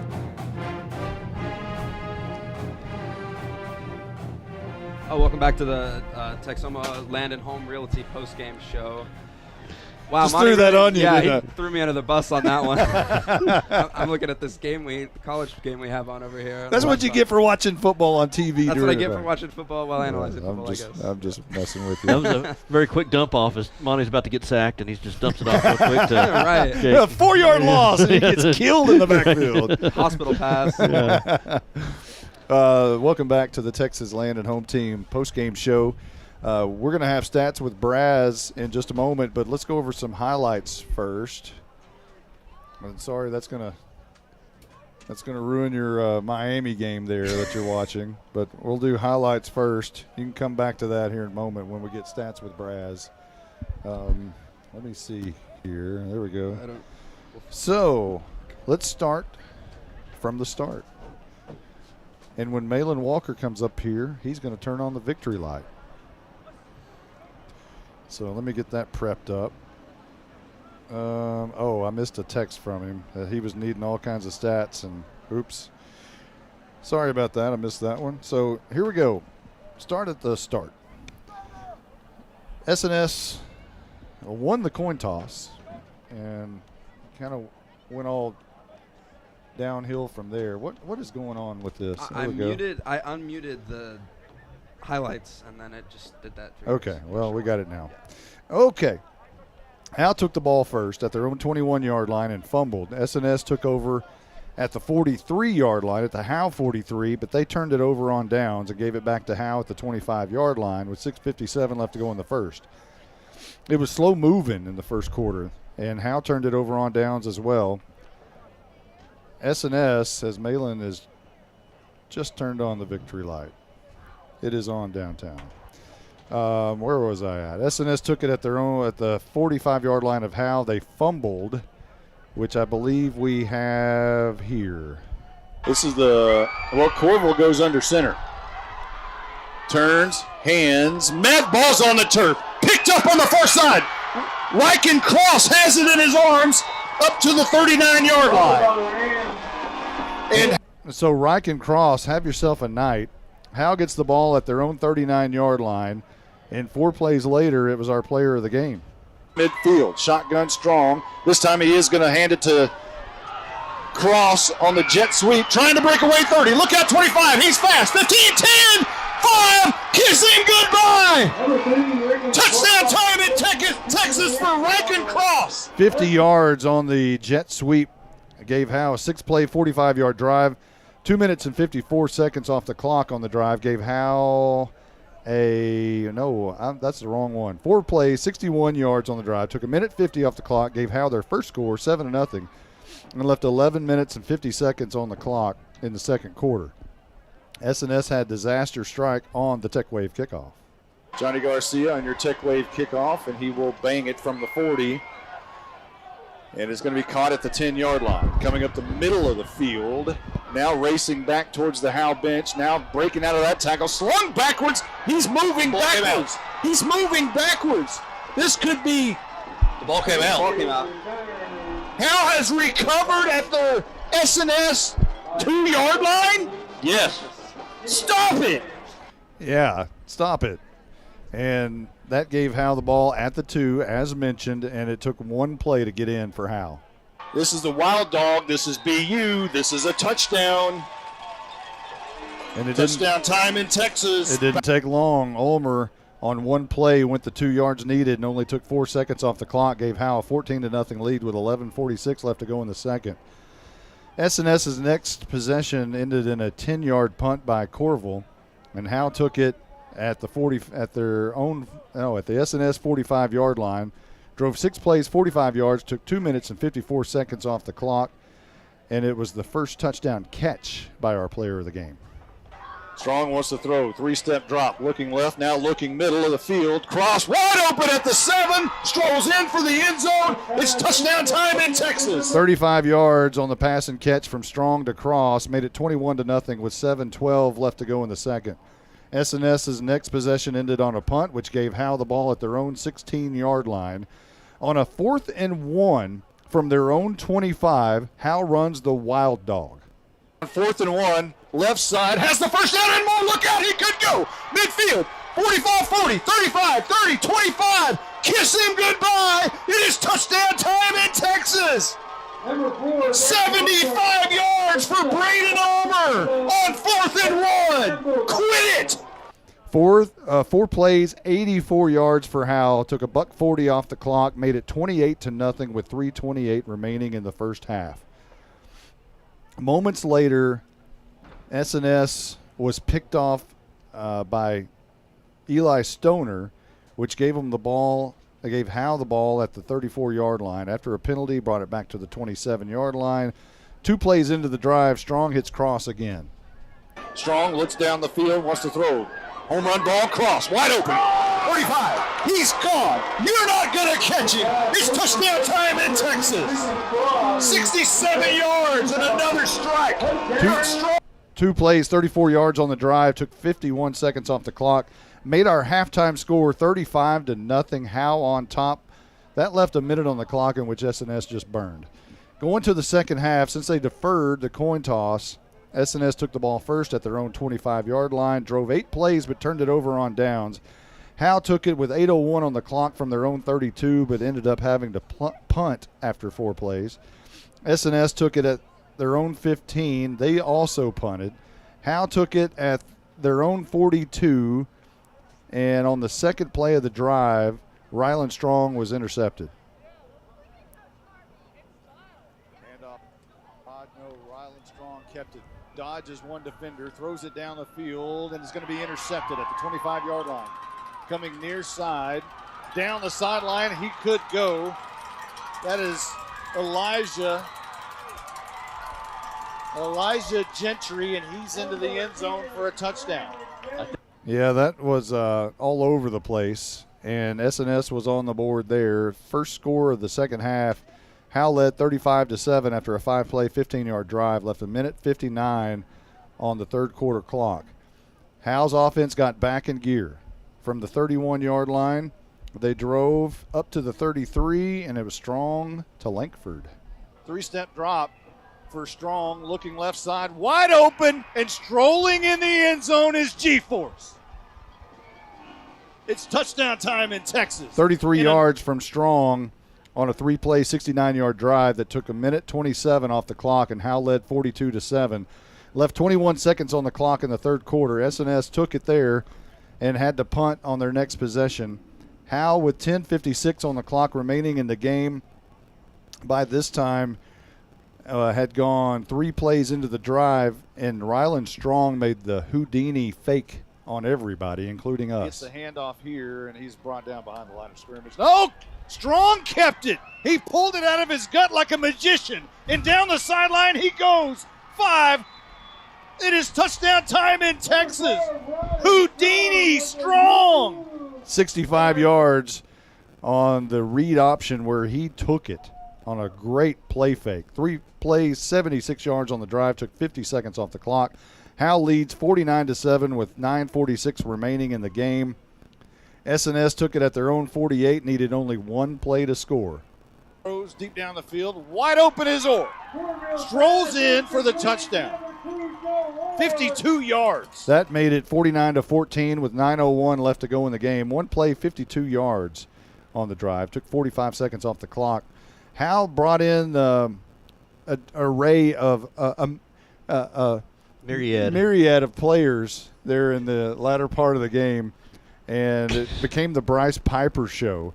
And on the 5th play of the drive, it was a 25-yard touchdown by Piper. Piper running right up the middle, breaks free. Look out, 15, 10, 5, into the end zone. It's touchdown time in Texas. Bryce Piper. That ended a 5-play, 49-yard drive. It took 3 minutes and 11 seconds off the clock and brought us our final score, 56-14. And it was basically it after that. It was killing clock time. And Howe puts their third win of the board, third win on the board of this season and the first district win, and a good way to start, Justin White. 1-0 in district play. Yeah, a dominant win, kick it off, set the tone for the district and for the season and for the team, really. You had a good win, a good comeback win last week against Pilot Point. You really put it out there tonight here against SNS and really kind of showed the district that Howe is for real this year, maybe, hopefully. You're in the Texas Land and Home Team postgame show. We're going to take a 30-second timeout, and we'll be right back with Stats with Braz. Buying and or selling your next home or property should be an enjoyable experience. At Texoma Land and Home Team, our commitment to the personal relationship of each transaction ensures communication you expect, while assuring that we'll be here the next time you need us. We're not a big box real estate company by design. This freedom allows us to be fully at your service. Texoma Land and Home Team, Renee Nichols Broker, 903-818-1645. Texoma Land and Home Team, for all your real estate needs, 903-818-1645. You're listening to the Texas Land and Home Realty Team post-game show. Now let's go back to the stadium with Caroline Slauson, Justin White, and Jake Roberts. And Stephen Braswell. And it's time for Stats with Braz. We need an intro for that. Stats with Braz. Take it over. I don't know about that. Okay. Start off by saying Bulldogs had a total of 549 yards offense tonight. Holy cow. That has more than doubled their Game 2 production when they had 252 yards total. So they had an awesome night offensive-wise. Passing-wise, Strong was 5 of 7 for 142 yards. And that was 3 touchdowns and 1 interception involved in that. That come out to 28-yard average per completion. Rushing, there's 42 rushes for 407 yards. That's a 9.7 yard average per rush. And ended up with 221 yards in the second half and 328 in the first half, which come up with the 549. From the rushing standpoint, had a really strong game. Is that rushing or Russian? Rushing. Sorry. Rushing. From the Russian standpoint. Yeah. Then we get back into Malin's category. Let's see. BU had 13 rushes for 137 yards, 2 touchdowns, and the 1 fumble, but I think we can overlook that fumble. Yeah. Ryland Strong had 7 rushes for 97 yards and a touch. Bryce Piper had 10 rushes for 72 yards and a touch. Garrett Rogers finished pretty strong with 11 for 51, and Rackham Cross had the 1 for 50 and a touchdown. So there was 150? One for 50. One for okay. 1 for 50. Okay. Yep. Receiving wise, Rackham Cross had 2 receptions for 103 yards and 2 touchdowns. Garen Langford had 1 for 33 yards and a touchdown, and BU had 1 for 6 yards. And Jeremiah Thornton had 1 with no yards. So, awesome night for the Dogs as far as the offense goes. For S&S, they were 7 of 19 passing for 89 yards, 30 rushes for 56 yards. So, Bulldog defense had a good night also, and held them to 145 yards total. As far as the passing goes, Corville was 7-19 for 89 yards, 1 touchdown and 1 interception. Russian Nortman had 11 for 27 with a 1 fumble. Corville 15 for 26 with 1 touchdown and a fumble. Zellers 3 for 2 yards, and Vega 1 for 1 yards. So, good night. Very good night. Vladimir Putin is wondering, how did I get thrown into this broadcast? He is. He is. Let's give our Justin had to leave. If you weren't listening at halftime, congratulations to the Justin White family. A new baby. They foster parents. He found out at about the time he was leaving to head to the broadcast. So congratulations to their family. Let's have our final thought. You kind of wrapped it up there, Braz, but I want to hear from you in just a moment. Jake Roberts, you want to lead off? Yeah, I can start here. I think that it's important for for themselves even, especially, I mean, now we're 3-2 on this Howe's 3-2 on the season, but it was important for them to make a statement win because they hadn't had something that was just a punch in the gut to the other team. And I know that has to feel good for them to be able to know, like, at halftime they're in control of the game, and then they kept their foot on the gas. And just going into the tougher games, having the confidence of knowing how to win, because you've said, like, learning how to win is important, especially for a young team. And they've won 3 games now. And so that's every game you win, it's just important for confidence. And yeah, I totally agree. Braz, how about your final thought? I think maybe we are starting to see the maturing of Strong at the quarterback position. It seemed like each week he's matured a little bit more, and tonight was a breakout night for him, hopefully. Yeah, he looked very good. My final thought, I'll tell you what, let's go with Malin first. Malin, give us your final thought. Well, I thought it was a very good win, but I really think that this needs to be our floor if this team is going to make some advance in the playoffs. This is a good win. It wasn't a perfect win. It was sloppy at the beginning, but they kept building and building to get this dominant win, and that just needs to happen in each and every game in order to sustain more victories. You know, that's a good point. The goal of this team is to play 12 games. That means you have to win a playoff game. And also, at the end of the first quarter, it was 0-0. So Malin's dead on that in the beginning of this football game, it was sloppy, penalties. There was not a lot of action, and you wondered, okay, what kind of team do we have here with the Howe Bulldogs? And from the second quarter on, you found out. Yeah, and that is another good point because the penalties are something we're still going to have to clean up. 9 penalties for 101 yards tonight, and that's not even including a couple of them got declined. Yeah.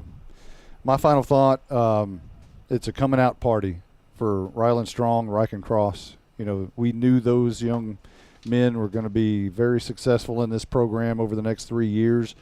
Got off to kind of a slow start, but, you know, tonight they gave the Bulldog fans an indication of what can be, not only for this season, but especially for the next 2 seasons. Those are very talented players. And isn't that breakaway speed nice to have? I mean, that's something that Howe hasn't had in so long, that you've got young men on the field that can go at any time. And that's so key, not only offensively, but defensively as well. And you're talking about cornerbacks like Riken Cross being out there, just being able to close a window so fast. And that's very, very, very important. So hats off to not only the sophomores who shine tonight. I mean, they were the X factor tonight. The sophomores really played out. So congratulations to them, but not only them, but the seniors as well. Bo Stevens, Tank Turner did what they do. Braden Omer does what he does. And G-Force got in the end zone and made great plays on defense. So the seniors really stood out tonight. The offensive line, which are mostly juniors, Large Marge, and those guys, we hope Griffo's okay at the sophomore right tackle. Outstanding performance all the way around. Braswell's right. You got to clean up the penalties. But other than that, I thought this was a well-executed game, to start district play. So we're going to wrap up the Texas Land and Home Team post-game show for everyone who's been a part of this one, including Malin Walker, Jake Roberts, Stephen Braswell, Justin White. I'm Monty Walker. So long, everybody. You've been listening to the Texas Land and Home Realty Team post-game show. Howe Bulldogs football is a product of Studio 42. The full replay of the game will be available within minutes on the same link on YouTube and HoweEnterprise.com. Howe Bulldogs football is brought to you by Scoggins Funeral Home, Baker Air Conditioning and Heating, Independent Financial, GC Easy, Sonic of Howe. Also brought to you by MTE Pens, Rapid Electric, Brother Plumber, the Crazy AC Guy. Also brought to you by Howe Athletic Booster Club, Michelle Carney Photography, HIT, Roof and Exteriors. Also brought to you by Ed Meacham State Farm, the Llama Realty Group, TechWave, Knight Furniture, All-In Custom Gutters and Christmas Lights, Texoma Land and Home Realty Team, Anchors Boat and RV Storage. Turn out the lights. The party's over.